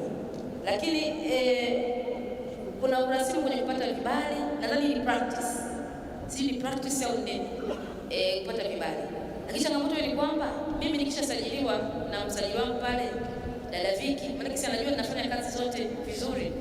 Kwa nini ninapotaka kwenda kutoa msaada wa sheria lazima nikaombe kibali kwa registrar tofauti, registrar wa Legal Aid. Nikitaka kufanya utafiti lazima niende NBS, niende NIMRI, niende wapi na TAMISEMI kupata vibali na vingine. Nikitaka kufanya kitu fulani lazima tena kuna vibali vingine tofauti. Kwa hiyo ni changamoto kubwa sana tunaipata sisi. Nikitaka kupata taarifa fulani lazima niende kwenye wizara nyingine. Kwa hiyo asante. Naomba tuishie hapo kwanza. Hapo tutakupa nafasi tena baadaye kidogo. Nataka nigusie hapo sasa ulipoishia. Sawa. Kwenye swala la kanuni pamoja na miongozo ambayo iko mingi sana, ambayo kwa namna moja au nyingine inaweza kufanya mashirika ya kiserikali yasiweze kuwa na ufanisi sana katika kazi zao. Na hapa ningependa kuzungumzia masuala ya uratibu wa vibali vya ufanyaji wa miradi katika wilaya na mikoa yetu huko tunapofanya. Tunafahamu kwamba mashirika ya kiserikali yanawajibika katika ngazi tofauti. kuna uwajibikaji kwa wafadhili wetu, kuna uwajibikaji kwa wananchi, kuna uwajibikaji kwa serikali. Sasa uwajibikaji wa namna hii yote unategemeana na timelines, yani kuna muda ambao unakuwa umewekewa kwa ajili ya kuhakikisha kwamba umeendana na matakwa ya uwajibikaji kwa wote hao. Swala la vibali wa mashirika yanayotekeleza miradi huko kwa jamii vinavyotakiwa vitoke TAMISEMI imekuwa ni kizungumkuti. Tunaye uratibu wa dawati hapa. Sasa ukisoma hiyo mwongozo, lakini pia na viambatanisho vinavyohitajika si chini ya 7 vinavyoambatana na ile barua ya kuomba kibali, ambapo vingeweza kupatikana kirahisi sana kwa wizara nyingine. Kwa mfano kama viambatanisho vingi vinaweza kupatikana kwa Wizara ya Maendeleo ya Jamii kwa msajili wa mashirika yasiyo ya kiserikali. Sasa TAMISEMI mmejiandaa vipi katika kuhakikisha kwamba ufanisi unapatikana wa upatikanaji wa vibali kwa wakati bila kuzingatia haya masuala ya kuweka mlolongo mrefu na viambatanisho virefu vingi kwa mashirika yasiyo ya kiserikali kwa ajili ya utekelezaji wa miradi kule kwa wananchi? Karibu sana Dr. Metusela, unaweka sawa.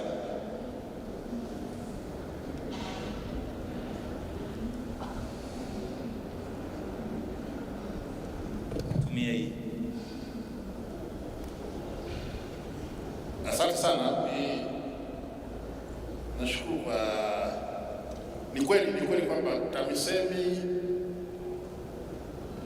kwa katika moja ya majukumu yake ambayo inatekeleza kutokana na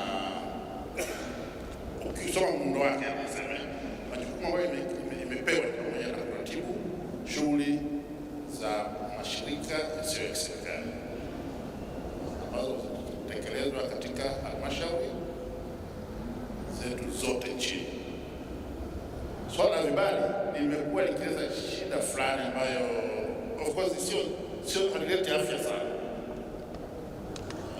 Mheshimiwa amesema kwamba kuna vingapi? 7. Mimi nadhani idadi sio shida sana. Tatizo ni namna ambavyo labda vinapatikana. Labda ningepata niseme nitoe solution baada ya kuzunguka sana. Hivyo vibali kama vinaweza vikapatikana ofisi ya msajili,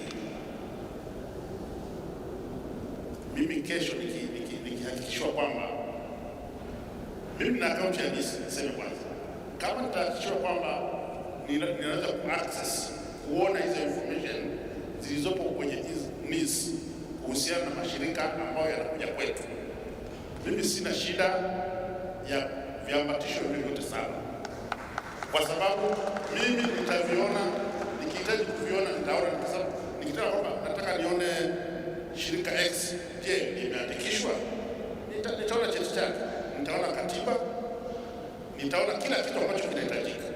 Lakini shida ambayo ipo ni kwamba mimi sina access ya kwenda kwenye kufikia huko.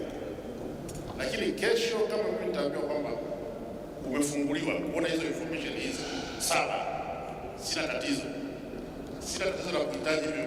Kwanza nitakupunguzia makaratasi, paperwork ambazo mnanikusanyia, haina tatizo.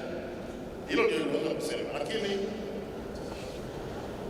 kimsingi hii huu utaratibu mimi naona hauna tatizo kwa maana nataka kutoa mfano ambayo tumewezesha baadhi ya mashirika kuyajengea uwezo. Unajua hivi vibali wanapokuja NGO hasa ndogo zile ambazo zinaanza, zile NGO huwa sana nasema kama ni innocent, hazijui mambo mengi, hawajui wanahitajika nini, kinahitajika kitu gani. Lakini anapokuja kwetu tunamwambia bwana, hapa kuna shida, hapa kuna shida, hapa nenda hivi. Lengo sio kukwamisha, lengo facilitate aweze kuapply, kwa wala haina shida. Kwa mfano naweza kutoa mfano mmoja. Kuna bwana mmoja alikuwa anaongea na jana, mkurugenzi mmoja akasema, bwana, mimi na mradi na milioni 20 ninataka kwenda mikoa 6 nikamwambia milioni 20 kwa mikoa 6 ni sawa. Kuna usemi mmoja tunasema kwamba moyo unapenda lakini mwili hauna nguvu.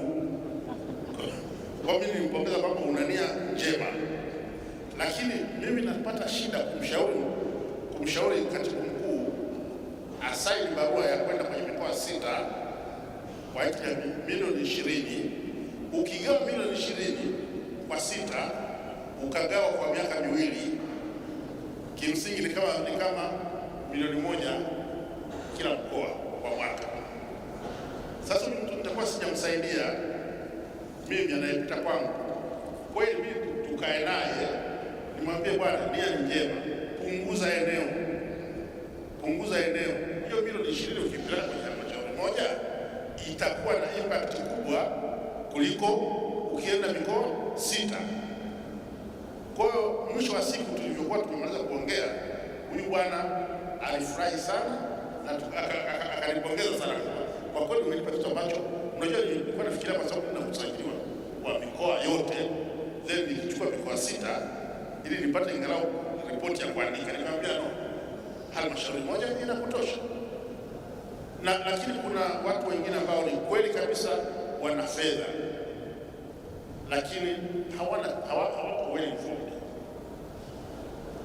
Nitatoa mfano mmoja wa bwana mmoja, mkurugenzi mmoja ambaye alikuja kwetu, akamwambia bwana, wewe, akasema na bilioni kama 4 plus, anaenda nchi nzima. Tukamwambia haina tatizo, lakini kwenye mchangano wake wa shughuli za kufanya anakinzana na ile sheria ni Microfinance Act. Anaenda vile vile kufanya mambo ya ukopeshaji wa pesa. Tukamwambia, samahani, hapa ukienda kutekeleza hiki na umepita kwetu, tutakuwa hatujakusaidia. Tukamwambia, bwana, hebu nenda angalia namna ambavyo utatekeleza hili jukumu hili. Juzi nimeongea naye, anasema nimetoka BRELA, nimesajiliwa, kwa hiyo na sasa ninaweza nikatekeleza shughuli za NGO na nikatekeleza shughuli ya kukopesha kwa kutumia ile taasisi nyingine. Kwa hiyo mimi kwa upande wangu mimi naona hii shughuli ya uratibu tunawajengea baadhi ya NGO, hasa zile ndogo ndogo ambazo hazina uelewa wa mambo fulani. Wanapopita kwenye hii channel tunawajengea uwezo, wanapata wana comply, kunakuwa kuna shida, badala ya kumwacha aende. Lakini vile vile labda nimalizie kitu kimoja hapa. Mwaka jana niliongea, kwa mwaka juzi, nilisema kwenye msafara wa mamba Kenge, yaani mnaendani kuna shida. Mna nia njema sana, mna kazi nzuri sana ambazo mnazitekeleza kwenye mamlaka za serikali za mitaa. Tunapopita kule tunaona vitu vizuri ambavyo mnavitekeleza. Mwezi uliopita tulikuwa Morogoro. Inawezekana baadhi ya watu wa Morogoro wako hapa. Tumeona vitu ambavyo ni vikubwa sana ambavyo mmesaidia halmashauri kutekeleza. Tuliona mabweni ya taasisi moja imejenga hostels kwa wachungaji kule, wachungaji wa ng'ombe, familia za wachungaji, ili watoto wa shule waweze kusoka bila matatizo na vitu vingine vingi. Lakini mimi nakumbuka kuna bwana mmoja alikuja mwanzoni mwa mwaka huu ofisini, akasema mimi tafadhali, mimi ni mwathirika wa virusi vya ukimwi na ni kijana. Akasema nina shida ya kuzuia hili tatizo kwa wanafunzi, hasa wa sekondari.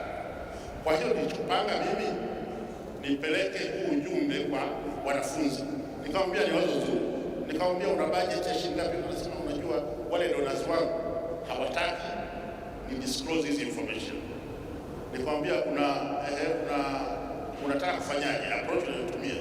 Anasema mimi kila Ijumaa nitakuwa nawachukua wanafunzi wa shule kadhaa, ninawapeleka kwenye hostel fulani, tunakaa huko all over the weekend, alafu weekend ikiisha Jumapili nawarudisha kwenye mashule yao. budget yako ya kuangalia nikamwambia walimu nadhani hakuna haja ya walimu. Dr. Masanja, nashukuru, unaweza ukaishia hapo. Unaweza ukaishia. Nitakurudia tena baadaye kidogo nitakupa nafasi. Nataka sasa nichukue ile point yako muhimu sana ambayo umeisema ya namna gani ambavyo tunaweza tukafanya hii coordination kati ya Wizara ya TAMISEMI lakini pia na maendeleo ya jamii, hususan ofisi ya msajili kwa ajili ya kuweza kupata vile viambatanisho na hivyo kazi ziweze kuendelea. Sasa mimi nataka niende kwa afisa kutoka TRA. Tumesikia namna gani ambavyo tunapata kuanza kupata njia ambazo zinaweza zikatuongoza na kiwa zikawa nzuri zaidi katika kuratibu kazi za mashirika yasiyo ya kiserikali. Jana wakati tuko kwenye ile session ya THRC ya masuala ya kodi, tulisikia masuala kadha wa kadha. Kwa mfano, tukasikia kwamba sasa mashirika yasiyo ya kiserikali yanachangia kwa kiasi kikubwa sana pato la nchi. Nadhani kwa wastani kwa mwaka ni either kama trilioni 2 au zaidi. Lakini tukazungumzia masuala ya namna ambavyo mashirika yasiyo ya kiserikali yanavyowajibika kulipa kodi. Ukisoma kwa mfano ule utafiti mdogo ambao umefanywa na THRC, kuna masuala mengi pale ambayo yameibuka. Jambo kubwa sana ambalo naweza likala kwanza ni namna gani ambavyo zipo sheria ambazo zipo kwa jitu ya kufanya kutoa directives kama sheria kwa mashirika yasiyo ya kiserikali. Yaani mashirika yasiyo ya kiserikali ambayo ni not for profit yamekuwa grouped na yaani taasisi nyingine zote including hata wafanyabiashara kuhusiana na masuala ya kodi. Ndio maana tunakuwa tuna ile sheria ambayo ni uniform kwa wote. Sasa ukiangalia sheria ni kipengele nadhani kimoja tu kinachoelezea nafuu ya kodi kwa mashirika yasiyo ya kiserikali, na yenyewe nafuu hiyo sio automatic. Sasa tumekuwa na changamoto kubwa, nadhani nikisema sio automatic utakuwa unanielewa namna gani na maanisha upatikanaji wa charitable status ambayo pia dada Ana amezungumzia. Sasa mimi nikupe nafasi utuambie kama afisa kutoka TRA utaratibu wa kurahisisha kazi za mashirika yasiyo ya kiserikali yasiyotengeneza faida kwetu sisi. Unajua tuna hivi vitini vinatengenezwa, lakini niwe honest, tuniwe mkweli.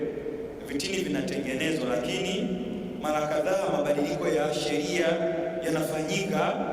Yaani leo imebadilika sheria, kwa sasa mwisho wa siku unaweza ukashindwa wewe mwenyewe pia kama shirika sio la kiserikali namna gani ya kuweza kuenenda na taratibu na miongozo ya ulipaji wa kodi. Sasa mimi nataka nirudishe kwako. Tunarahisishiwa vipi swala la kupata status ya charitability, lakini pia kutambulika kama sekta ambayo haitengenezi faida, labda kuondolewa kwa kodi kwa sekta hii. Karibu. Asante sana moderator. Kwanza ni shukuru kwa mwaliko tuliopata sisi upande wa TRA, na kwa niaba ya kamishna mkuu ambaye tunatarajia pia kujumuika na sisi siku ya leo, lakini kutokana na majukumu mengine imebidi atutume ili tuweze kumwakilisha kwenye mkutano huu. Baada ya kusema hayo, ni kweli jana tulikuwa na mjadala mzito na wa muda mrefu kabisa kuangalia changamoto ambazo haya mashirika ambayo sio ya kiserikali hasa kwenye upande wa kodi. Lakini kama ulivyosema kwamba kuna tatizo pia kwenye charitable status. Sisi upande wa TRA tuseme tu kwamba mchango wa haya mashirika yasiyo ya kiserikali kwetu sisi yamekuwa ya msaada sana, na niseme ni kwa serikali kwa ujumla wake. Ni kwa nini nasema hivyo? Sisi sote ni mashuhuda kwamba toka mwaka 2019 tulipoanza kufanya vikao vya mara kwa mara baina ya nyie na sisi TRA, na hasa tukisaidiana sana na ile shirika la THRBC,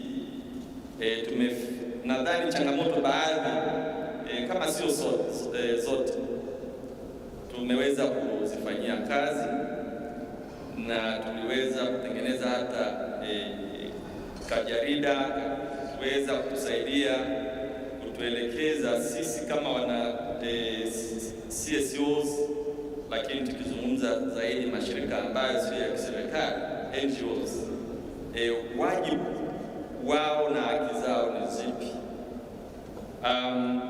Kiuhalisia, swala la sheria, nianze kwenye upande huu, sheria na sera. Sisi kama TRA sio tunaotengeneza sheria. Mtakubaliana na sisi kwamba sisi ni wasimamizi wa sheria. Sasa sheria mpaka iwe sheria inapita mchakato, na jana tulikuwa na mwakilishi wa mgeni rasmi ambaye alikuwa ni mkurugenzi ni kamishna wa uratibu wa sera na utafiti pale Wizara ya Fedha. Na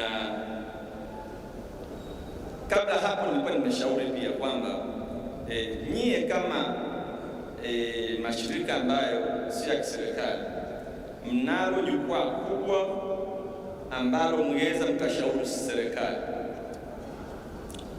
namna nzuri ya uendeshaji wa haya mashirika yenu, na nikasema kwamba na yeye alithibitisha pale kwamba kipo kikosi kazi ambacho huwa kinapokea taarifa mbalimbali kutoka kwa wadau mbalimbali ikiwemo TRA pamoja na taasisi za serikali. Na hiki kikosi kazi huwa kinaanzaga shughuli zake kupokea maoni kuanzia mwezi Disemba kila mwaka hadi mwezi Februari kama sijakosea, ambapo kinapokea maoni, changamoto kutoka katika kila sekta, ambapo baada ya kuzipata huwa wanazichakata. Sasa yale maoni na mapendekezo ambayo yana mashiko huwa wanayabeba kupeleka bungeni, na hapo ndio watengenezaji wa sheria ambao ni wabunge wetu, ndio sheria inakuwa imekamilika katika mchakato. Kwa hiyo sisi kama TRA niseme tu kwamba tukishapata sheria sisi tunasimamia. Hilo ni moja. Kwa hiyo niseme kwamba tutumie fursa tulionayo tuweze kuwajibika kutoa maoni yetu, changamoto, ili idara inayohusika ambayo ni serikali, na hapa nazungumza habari ya hazina kwa sababu sisi tunakuwa regulated na Wizara ya Fedha, basi hayo mnayoyataka nyie yaweze kuwekwa kisheria. Lakini so far kwa sheria tulizonazo, maanake hilo tunapozungumza sera na sheria huwa ni mojawapo ya changamoto.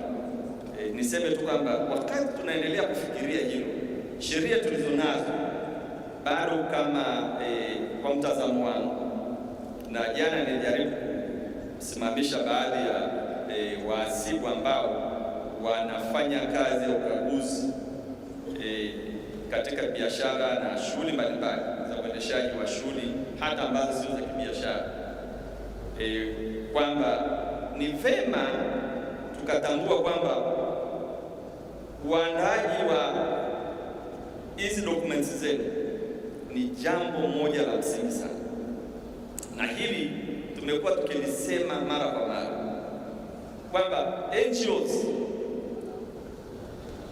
tunaona kwamba kweli ni mawakala kama ambavyo TRC alikuja na hilo neno la kwamba NGOs ni mawakala wa serikali katika kukusanya kodi, na sisi tunasema si tu mawakala, ni wadau wa maendeleo, na serikali inatambua hilo kwamba nyie mnawafikia wananchi katika kuwaletea maendeleo mahala pale ambapo wao hawajafika.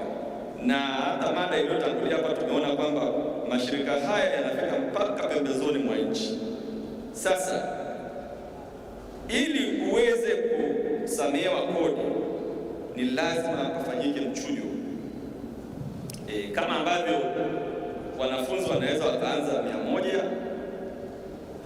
standard 1, lakini kuingia standard 2 lazima hawezi kuingia 100. Asante. Ili kuweza kusamehewa kodi ni lazima ufanyike mchujo. Ninashukuru. Tuishie hapo kwanza, alafu tutakurudia. Wakati tunazungumza mada ya kwanza, alikuwa anazungumza msajili wa mashirika yasiyo ya kiserikali wa Uganda. Nadhani kuna swali aliuliza ambalo pia lina connect na kitu ambacho afisa wa TRA anakizungumza kwamba ili kuweza kusamehewa masuala ya kodi, tafsiri yake ni kwamba kisheria, kumbe asasi za kiserikali zinaweza zikafanya shughuli za kujipatia kipato. Sasa hapa tunaye dada Brenda kutoka CCBRT, ambapo ni asasi ya kiraia, ni shirika lisilo la kiserikali. Tutataka tufahamu kutoka kwake, na mimi nafahamu na wengi wangu wenu na ni wengi wetu tunafahamu, kati ya mashirika ambayo yamekuwa active sana katika kufanya shughuli ambazo zinawaongezea kipato, katika kufanya kujenga mahusiano na private sector, katika kutengeneza namna fulani ya kutoa huduma kwa jamii ambayo itaendelea kuwa sustainable, basi CCBRT ni mojawapo ya wadau hao katika hilo eneo. Sasa haya masuala ya sheria za kodi, lakini haya masuala ya vibali, yani hizi sheria ambazo sisi tunaziona kwetu ni ngumu, zinaturudisha nyuma, yani tunaambiwa sasa tuwe na hii forum ambayo itatuongoza kutoa maoni yetu kwa task force na nini. Sasa nyie mnafanikiwaje, au kuna kitu ambacho tunahitaji kujifunza kutoka kwenu? Karibu. Asante sana. Kwanza jamani, haya mambo sio marahisi kama yanavyoongelewa hapo kwenye stage. Manake na mimi ni mmoja wao kama NGO sector, na hata sisi taasisi kubwa kama CCBRT, lakini na sisi tuna struggle kupata hela kutoka kwa donors, na ilifika muda tukaona sasa, ili tusiweze kufunga mageti ya CCBRT, lazima tujiongeze, lazima tutafute namna ambayo sisi kama CCBRT tutapunguza utegemezi. Nasema tutapunguza kwa sababu sio lengo letu kuwa tunajitegemea wenyewe kwa 100%. Kwetu sisi haitawezekana, kwa sababu walengwa wetu ni watu ambao wanatoka kwenye mazingira magumu. Kwa hivyo lengo letu ni kupunguza utegemezi. Huu ni mwaka wetu wa 29.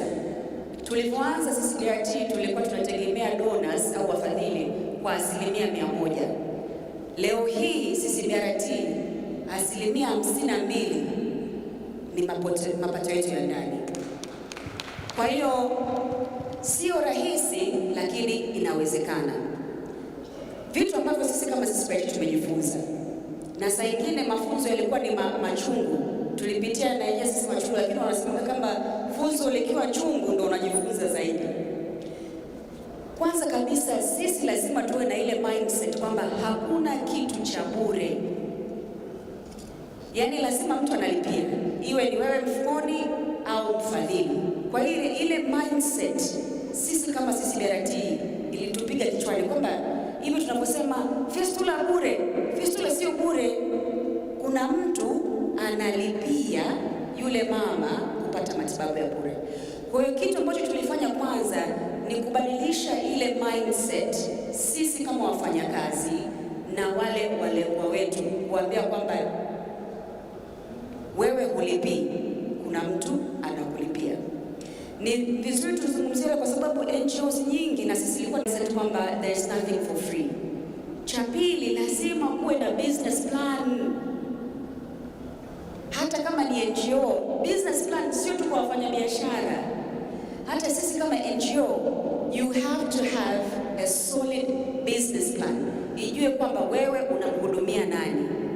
Na swala la sustainability, manake ndugu yetu wa Uganda amelizungumzia sana hapa, linaanza kufikiriwa mwanzoni kabisa, sio trendi imeshaanza katikati ndio unaanza kufikiria hivi kweli hivi nita sustain vipi. Na sisi CCBRT tulikuwa hao, kwa hiyo hapa natoa mafunzo yetu kama CCBRT. Hata katika unaanza NGO, unaanza project, lazima ufikirie kwamba sustainability ya huu mradi itakuwa vipi. Kitu kingine cha muhimu sana ni kufanya proper costing. Mzee wangu amezungumzia hapa swala la milioni 20, mtu anaweza kuona kwamba anaenda mikoa 6.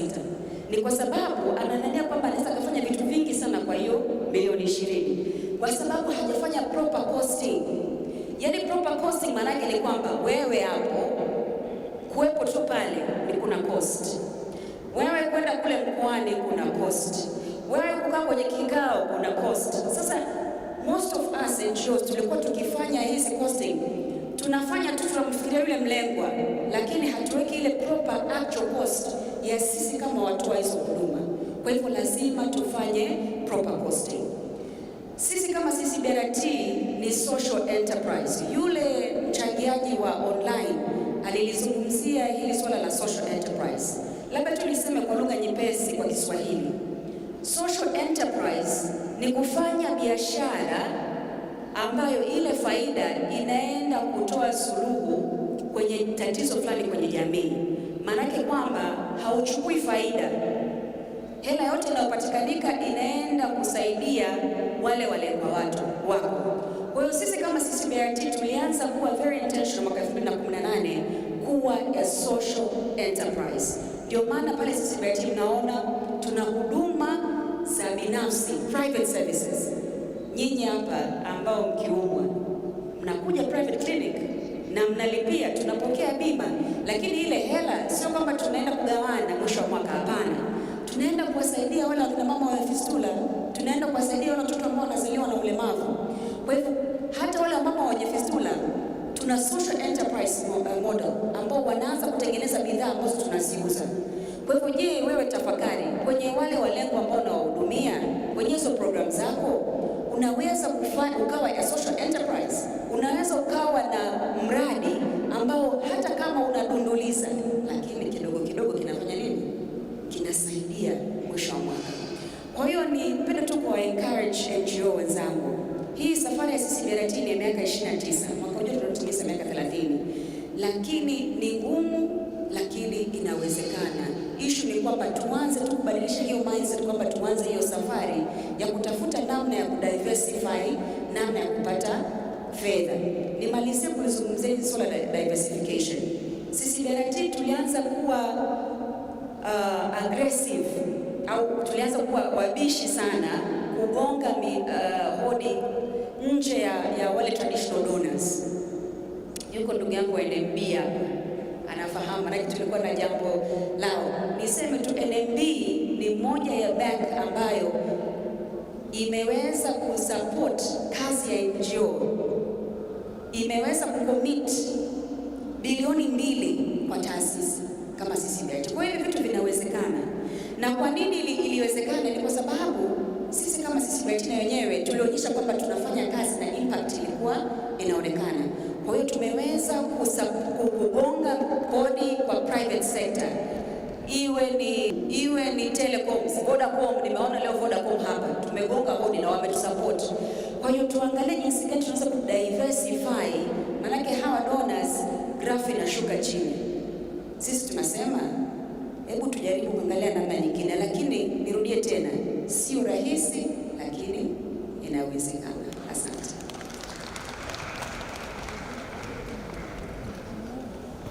Okay, asante sana dada Brenda. Kwa kweli ndio vitu ambavyo tulikuwa tunategemea kusikia.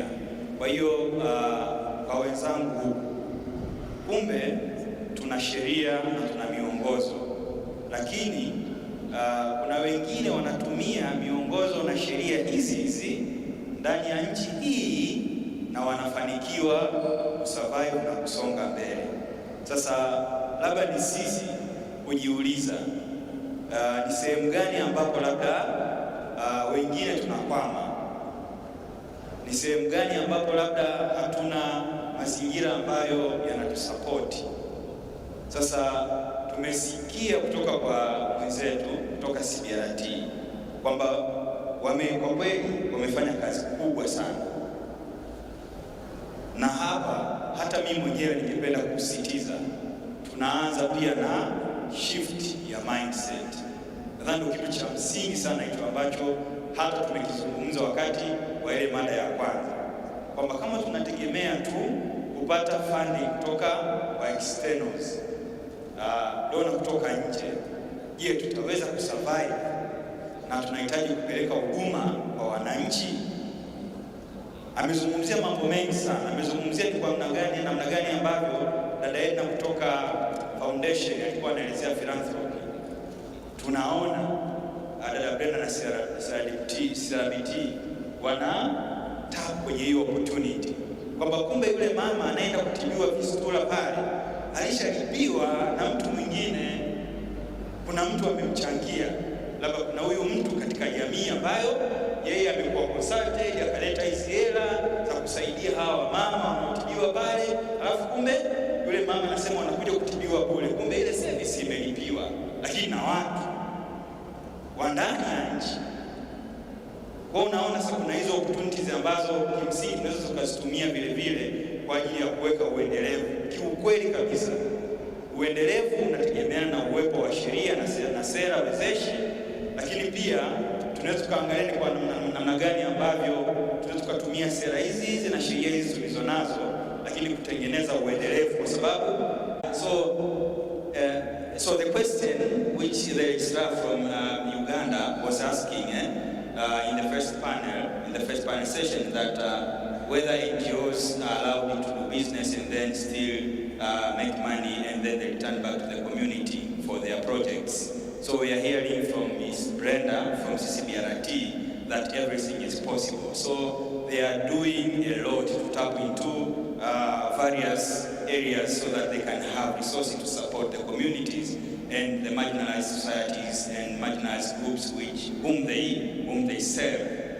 So she was mentioning how they have been using philanthropy in order to get funding. Social enterprise is also another option they have been using, and they have been very well in diversifying their resources. So it's a very good example of an NGO which has tapped into opportunities from the private sector. So they get funding from mobile phone, companies. They get funding from various enterprises and also the companies, so that they support their activities. So I want to just make that clear that there are organizations which can tap into those kind of opportunities here.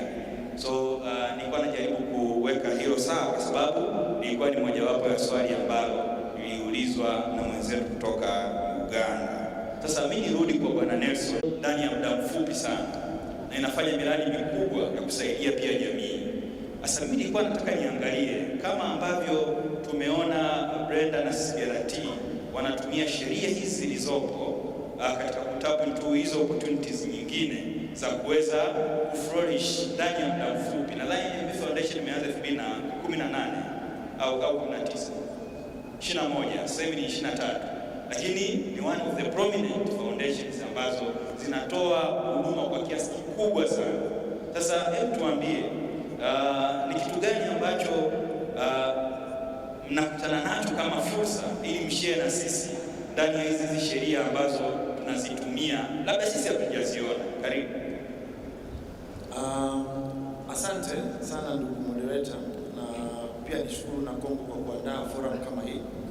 Lakini kwanza, kabla sijibu swali lako, labda niweke taarifa vizuri wakati naingia kwenye hii forum.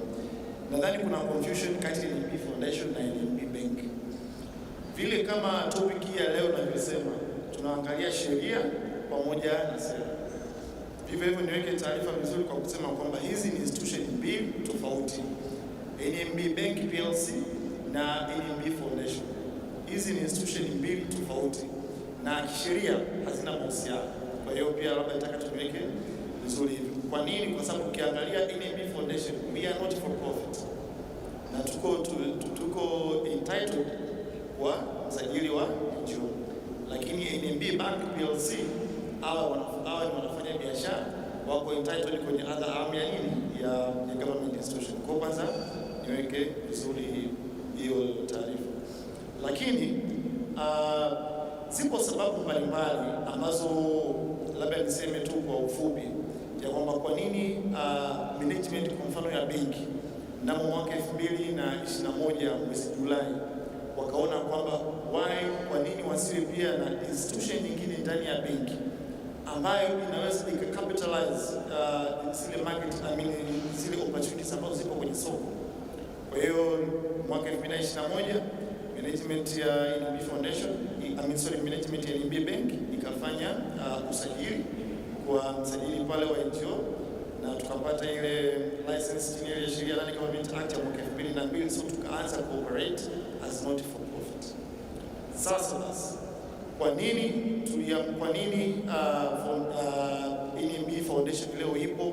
Pia tumeona pia sasa hivi private sectors nyingine pia zimeanza kuventure kwenye hii avenue. Sababu kubwa iliyopo ambayo tunaiona ni fursa ya kwanza iliyopo ambayo inatupush, ambayo imepush hata hizi private sector sasa kuwa na hizi foundation. Moja ni rasilimali zipo nyingi huko sokoni, lakini sasa benki kama benki iliona benki akienda kwenye negotiations, akienda kwenye mipango yake kila siku, kitu pekee anachokiangalia is all about finances, is all about money, you see. Na hiyo nayo benki ilichokuwa kiangalia ni pesa kwa ajili ya kuendesha shughuli zake za nini, za kibiashara na mipango yake nini ya kibenki. Lakini huyo anaenda kuongea naye, anakuta ana two parties, ana two arms, anasema by the way, mimi hapa nina nani financial part na huko pia na financial part. Kwa benki akaona, so most of the time unakuta tu anachukua tu ile financial part, anaacha kwa wale ambao anakutana kwenye soko. Then benki kaona okay, the good njia rahisi ya capitalize the market ni kuwa na NMB Foundation. Na sisi pia tukasema okay, hata NMB Foundation TA ni tunaita technical assistance, kama mafunzo tu ambayo lakini utakuta benki kama benki alikuwa anaona hii ni eneo ambalo anaweza kuwa na interest, lakini alikuwa pia hajaiona hiyo opportunity, na pia kulingana na majukumu yake. Na moja tumeona rasilimali fedha zipo, rasilimali watu zipo, wapo. Sasa tukaona why can't we have this hii conversation, why can't we have a discussion with the communities, with the community ya Tanzania. Kwa hiyo rasilimali fedha pamoja na rasilimali watu, lakini pia hata technical assistance nyingine, kwa sababu wanatupatia ile technical skills, lakini na sisi pia as NMB Foundation NGO not for profit. Sasa tunataka tukusikilize kwamba ni nini ambacho unatuletea ambacho ni kimsingi fursa kwetu na sio changamoto. Karibu. Asante sana moderator. Nashukuru sana kwa fursa. Kwanza kabisa, awali ya yote naomba kuwashukuru Kongo na waandaji wote wa jukwaa la mwaka kuipa FIU fursa ya kuja hapa kuweza kuwashirikisha katika masuala mazima ya awareness raising. Sisi tunakuja kwa gia hiyo ya awareness raising. Sasa kama sehemu ya jumuiya ya kimataifa, Tanzania tunatekeleza sera ya kimataifa. Katika hili kuna taasisi ya kimataifa inaitwa Financial Action Task Force. Financial Action Task Force. Hii taasisi ilizaliwa na Umoja wa Mataifa na kina G7 na wengine. Kwa hiyo ni taasisi ya aina hii. Na sisi kama Tanzania tunashirikiana na hii taasisi, na hii taasisi ina sapoti kubwa ya mashirika makubwa duniani. Hapa tunazungumzia Umoja wa Mataifa yenyewe, United Nations, tunazungumzia Benki ya Dunia au World Bank, tunazungumzia akina International Monetary Fund au taasisi ya fedha duniani, European Union, African Union, SADC, East African Community. Haya mataasisi yote haya yanaisapoti sana hii taasisi inayoitwa Financial Action Task Force. Sasa hii taasisi Financial Action Task Force au kwa kifupi FATF hufanya kazi kwa kutoa mapendekezo. Hii taasisi hutoa mapendekezo kwa nchi kutekeleza ili kupambana na utakasishaji wa fedha haramu, ufadhili wa ugaidi na ufadhili wa silaha za maangamizi. Ndivyo wanaofanya kazi, wanatoa mapendekezo. Mpaka sasa hivi wameshatoa mapendekezo 40. Sio kwamba yatakuwa yanaongezeka. Wametoa mapendekezo ya 40 ya namna ya kupambana na huu uhalifu. Sasa mfano, pendekezo namba 8 linasema tunaomba haya mapendekezo kwa nchi. FATF wanatoa mapendekezo haya kwa nchi. Wanasema tunaomba nchi zihakikishe kwamba NPOs zinalindwa ili zisitumike vibaya kwa kujua au kwa kutokujua kufadhili ugaidi. Sasa wanaposema NPOs, humo ndani wanajumuisha NGOs, kuna societies ambazo zinasajiliwa wizara ya mambo ya ndani, kuna trust. Wanasema ili pendekezo namba 8 wanasema tunaomba NPOs zilindwe ili zisitumike vibaya kwa kujua au kwa kutokujua ili kufadhili ugaidi. Kwa hiyo sasa watekelezaji wa hili pendekezo ni nani? Tanzania, lakini pia NGOs.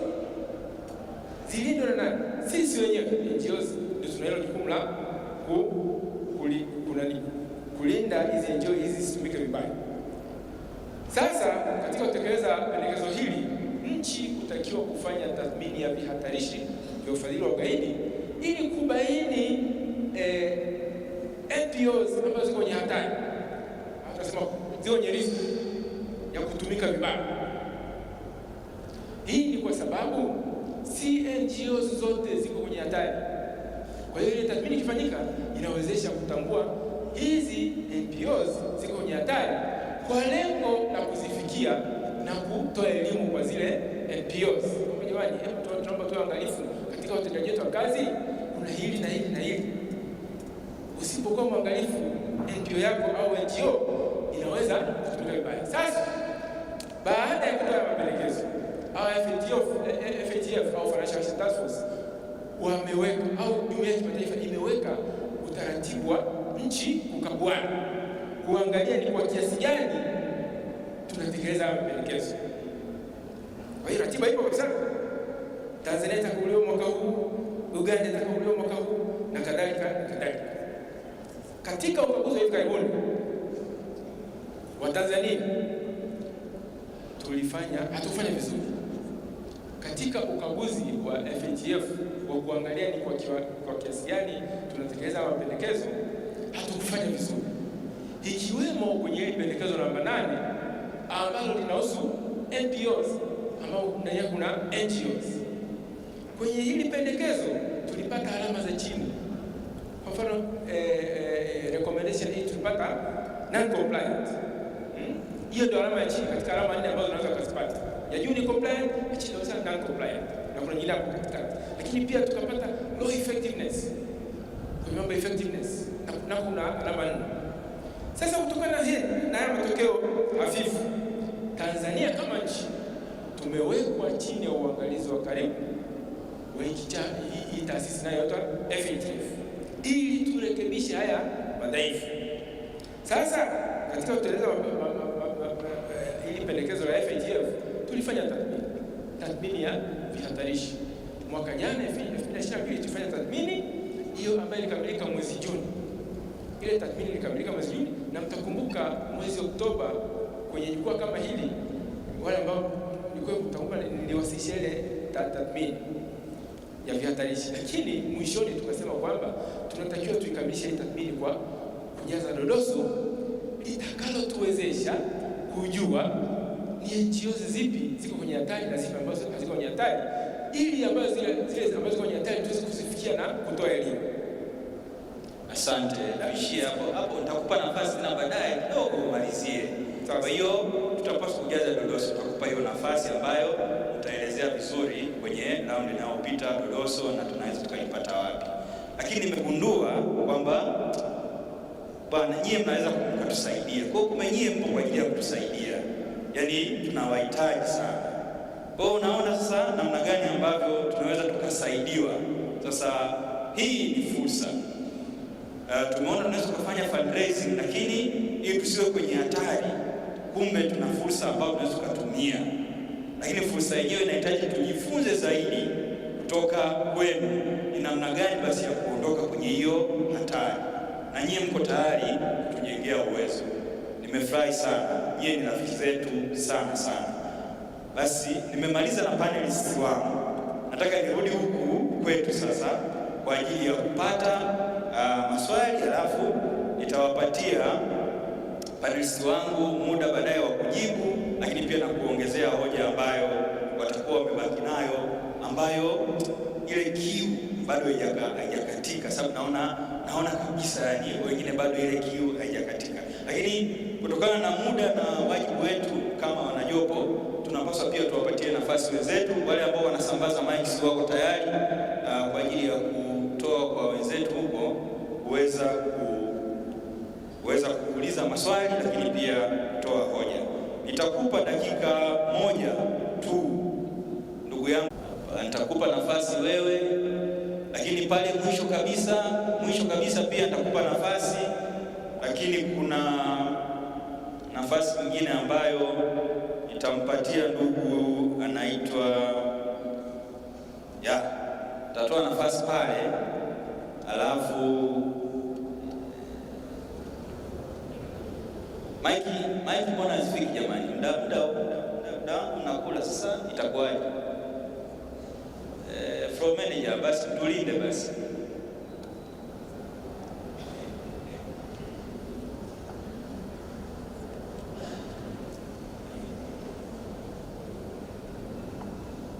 Wakati wanaenda kupeleka mic online, najua kuna platform ya online. Kama kuna mtu yuko online anaweza akaanza wakati microphone inatembea huko. Kwa hiyo nimekuona pia CPA Kibona, utakuwa watatu kuchangia. Alafu nitampa nafasi pia dada Ana, utakuwa wa 4. Tafadhali nikikutaja yani ushike hiyo nafasi yako. Alafu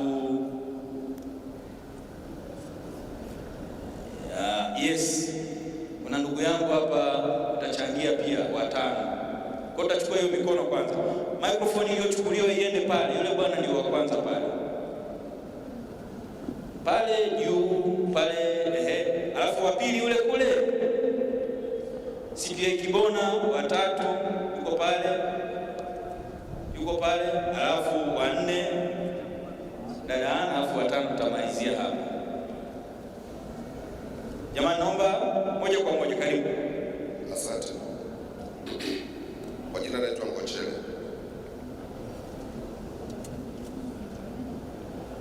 Ninayo mawili. La kwanza, tulikuwa nafikiria kwamba mwanasheria nguli angetupitisha kwenye sheria za utekelezaji wa shughuli zetu kama NGOs, kuliko kuonyesha kile alichokionyesha kwamba kuna baadhi ya vile ambavyo yeye ameomba hajafanikiwa kuvipata wakati ni mwanasheria. Mfano hiyo ya charitable, kwa charitable atuonyeshe kwamba ni jinsi gani mtu anaweza kupata hicho cheti, sheria inasemaje, ili tujifunze.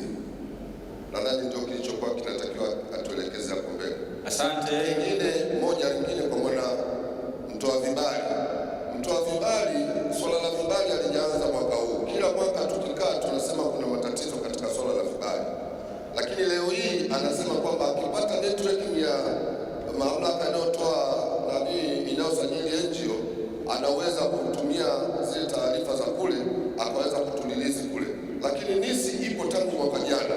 Mimi nadhani kuna mawasiliano pale unatakiwa uyafanye. Alafu kingine angetueleza kwamba tunapokwenda kutekeleza miradi tunastahili kufanya nini, basi kutuambia kwamba ametujibu kwa haraka tu kwa wale wakubwa.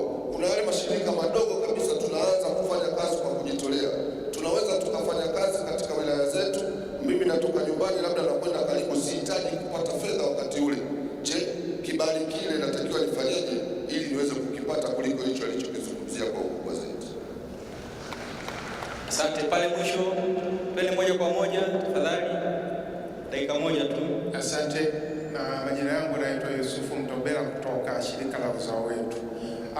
Kuna swala la policies hasa kwa mashirika machanga, kwa sababu policy za shirika zinatengenezwa kulingana na sheria. Sasa inakuwaje kama mnaweza kusaidia mashirika haya mapya yakapata zile mwongozo wa kipolisi ili kuweza kupata policy ambazo zinalingana na sheria? Lakini jambo la pili, kwa mashirika haya mapya naweza kusaidiwaje kwa watu wa vibali TAMISEMI, kwa sababu inakwenda mpaka halmashauri? Kwa nini kusiwepo na semina elekezi kwa mashirika mapya mara tu yanaposajiliwa katika level ya halmashauri ili kusaidia upatikanaji wa vibali? Asante. Asante. Ndio, namba 3, karibu. Kibona yuko hapa. Asante sana. Mimi nitajikita kwenye maeneo ya kodi kwa mtu wa kodi, Bwana Maria. Hapa nina client charter, mkataba wa mlipa kodi na mtoza kodi, ambapo ndani humu kuna majukumu ambayo TRA anataka kufanya na majukumu ambayo mlipa kodi anataka kufanya. Kwa sisi kama NGO ni wadau ambao sisi ni walipa kodi. Kazi yetu sisi ni kuandaa financial statements, kwa kutumia corrective framework.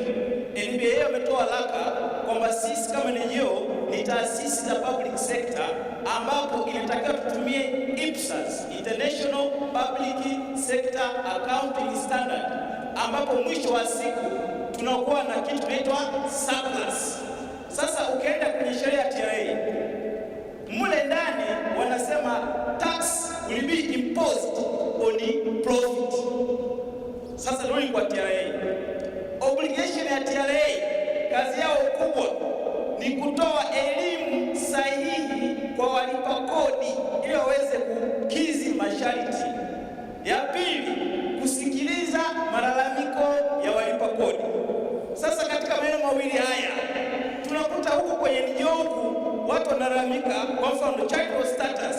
Tunaambiwa ili charitable status itoke lazima mtu asubmit financial statement za miaka 3 nyuma. Sasa sijajua kama elimu hii imetolewa kwa watu NGO, sijajua. Lakini pili, kuna kipengele cha STL. Kipengele cha STL kinatozwa kwa NGO. Ukienda kule STL kwa maana ya watu wa NGO, asilimia kuwa wafanyakazi ni wale ambao wanajitolea, ambao wamesemewa STL. Na sasa hata kama ana mfanyakazi unakuta mfumo wa TRA unapiga penalty karibia 200,000 kwa kila mwaka, kwa kila mwezi. Sasa elimu kama ingetolewa walipokuwa wakajua, basi ingejulikana kwamba STL au kutafuta charitable status kwa taratibu hizi hapa watu wengeza kutafuta wakapata, kwa sababu hao wote hapa asilimia kubwa wana sifa. Lakini kipengele kingine, hizi ndio hizi hapa zimekuwa funded na fedha za serikali ya nje. Hizi fedha ni kodi za wananchi. Sasa zikija hapa, hawa ni wasimamizi wa hizi kodi ili zikawanufaishe walengwa. Sasa inakuwaje mtu anayechukua hizi fedha anatoa tena kodi? Sekunde mbili. Kwa hiyo unachoweza kusema elimu itolewe, upande wetu ndio sisi tuandae kodi aweze kutoza kodi sawa sawa na sheria. Asante sana kwa elimu hiyo nzuri kabisa. Dada Ana, karibu.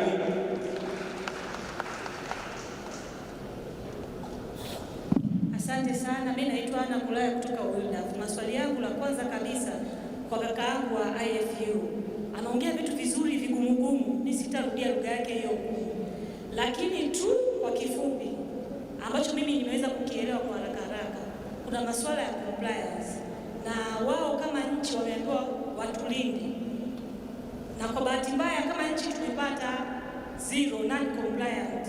Lakini kwa nini kujiuliza hapa, je, kuna mechanism gani mnafanya kuhakikisha tunafahamu hizo sheria? Kwa sababu mimi nikipewa hela ambayo bali ya terrorist, ambayo hela inawezekana hii hela kweli channel yake sio nzuri, nafahamuje na ripoti wapi? Kwa hiyo tunapata hizi non compliant kwa sababu hatupati hizo elimu. Pengine sisi tungeweza kuwa pia ni maagent wa serikali kusema kwamba hii channel ya hela niliyoipata sio sahihi, kama nina huo uelewa. Kwa hiyo ningetamani tu nifahamu kwamba wamepewa maelekezo kutoka Umoja wa Kimataifa, yanashukaje kwetu kutufikia na sisi ili tuweze kuyatekeleza. Swali langu la kwanza kwa kaka hapo. Swali langu la pili kwa panelists wote, ukimwondoa dada yangu Ana Hena. Tumeongelea fursa, tumeziona hapa fursa mbalimbali zinazoweza kutusaidia sisi kama NGO. Mimi ninachotaka kukiona hizo fursa zilizokuwa naongea dada Brenda, fursa zilizokuwa naongea kakaangu wa NMB, na sera zetu na uratibu vinaoanaje? Kwa sababu nimezisikia hizo fursa lakini nashindwa kuziconnect kwenye masuala ya sera na uratibu. Kakaangu wa NMB, swali lake la tatu la mwisho, NMB ni business oriented. Wameanzisha foundation. Natamani kufahamu objectives za hizo foundation. Natamani kufahamu na wenyewe pia uratibu kati ya upande wa business na upande huu ambao wa foundation ambao inasimama kama NGO. Mwisho kabisa napenda kumpongeza Masanja. Kila mwaka kwenye NGO forum kakaangu Masanja anakuja, anazungumza vizuri kweli, lakini mimi nitaongea kitu kwa watu wangu wa government na mtanisamehe. Watu wa government natukosea. Uratibu kila siku hili swali linarudi hapa. TAMISEMI versus ofisi ya msajili. Hivi kinachoshindikana kurekebisha ni nini? Asante. Asante ndugu yangu hapa. Swali la 5, naomba tupeleke mic kwa huyo ndugu yangu hapa aliyevaa hii kofia mwishoni pale. Huyo yeah.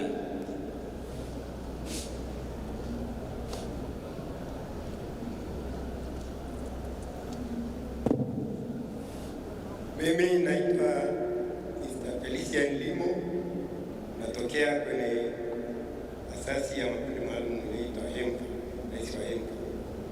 Mimi nauliza, swali la kwanza linaenda kwa TRA kuhusu charity. Sisi makundi maalum tumekuwa tangu tumesajili, mimi sajili tangu Yasiyo nikarudi kwenye kundi la NGO. Tumefuatilia hiyo anasema charity hapo msamaha kodi. Sisi wenye ulemavu. Kwa mfano mimi niko tunafuatilia kuingiza hizi lotion za wenye albinism za kuzuia. Nilipiga mguu pale TRA Moshi miaka 3. Mpaka leo sijapewa jibu. Naambia mpaka hiyo mizigo iingie. Sasa mizigo ikiingia, unakwenda kutafuta pale na kule bandarini sitakuwa imekuwa kwamba inaongezeka kukaa kule. Mtu mwingine namuuliza tena. Nauliza huko NMB Foundation. Nimesikia kizungumzia, lakini kila saa hapa nachozungumzwa tangu mada ya kwanza naona tu wanagusa vijana. Sisi makundi yenye mahitaji maalum tuna tatizo gani? Wanaweza kulima, wanaweza kuwekeza. Tunaona kwamba sisi hapa hata ile 2% tunayopata bado ni uonevu kabisa. Msambia serikali lakini haielewi. Hizo 2% tunaonewa. Wetu wanapata 4 vijana na wanawake. Sisi tunapata 2.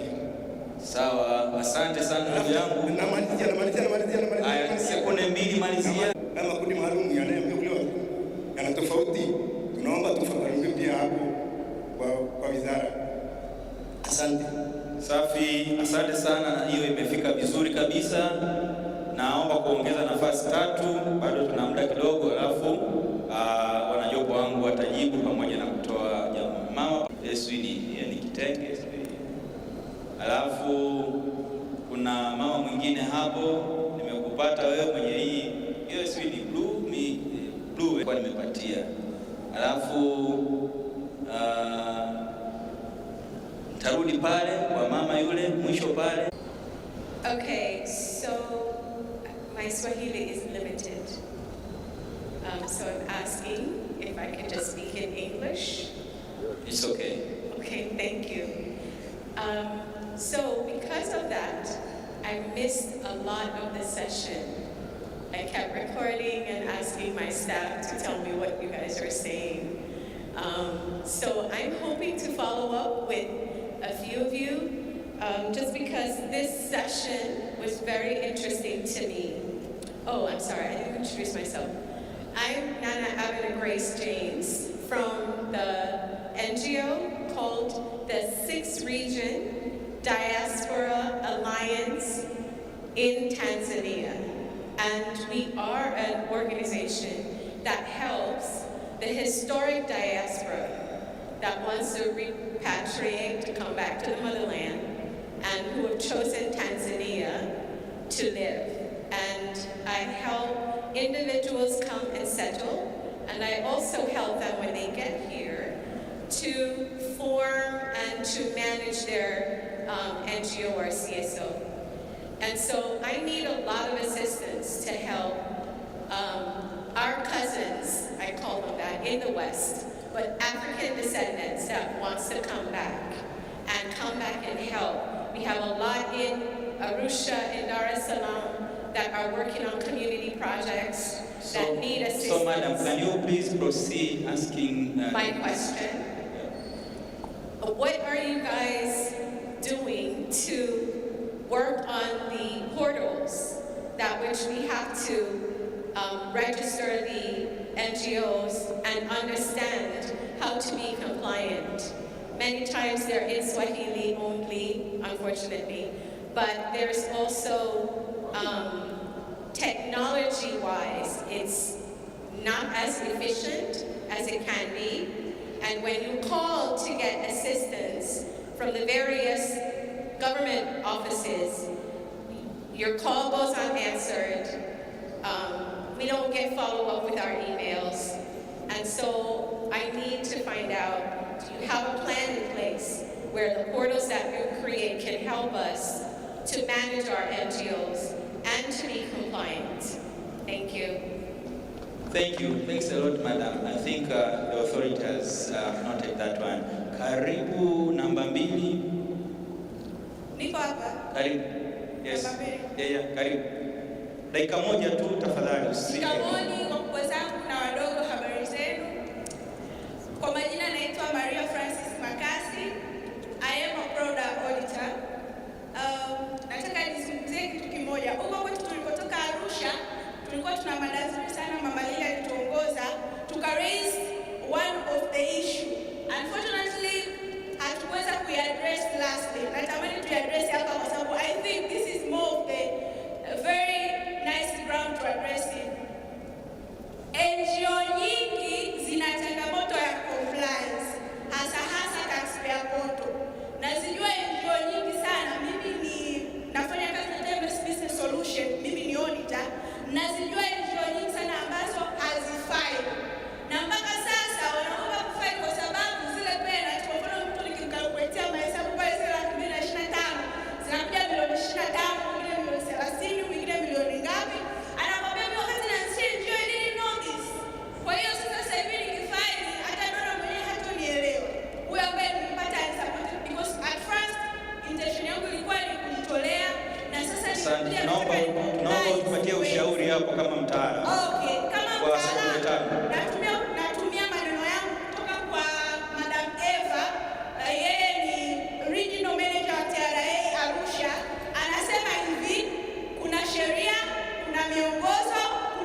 dakika moja tu.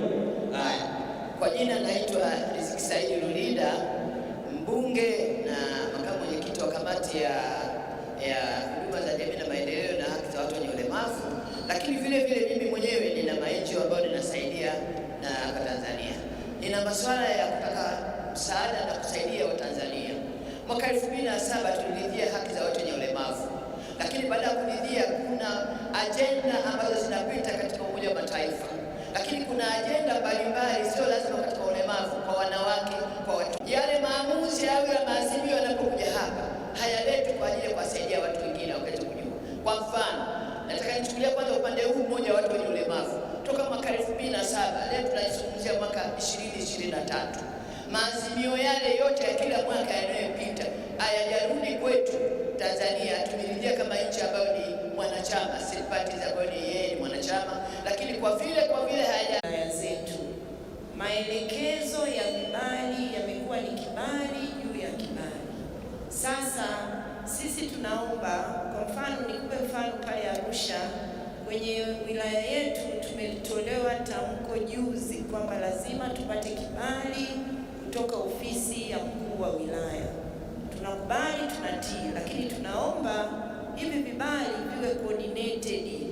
Kama kuna zoezi maalum la kutaka kukuruhusu, basi lieleweke vizuri, kwa sababu unapoziita NGO zote ukasema sasa kibali ofisi ya mkuu wa wilaya lazima kitolewe, kuna mdau wa sekta ya afya, kuna mdau wa sekta ya elimu, kuna mdau wa sekta ya kilimo, na kuna mdau mwingine hata aelewi sasa kibali kipi nikaombe kwa ajili ya nini, kwa sababu tayari nina kibali cha TAMISEMI.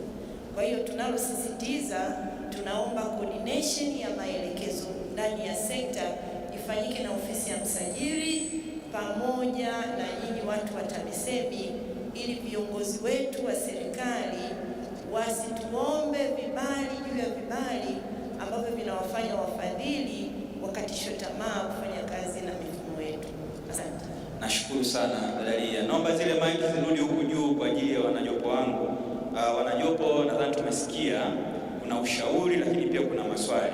Kwa sababu muda wetu umeenda sana, naomba tutumie dakika kujibu, katika kujibu lakini useme neno la mwisho kabla hujafunga. Naanza muda, karibu. Asante sana. Mengi yalikuwa ushauri, lakini moja lilo adresiwa kwangu moja kwa moja ni swala la sheria.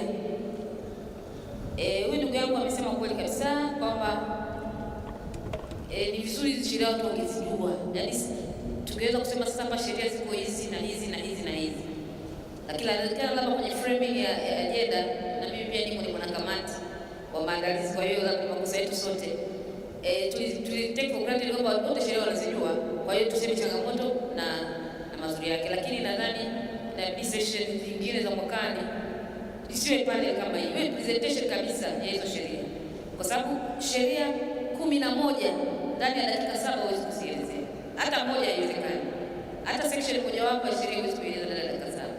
Kwa hiyo nadhani swala la sheria inaweza kuchukua hata nusu siku na zenyewe utakusakusa. Kwa hiyo nadhani ni mrejesho tunapata la msajili na CEO wa Kongo. Watu pia tunaweza kufanya sessions za kutrain kabisa sheria zinasemaje. Sio kila mtu anazijua jamani. Mimi ni mwanasheria na kuahidi sijasoma sheria zote za nchi, ila najua tu mahali pa kuzipata. Nikiona swala hili najua mahali pa kupata sheria, lakini sijasoma zote, haiwezekani. Kwa hiyo ambaye soma na sheria ni ngumu. Kwa hiyo ni vizuri tupata na session ya mass education, watu wazijue hizi sheria. Tunafikiri wanazijua, lakini sio kila mtu anazifahamu. Nadhani ni wind up kabisa, ili nisichukue tena muda. Kwa hiyo mimi maoni yangu pia katika kumalizia, haya hizi issue tunaziongelea kila mwaka. Sasa labda tutafakari, tunaongea kwa usahihi, tunaongea na watu sahihi, tunaongea wakati sahihi au vipi? Kwa sababu wakati nilipoomba kuwa panelist kwenye hii nikasema hii topic tuliongea mwaka jana, na mimi nilikuwa panelist pia. Nilikuwa panelist kwenye hii na changamoto ni zile zile na nani zile zile. Je, tunaongea na mtu sahihi na wakati sahihi?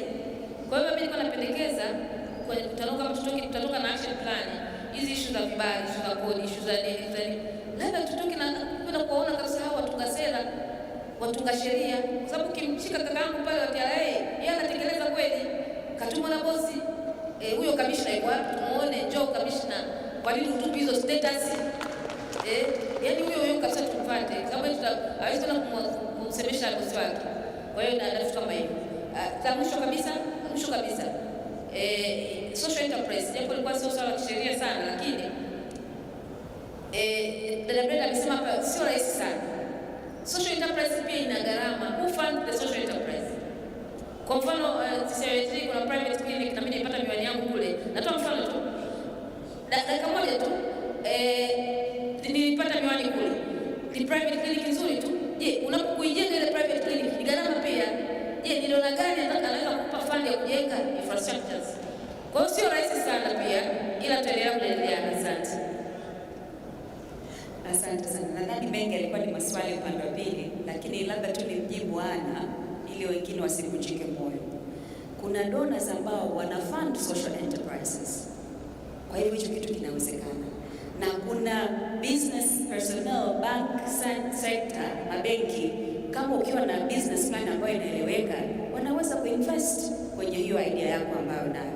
Kwa hiyo nirudi kwa dada yangu Ana, maanake mimi aliniambia kwamba alikuwa anajaribu kutafuta connection, kwamba hii issue za fursa, na sasa ni hivi, kama hizi sheria zingekuwa hazituruhusu sisi kama CCBRT kufanya hichi ambacho tunakufanya, hiyo na yenyewe ingekuwa changamoto.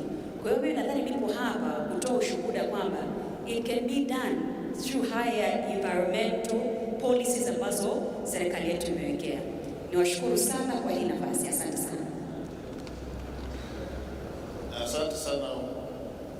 Mimi labda niseme hivi, kwa kawaida ilivyo ni kwamba NGO zote iwe ya kilimo, iwe ya nini, zote zinaratibiwa maendeleo ya jamii, na ndio mlango wa kuingilia kwenye mkoa na kwenye halmashauri. Hivyo ndivyo viongozi wetu ilivyo. Wale wasaidizi wote wanatoka kwenye ile idara ya maendeleo ya jamii, wale ndio wanakupeleka sasa. Wewe shughuli yako ya afya, wanakupeleka afya, wanakupeleka kilimo, wanakupeleka kwingine, kwa sababu tunapohitaji taarifa za NGO kwenye halmashauri, mtu wa kwanza kumuuliza ni afisa maendeleo ya jamii husika, wewe wa halmashauri husika, kwa sababu yeye ndiye anakoordinate NGO zote kwenye halmashauri. Dr. Masanja, asante. Naona muda umetuishia kabisa. Tunaona mtu ana neno la mwisho kabisa, basi sekunde 2. Neno la mwisho ni kwamba jamani, kama wizara tulikuwa tumeanzisha initiative za kuanzisha kufufua ile inayoitwa wadau portal, ili kusudi haya mambo ya makaratasi tuondokane nayo, na ni mtamke mmoja ambaye amekubali kushika mkono Foundation for Civil Society, tufanye kazi naye, tufufue hiyo portal ili kusudi tuwe tuna apply online. Lakini tentatively nimesema kwamba hatutahitaji makaratasi ya matisho kama tutapewa access ya NIS, ili tuzione zile document ambazo tungezihitaji, uzilete kama attachment. Asante Dr. Naona msajili anapiga makofi, amefurahi kuhusu hilo litafanyika. Karibu mtu wa Financial Intelligence. Asante sana, nashukuru sana kwa swali la dada Ana. Kwa nini tumefeli? Kwa nini hatufeli? Tulifeli kwa sababu hatujafanya tathmini. Sasa tumekuja kurekebisha. Hapa kwenye mkutano huu tumekuja jumla. Pale mlango huu na ule tunayo maelezo yetu, copies za kutosha. Tunaomba kila taasisi moja ichukue nakala moja. Tunaomba mtujazie madodoso na mturejeshe kwa hizi siku 2 hapa. Sisi muda wote tutakuwa tumekaa pale. Mkijaza mkaturejesha, tutafanya tathmini, tutatambua wenye vihatarishi ni wapi. Hao FATF wanasema usiende jumla kwa taasisi zote 14,000 kwa mfano. Fanya tathmini, angalia wenye vihatarishi, anza nao. Alafu unaenda unatanua hivyo mpaka unawafikia wote. Ndio tunataka kwenda hivyo. Kwa hiyo tunaomba mtujazie madodoso yetu yako mlangoni, alafu mturudishie hapa. Lakini mlangoni pia kuna contact zetu. Piga picha hizo contact, ukiwa na swali, pigie simu moja mmoja wapo walioko pale akusaidie kujaza hilo dodoso, lakini hizo taarifa zipo kwenye website ya FIU. Website ya FIU pia tumeandika hapo mlangoni, piga picha na kama utakuwa kufanikiwa kurejesha hilo dodoso. Asante sana. Tumalize na TRA, yani muda wa chakula umeshapita, yani kinapoa kabisa kule. Tumepokea maoni, mawazo, lakini ambacho kimenishangaza kidogo ni pale nimesikia kwamba TRA hatutoe elimu kwa NPOs, kitu ambacho si kweli, ila